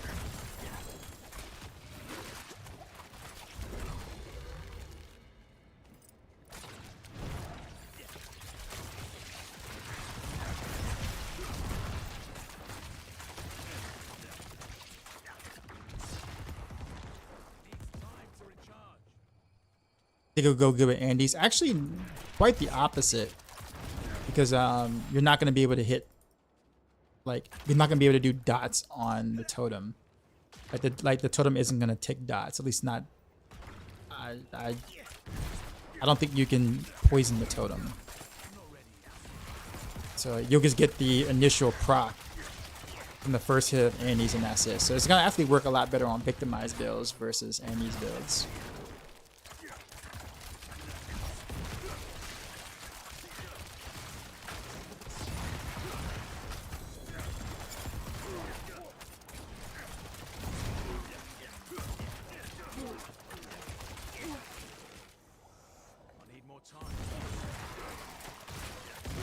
Does Retribution only double dip during the boss stagger phase? Yes. At least on the boss, yes. It does double dip against elites and trash mobs, but yes, on the boss, none of that happens until the boss staggers.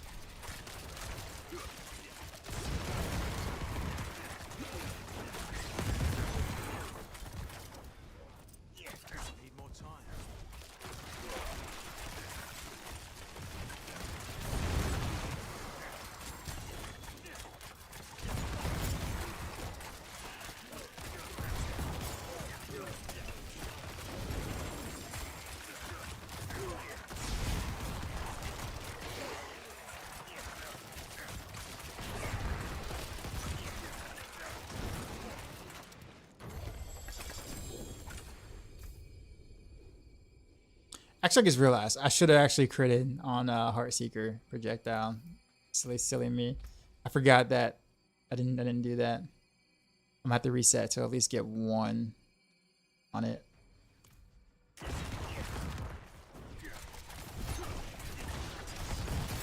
I probably won't do it tonight, but that's definitely more important. It's 85% is too low.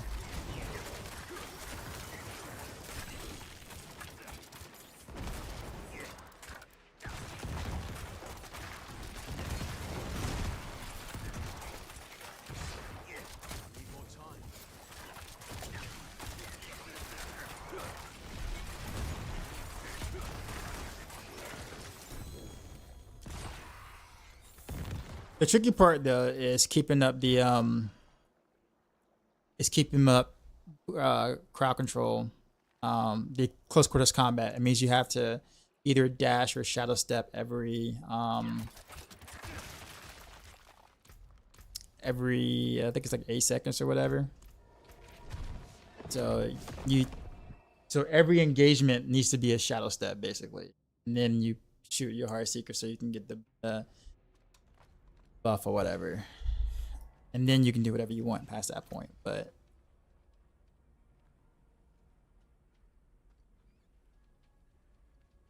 you know what? Not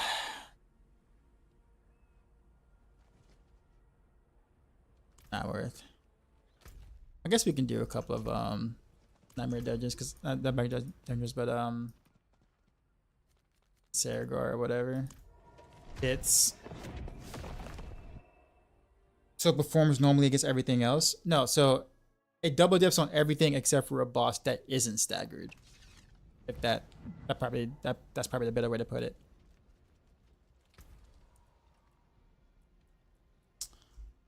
I don't even know what the benchmark is, so let's do a one-on-one.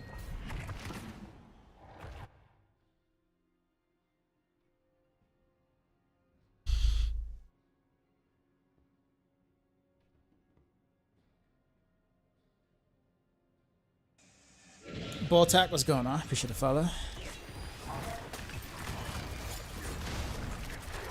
Oh. Yo, these guys are wow, okay.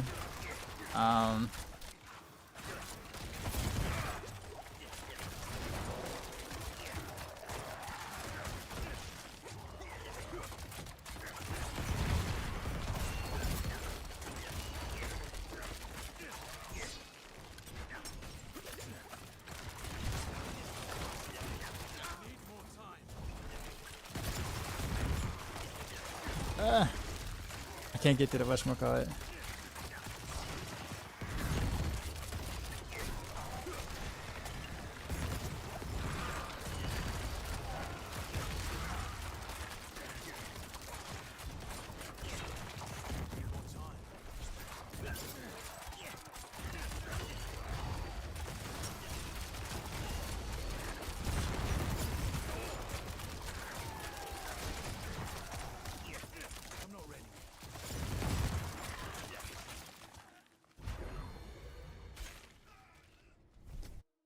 When's the PTR starting? Tuesday.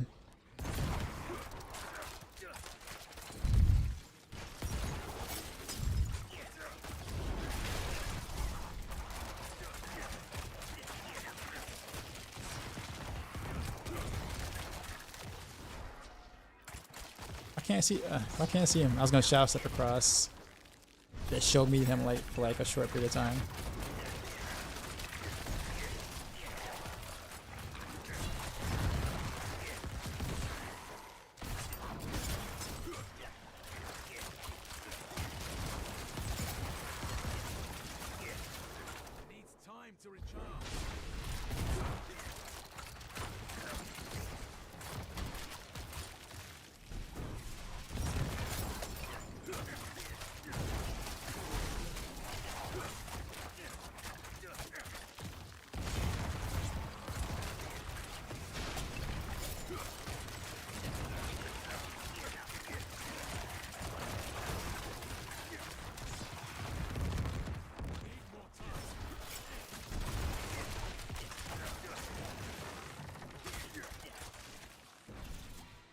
Also need to spend less time on the mobs here. Like once they're poisoned, I should just go.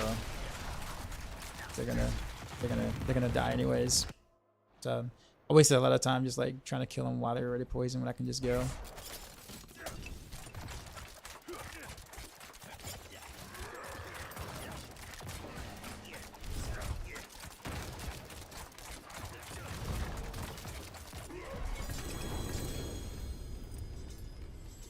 So yeah.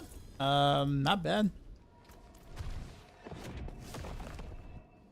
Doesn't imbue with whatever imbuement you have. Oh, you mean the totem? No. It just takes the damage that is done. So it's not, since you're not going to be ticking on the totem itself, then you're not going to be able to get a consistent damage on that totem. Let's step it up a little bit. Let's go to 110.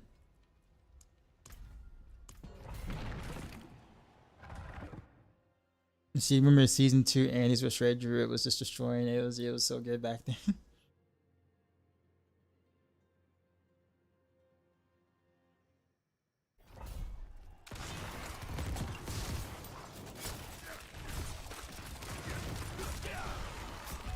Oof! Whoa! What killed me? Shocking Quartermaster.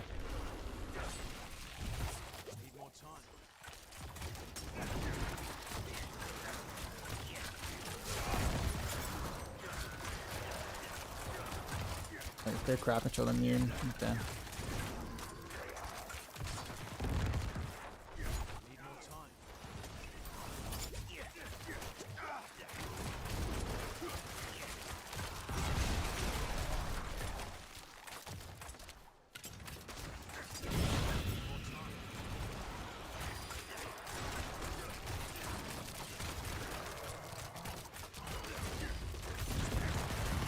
Should have followed him.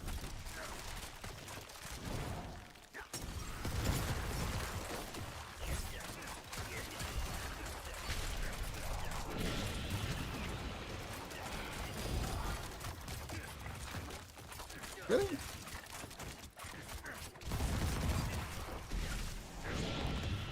We should have followed him.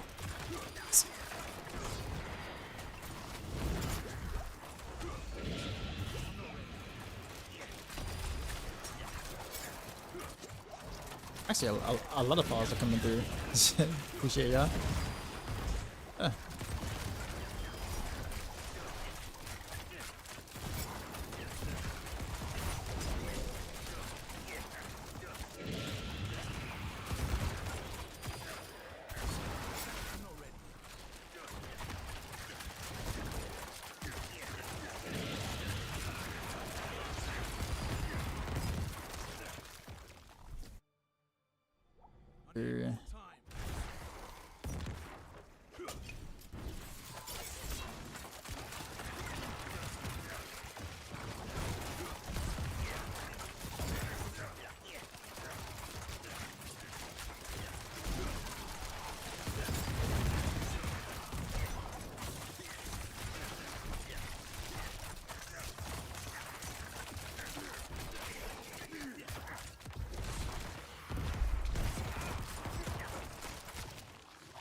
I do wish I had better gear though. To see what I can actually like really do with this. So, we'll get there eventually.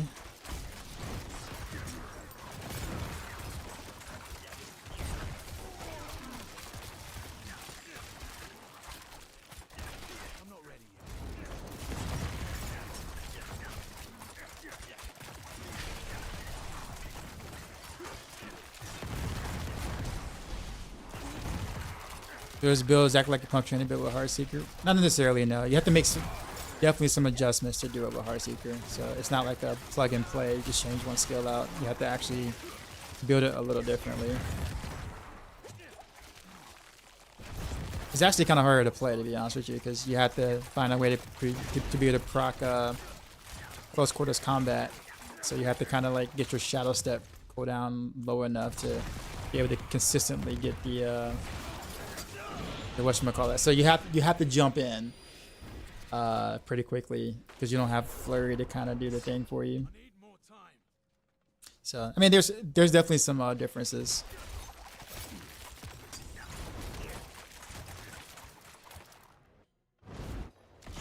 Why Shadow Imbuement?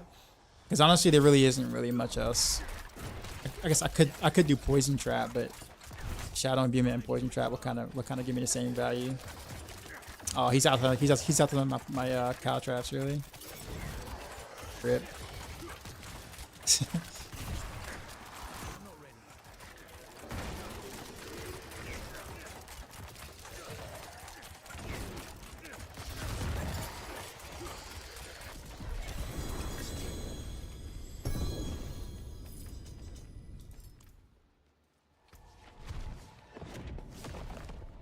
I mean, if there's anything I could replace, it would be probably Smart Grenade for Poison Trap or something. If I want to do that route. But yeah, the Shadow Imbuement is for the 12% more damage from mix Shadow Imbuement, which adds to the poison. World boss in one. I haven't done a world boss since I've been so stacked on Shadow Prisms. I'll keep my forge hot. Return But that was kind of rough. My gear is obviously not good enough for that yet. In terms of a speed run, let's go to 105.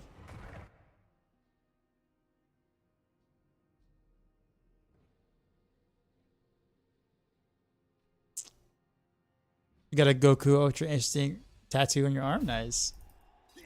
Like for real, bro?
Catch up to the effect looks dope when it's played on the ground. What's going on? You're rude? What's happening?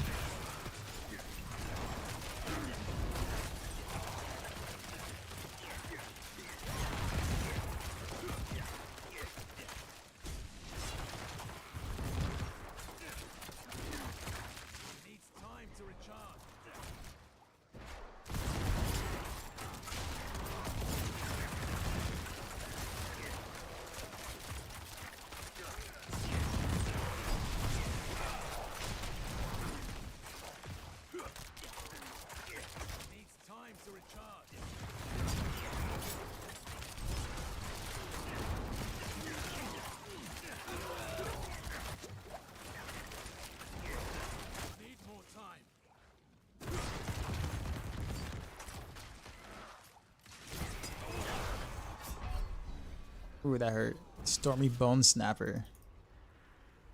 Is there legendary temper mat for the marksman crit damage?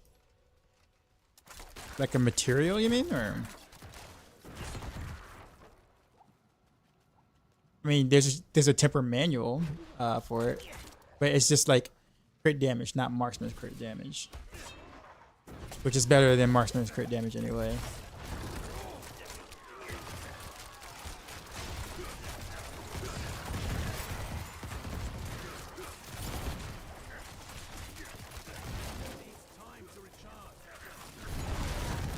Legendary one, yeah.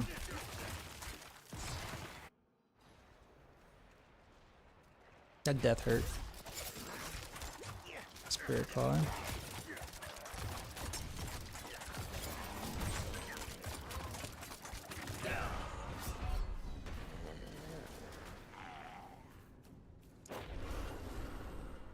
I honestly did not see what just hit me. I was just standing right there though, but I didn't see what it was that hit me. I need more time. Because we found one rare so far.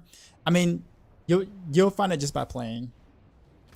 Like, it may take a little time for you to find, but you'll find it while it's playing. It needs time to recharge. Is the leg good on Rogue? No. Nope.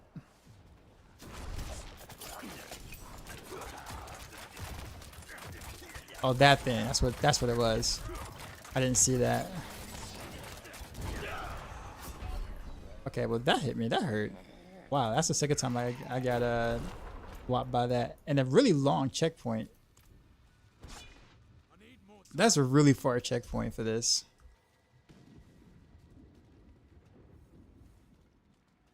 So do separate crit damage types work multiplicatively? No, they don't. Nope. Marksman's crit damage is not the same as regular crit damage for your precision or anything. So no, they don't work that the same way like that.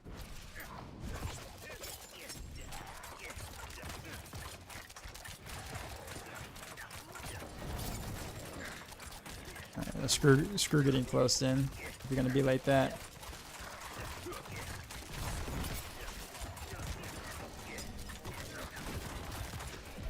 Yeah. I was trying to stay on top of them so I can get the 5% damage buff.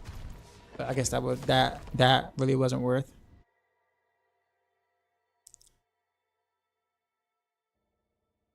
If you walk backwards out of the room when you TP to the Guardian's lair, it says the checkpoint about to be inside also the lair instead of super far away. Oh yeah, I did forget about that. That is true. No, we're gonna do this instead. Let's do this.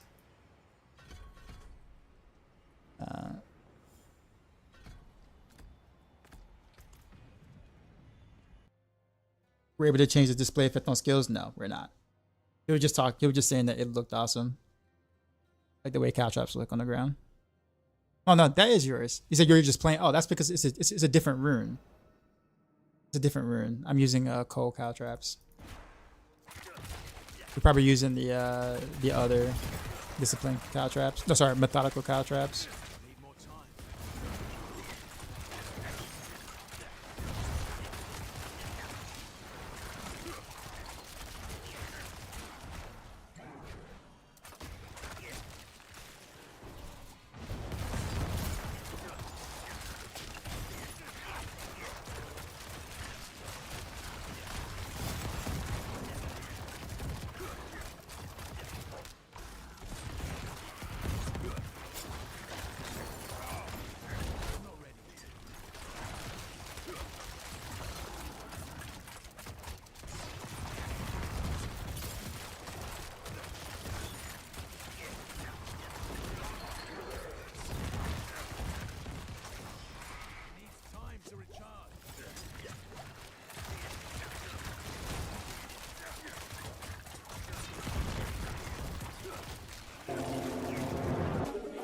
Nick Thornton with the raid. We just got I can't do the raided, dances. I'm son. in the dungeon, but or the pit. You know how we do. But what's up, man? Drop my new beat for these new viewers.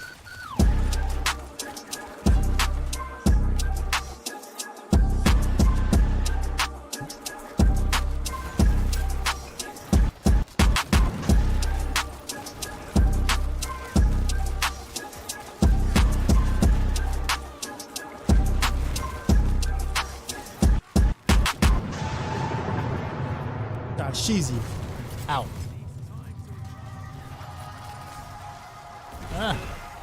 Are you Nick kidding me? Thornton raided my stream with 14 views. What's up, man? How's it going? I got pretty thrift shop gear for my Heartseeker Andariel's set up here. But we're doing it.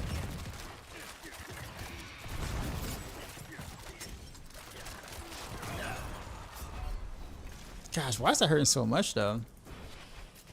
Let me make sure I'm like, pretty sure I'm capping everything. Ah, it should be fine. Why is that hurting so much though?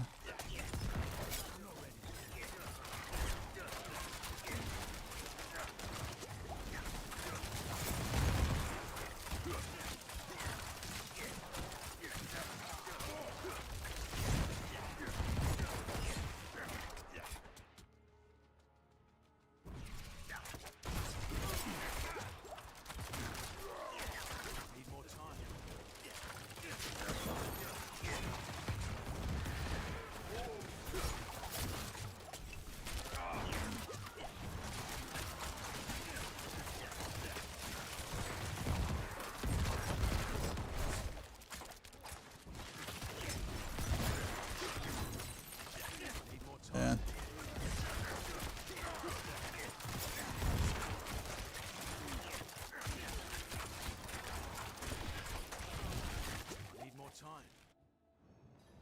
Is Andariel's better than Shaco build? What is Shaco build? Don't mind me asking. There are a lot of rogue builds that use Shaco.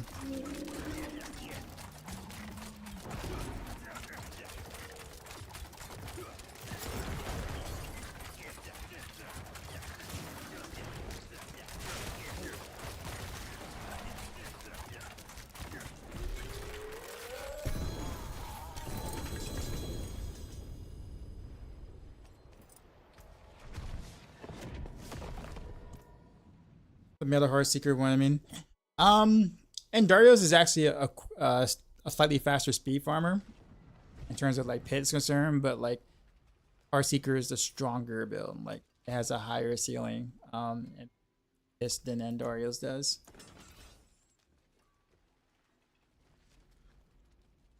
Yeah, that hurt. I'm gonna keep going for this.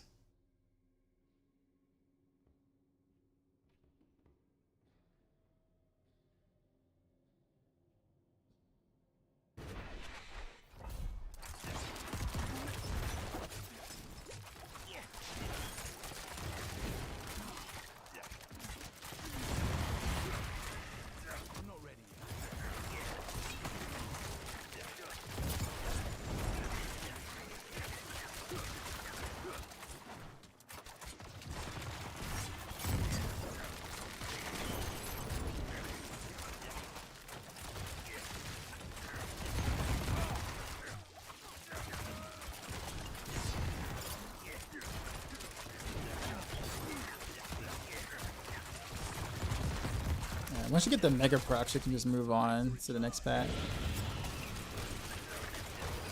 That right there. What is that dot? Andariel's helm.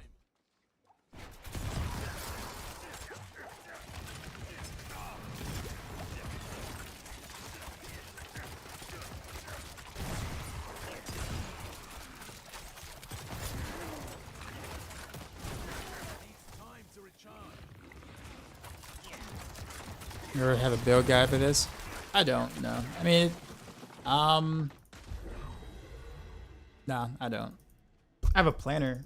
But I don't have like a video guide or anything.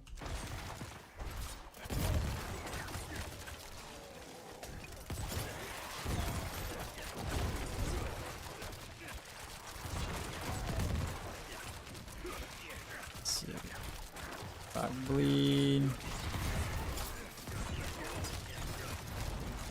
I bleed. Poison.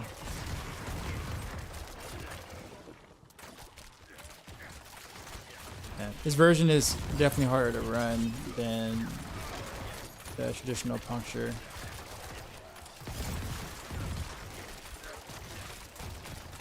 It's trying to keep my close quarters combat buffs up and stuff. It's hard. This.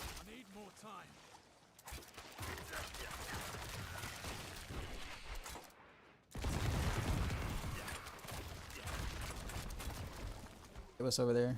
You guys.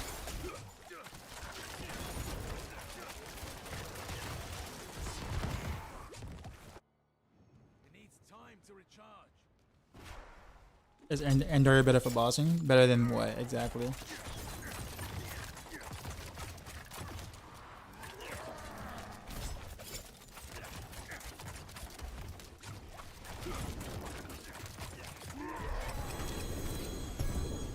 Is that not your cup of tea? I mean, it's interesting. I mean, this is interesting. I mean, I would Geo that did not like us without Lada. I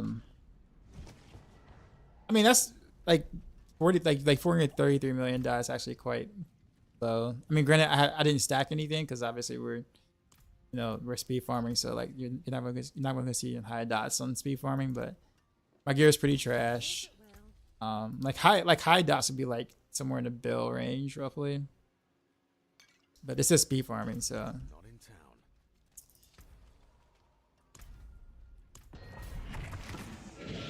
You'll play without close quarters combat.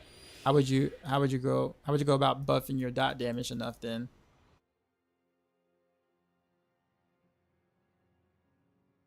That's the issue. Like,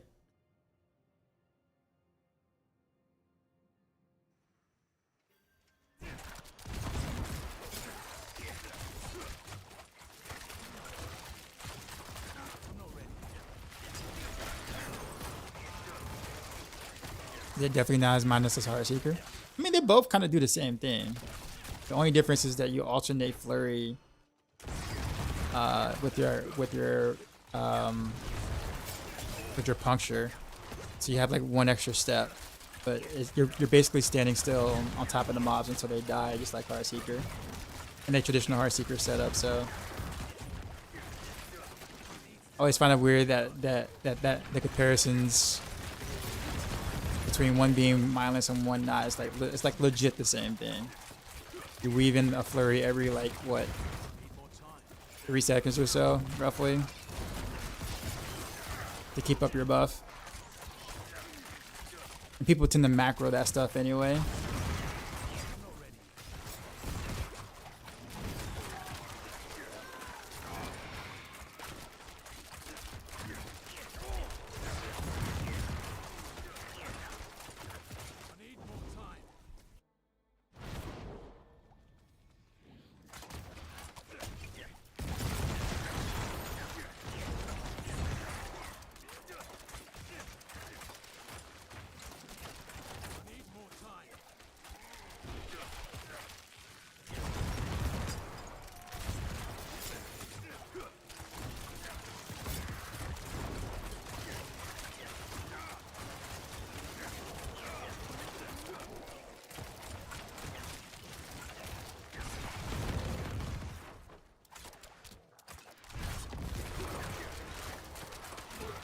Why does Andariel do more damage than X-Files? X-Files has a higher value in tooltip.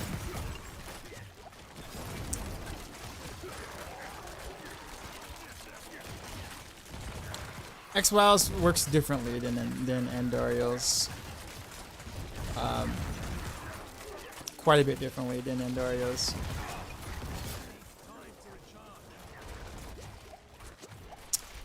Twitch, what's going on?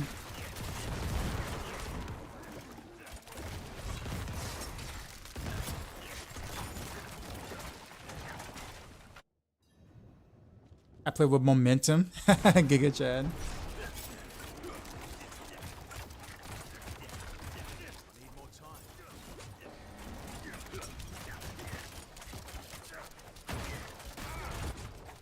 Almost died there.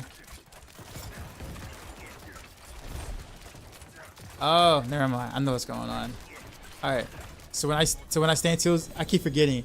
If I stand still too long, or if I don't use my shadow step in like a stagger phase or whatever, or right before it's phase, I'm gonna lose my QC or CQC buff, my close quarters combat buff. I keep forgetting to like thing. Can you see my equipment? I don't think you really want to. It's really not that great for this. Trust me. But if you want to know what I'm doing, if you check out the actually, it's really not build command, is it? No, it's not there. It's in my planner. My Andariel's planner. I gotta make a command for that next time. I'm sorry.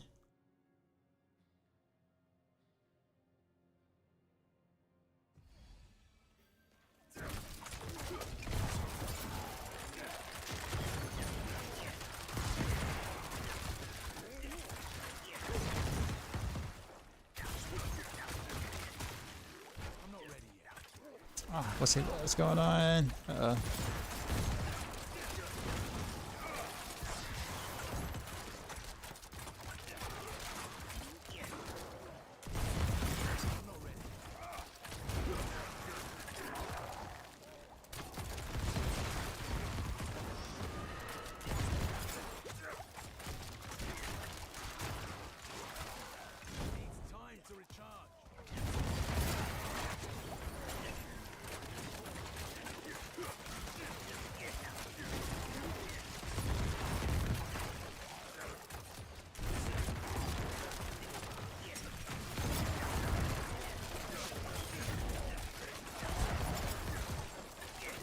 Yeah, I gotta shadow step a lot.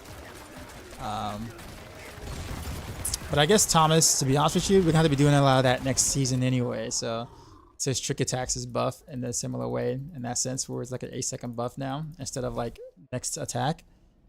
We're gonna be doing this anyway, so I guess it's kind of get used to playing. What was it? The way we played in season 2. To get the to boss world buff and the trick attacks buff. Well, more so the to boss world buff, where we just have shadow step everywhere. To get the buff up for X amount of time.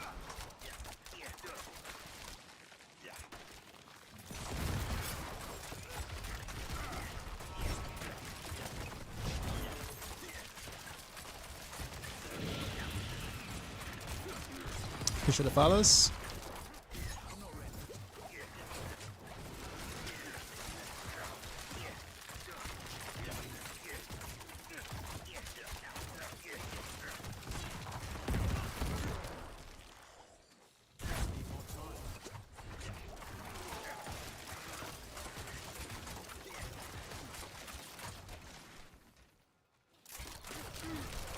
Season 2, you quit Road to play ball lightning sword.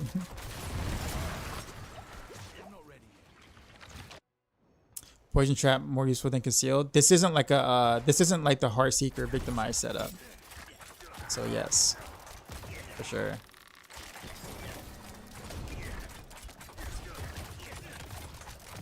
There we go. That's the tick damage. Yeah, I guess I wasn't getting my close quarters combat buff up. That's what that was. The boss.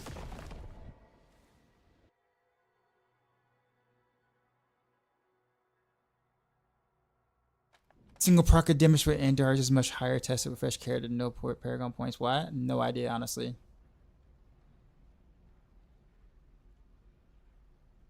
Couldn't I tell you?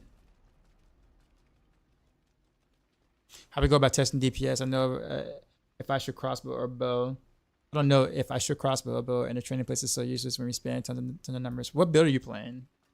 See some steel you need. That would tell me. I mean, I could probably help you out.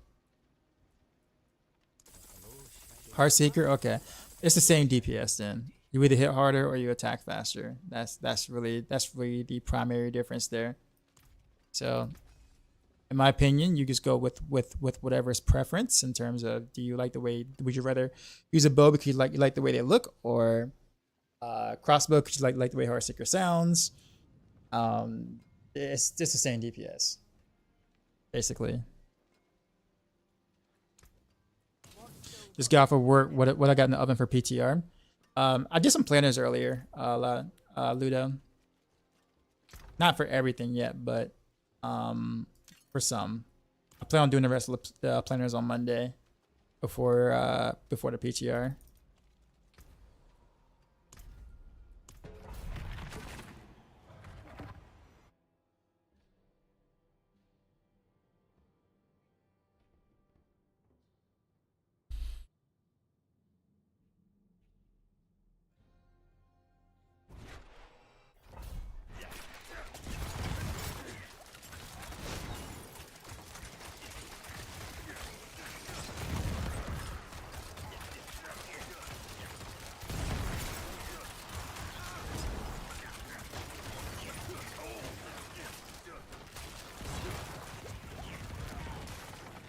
I think I'd rather do Shadow Imbuement instead.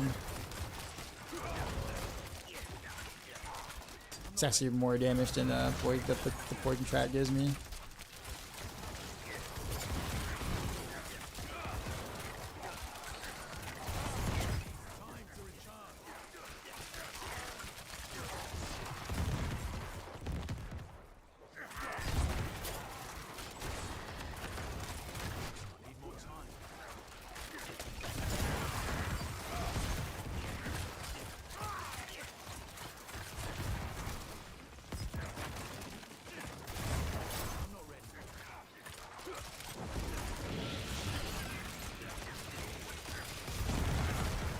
Appreciate the follow.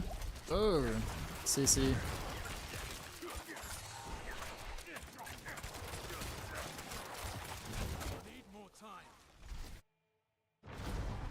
You're in the PNW, Pacific Northwest now. Actually, I'm in the Southeast.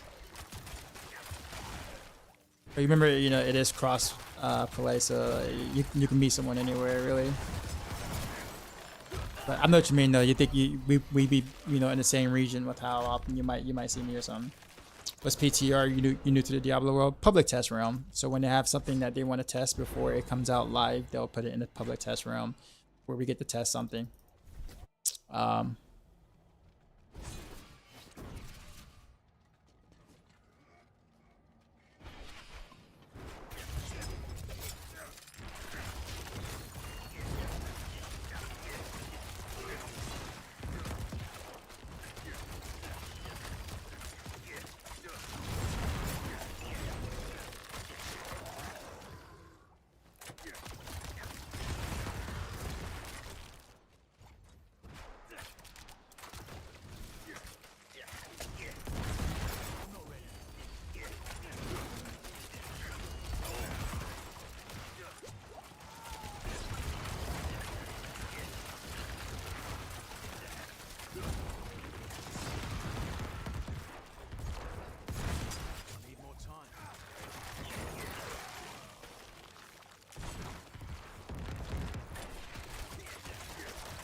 It's just for now, level 48, doing all the side quests and missions. Have you done the campaign yet? Or is this your first time playing the game?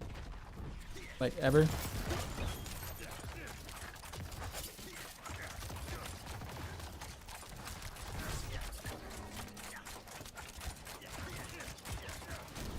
My whatchamacallit, that was a bad run, a bad thing. Yeah.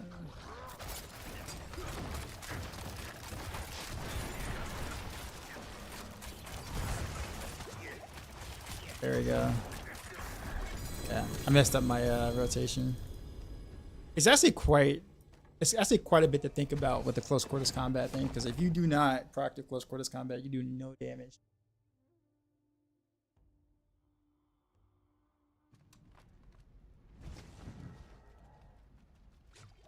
First time I played it, I played mobile, but that's it. Okay, yeah, well, that's a different game. Diablo Immortal is a much different game. But yeah, play the campaign, man. Campaign is really good. If you haven't done the campaign yet, do the campaign for sure. That honestly, that's what I would recommend doing. Does build give you the build what I have currently? No, it doesn't. I just put this together today, so I didn't have it set up as a command. But let me give you a link, I guess, to the planner. I'm about to go back to Shadow and beam it down. I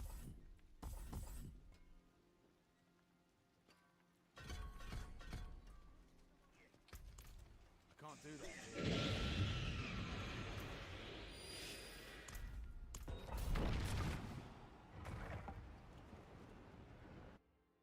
So Dexterity, appreciate the follow. I did a rapid fire build. Maxroll was a blast to play. Love it. Could you shortly say what you changed? Have you played it before the update?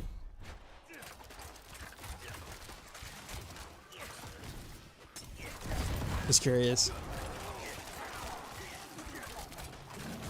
The biggest thing was the Paragon board, honestly. The Paragon board definitely gives you more damage. Paragon board. I'm trying to think of what else is there. That's mainly it, honestly. That's like the biggest thing.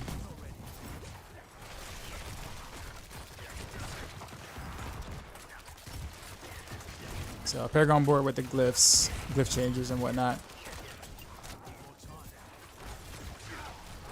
Running 7 boards now instead of 6, I think. Which was really optimized. I was actually pretty impressed with how I was able to get all the stuff I wanted to get in there.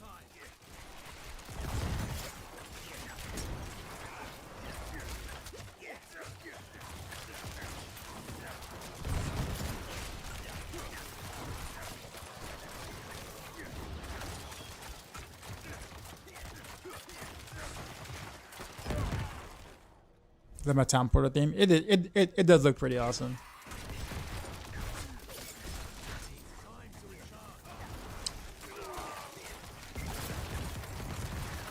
It kind of fits the whole, like, it's like the whole Ash Knight theme, really. And said, did I see Mippy's build? Of course. We worked together on Maxroll.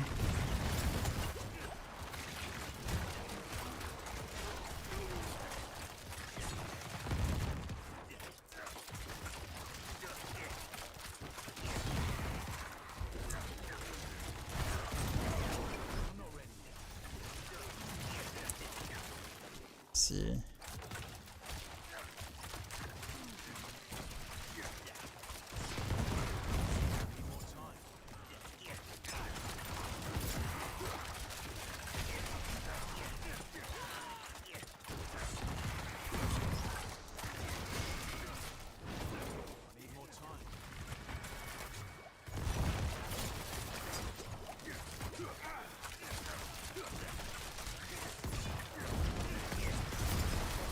I totally messed that up really bad. That's alright.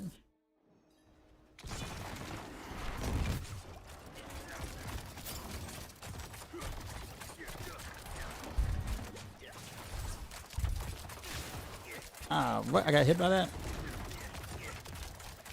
No way. Would it make use sense to use Andariel Heartseeker Rogue Victimize? Nope. None. Because Victimize doesn't buff the Andariel's helm at all. It's a separate proc. So it makes it wouldn't do anything.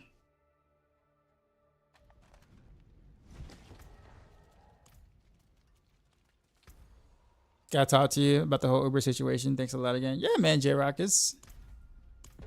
Yeah, man. I gotta get used to it, like playing this out, because this is actually quite a bit more involving than like playing this with Puncture.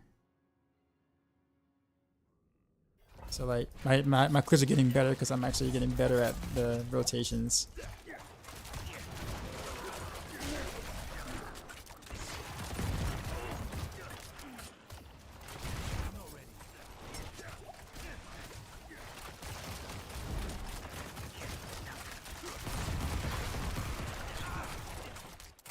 Oh, you still got the...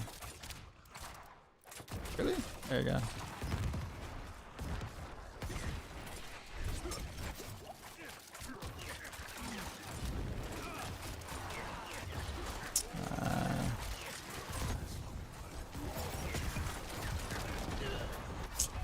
That was bad. Those champs came in and ruined my day.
What happened to my damage? What do you mean?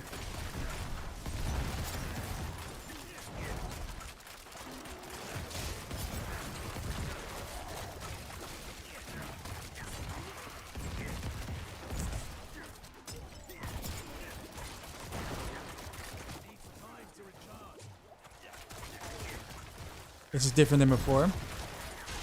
Well, yeah, this is a different build. I mean, from yesterday or earlier in the stream.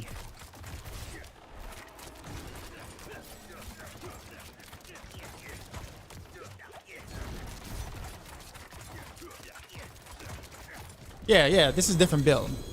Like, Are you watching on mobile or are you watching on PC?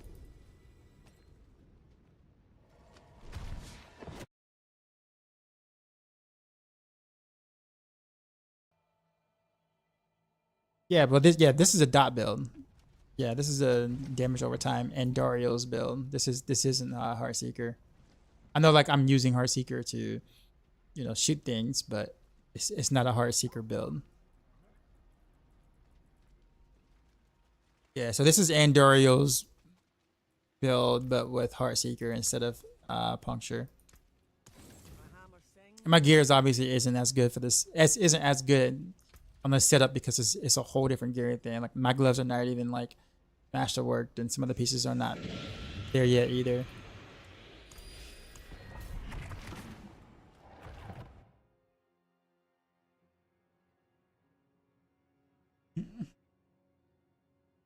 Tap Blue, what's going on? Appreciate the follow.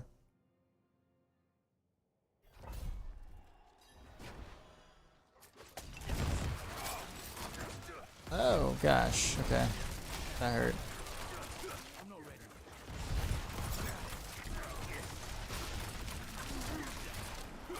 Yeah, so all my damage is damage over time now and not like the burst from whatchamacallit.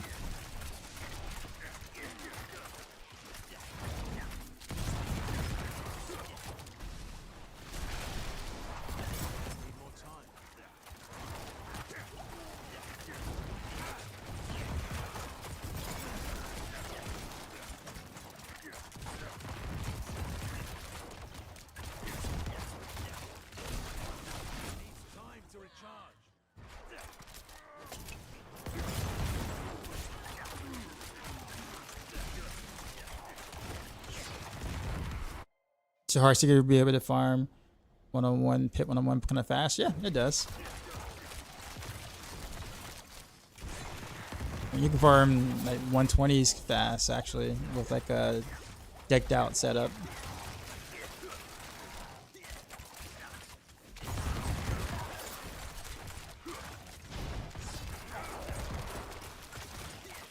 Stone Mage really? 25,000? Right. I'm stuck. Snakes.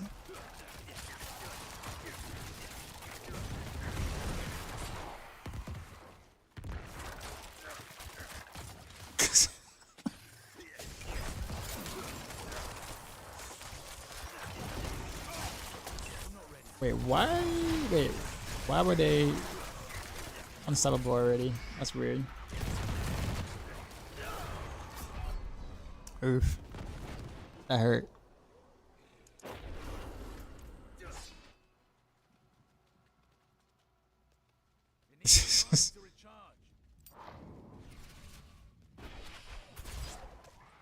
Freaking snakes, man. There we go. That's what's supposed to happen.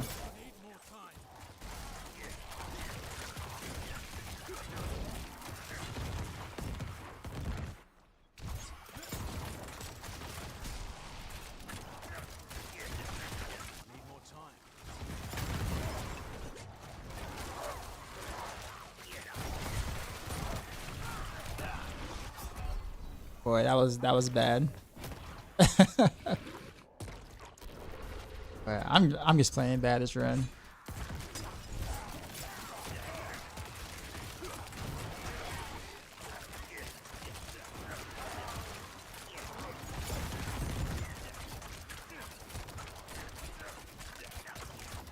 It's late. Yeah, that is true. Might be my cue to actually to go.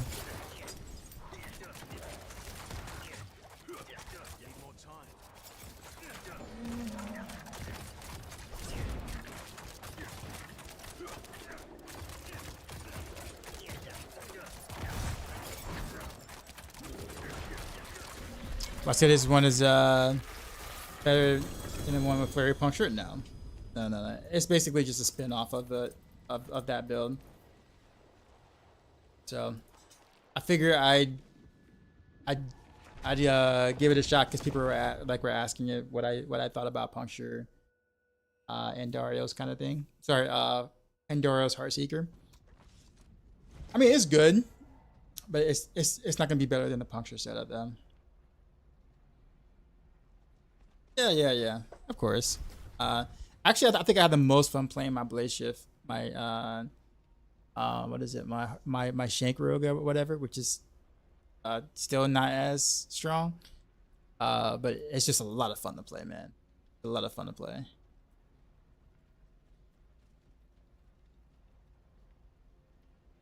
Just build an entire game, Shank Rogue. People don't know, man. People don't know. Is this Andy's Heartseeker build on Maxroll right now? No. I don't know if I'm gonna do a variant on Maxroll like that. I think the thing is that I think so honestly, like Heartseeker is going to be less damage than the Puncture setup because you just can't you just get more procs of Puncture just naturally or whatnot. But the thing is that it's also more work. Like it's more work trying to proc the stuff, like just in general, like just to try to proc close quarters combat. You have to be very, very aware how many seconds you have of the buff whenever you do Shadow Step or dash. Generally, you would probably have to engage with Shadow Step, or you have to dash through them to be able to hit the first part of close quarters combat, and then you use Heartseeker for the second part of close quarters combat, and that kind of makes it pretty difficult, like to kind of keep up. There are times where I drop it myself because I kind of forgot to cast Shadow Step or whatever, or I'm forcing myself to cast a Shadow Step to do it. Now, I mean, granted, you can throw, Flurry into the mix or whatever if you want, but then you got to get up close to do that, right? Throw a Flurry in the mix. And so if you're going to get up close and throw a Flurry in the mix, you might as well just do Puncture. The whole idea is for Heartseeker to do this for Heartseeker is to play it like at a distance, or to play a little bit further back or further back, right? And with the amount of times that you have to Shadow Step, you're really not doing that. So I don't think this is bad by any means. I do think that it's more work than I think anybody would want to invest in terms of playing a build. Considering that the Puncture version is easier to play and is more damage in general. So if you just want to do something more range related, Heartseeker Victimize is definitely the better way, like by far. But I mean, I'm having fun doing it. It's just getting used to the rotations and like for how this works is just gonna take some time.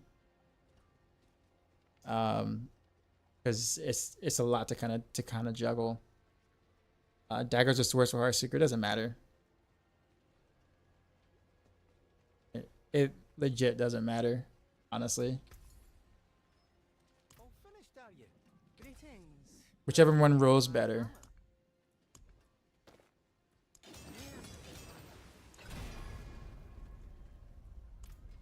Time. I'm out of materials. I gotta convert down, but I also need to finish converting this thing here. So yeah, not what I wanted, but sure. I'll leave it at that. My gear is kind of meh anyways. Use it well. Let's see. Sure.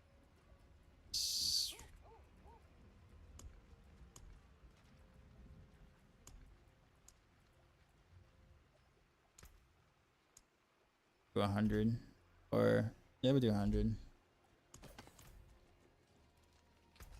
Can at least I should work this part.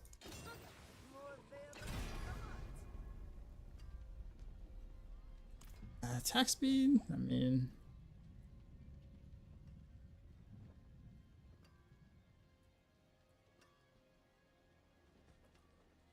let me not touch it again. Leave it alone. What do I think about Dre and Kendrick? Dre or Drake? When I see Dre, I think of Dr. Dre or Andre. 3 stacks. Also been running sapphires and your sword should it be topaz. Honestly, that doesn't really matter either. I mean, if you have 1500% vulnerable on your stat sheet, then technically speaking, the 2 topazes, 2 sapphires are better technically. But it's like a 0.01% damage upgrade. So when you see people doing it, it's not like it's a massive buff or anything. It literally makes zero difference, like literal zero difference. Yeah, 1295. Yeah, well, yeah, you just keep the you just keep the sapphires. You said Dr. Dre and Kendrick. I actually haven't seen. I haven't been keeping up with that in like the past couple of weeks. I didn't even know Dr. Dre and Kendrick was a thing, like a thing, a beef or whatever that is. Andy Builder, Heartseeker, which good? They're both good, both very good. You play whichever one you like better. Out of Rapid Fire, Heartseeker, and Andy's Puncture, Flurry, I'm surprised. I think I'm surprisingly having the most fun with Rapid Fire. Believe it or not, I mean, I was kind of that way too for a little bit. Believe it or not.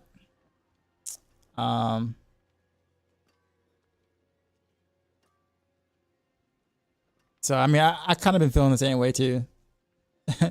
Why important crit chance for Heartseeker build? Because you crit.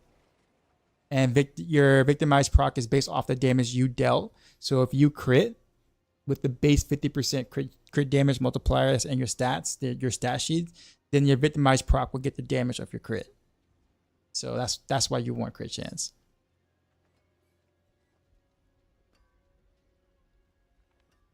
Although next season we're gonna have so much access to crit chance that you actually may not even need crit chance on the gear. Period. Like you can just literally just bypass crit chance, like almost everywhere basically. I think next season, because we'll have so much access to crit chance. What's the first build I'm gonna play on the PTR? Well, since we can copy characters over, I think they copy characters over. I think I might just play with whatever I have gear for first. So like I'll probably start with Heartseeker since I had the best gear for that, and then try the new uniques with Heartseeker. And then I have Rapid Fire pretty geared out too, or kind of geared out. So I'll do Rapid Fire with the new uniques, then Barrage with the new uniques, and kind of go down the list until I run into things I don't have gear for. Like I don't have gear for Flurry per se. I guess I do now because I do now actually. Yeah, so I do now, but I'm gonna test everything. But I'll probably be Heartseeker first because I'm curious to see how the double dip fix and the 50% more damage to victimize is gonna actually feel, especially with the totem thing. So I'm actually really interested with that because people feel that the build is gonna die, and I'm just like, nah, bro. You heard it here first on this stream, but basically Heartseeker is going to be a little stronger next season than it was this season in terms of just like when you put together everything. Heartseeker will actually be a little stronger next season. Have I done Barbarian this season? No. You would never see me touch a barb ever. I would never ever play a barb. If I do, it probably would be Flay or something. Because Flay is actually kind of interesting to play. But Barb as a class is just outright bores me. You think Heartseeker would be good in the new mode for season 5? Yeah.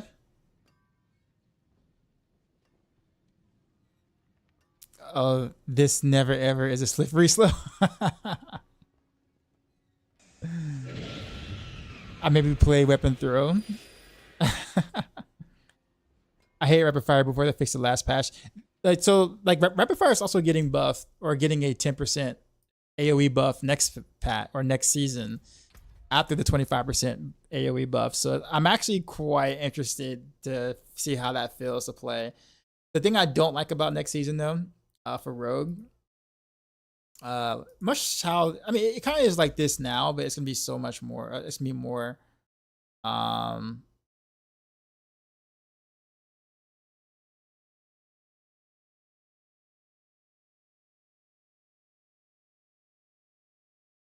Sorry, I was looking at something. What was I saying? Oh yeah. So most builds are actually close range. Like there are no distant rogue builds right now. And like I tried to keep rapid fire that way with the bow and like Heartseeker or whatever like that. And it feels better. Like it absolutely feels better to play. However, with the lob and things, you kind of just end up in close range anyway, even though you don't want to be. It's with the way things are. So I'm struggling to figure out like how much do I want to keep of that as bow, and just rather than just going to crossbow puncture, which obviously just ends up with you being up close in their face yet again, right? So kind of sucks because it'd be nice to have some long range builds, but they just don't exist right now, man. Just Andy Rogue puncture viable in season 5, of course. It actually gets better. It gets even better.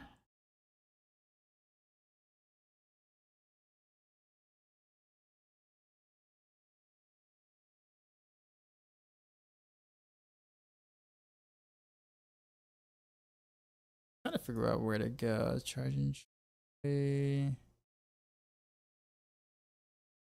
The craft. Jeez. 13 hours streaming? Dang. Nah, okay, we'll go to someone new. Would scaling victimize it vulnerably be better than scaling it through just increasing your damage, since it does a percentage of the damage you do? Well, when you scale it with vulnerable, like you are increasing your damage with that because it's additive still. So like vulnerable damage is technically increasing your damage, just like percent damage increases your damage. It's still all in the same category. Except vulnerable actually increases the victimized damage as well, and that's what you want. Because it scales as like a separate multiplier by itself. Do you really change much for Heartseeker variant versus Andy's?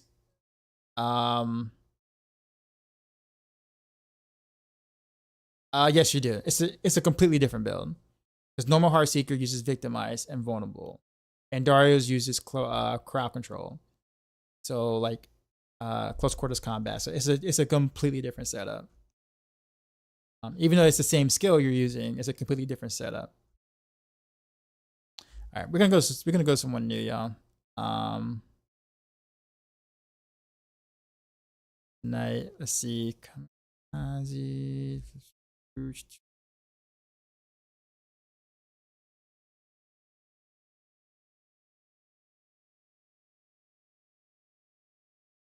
Console play can we ruin good items?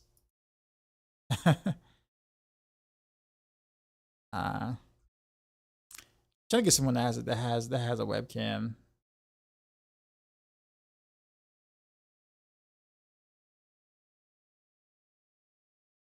Let's see, Kamikaze. Or maybe I'll go to someone I already know. Maybe King Kongder. He just started. Yeah, we'll go here. Usually I go to someone new, like a much smaller streamer in general. But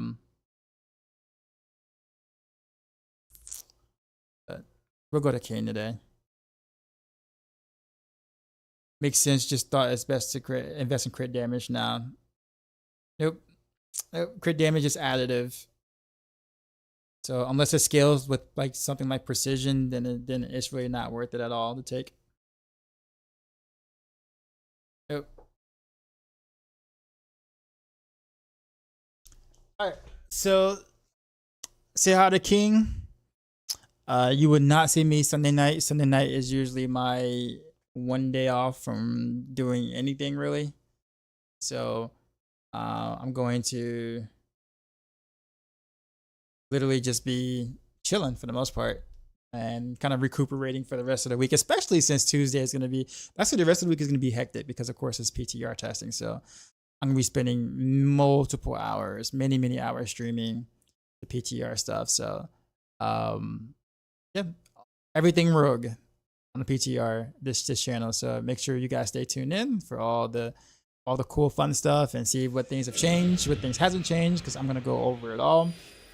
And I will see you on Monday though. So Monday we will finish doing the other planners that we haven't done for the PTR yet, and then we'll play some more Andariel stuff.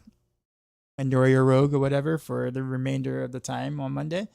And then, of course, on Tuesday, past drops, you'll see me a lot then for then. So other than that, enjoy King. And as always, until next time.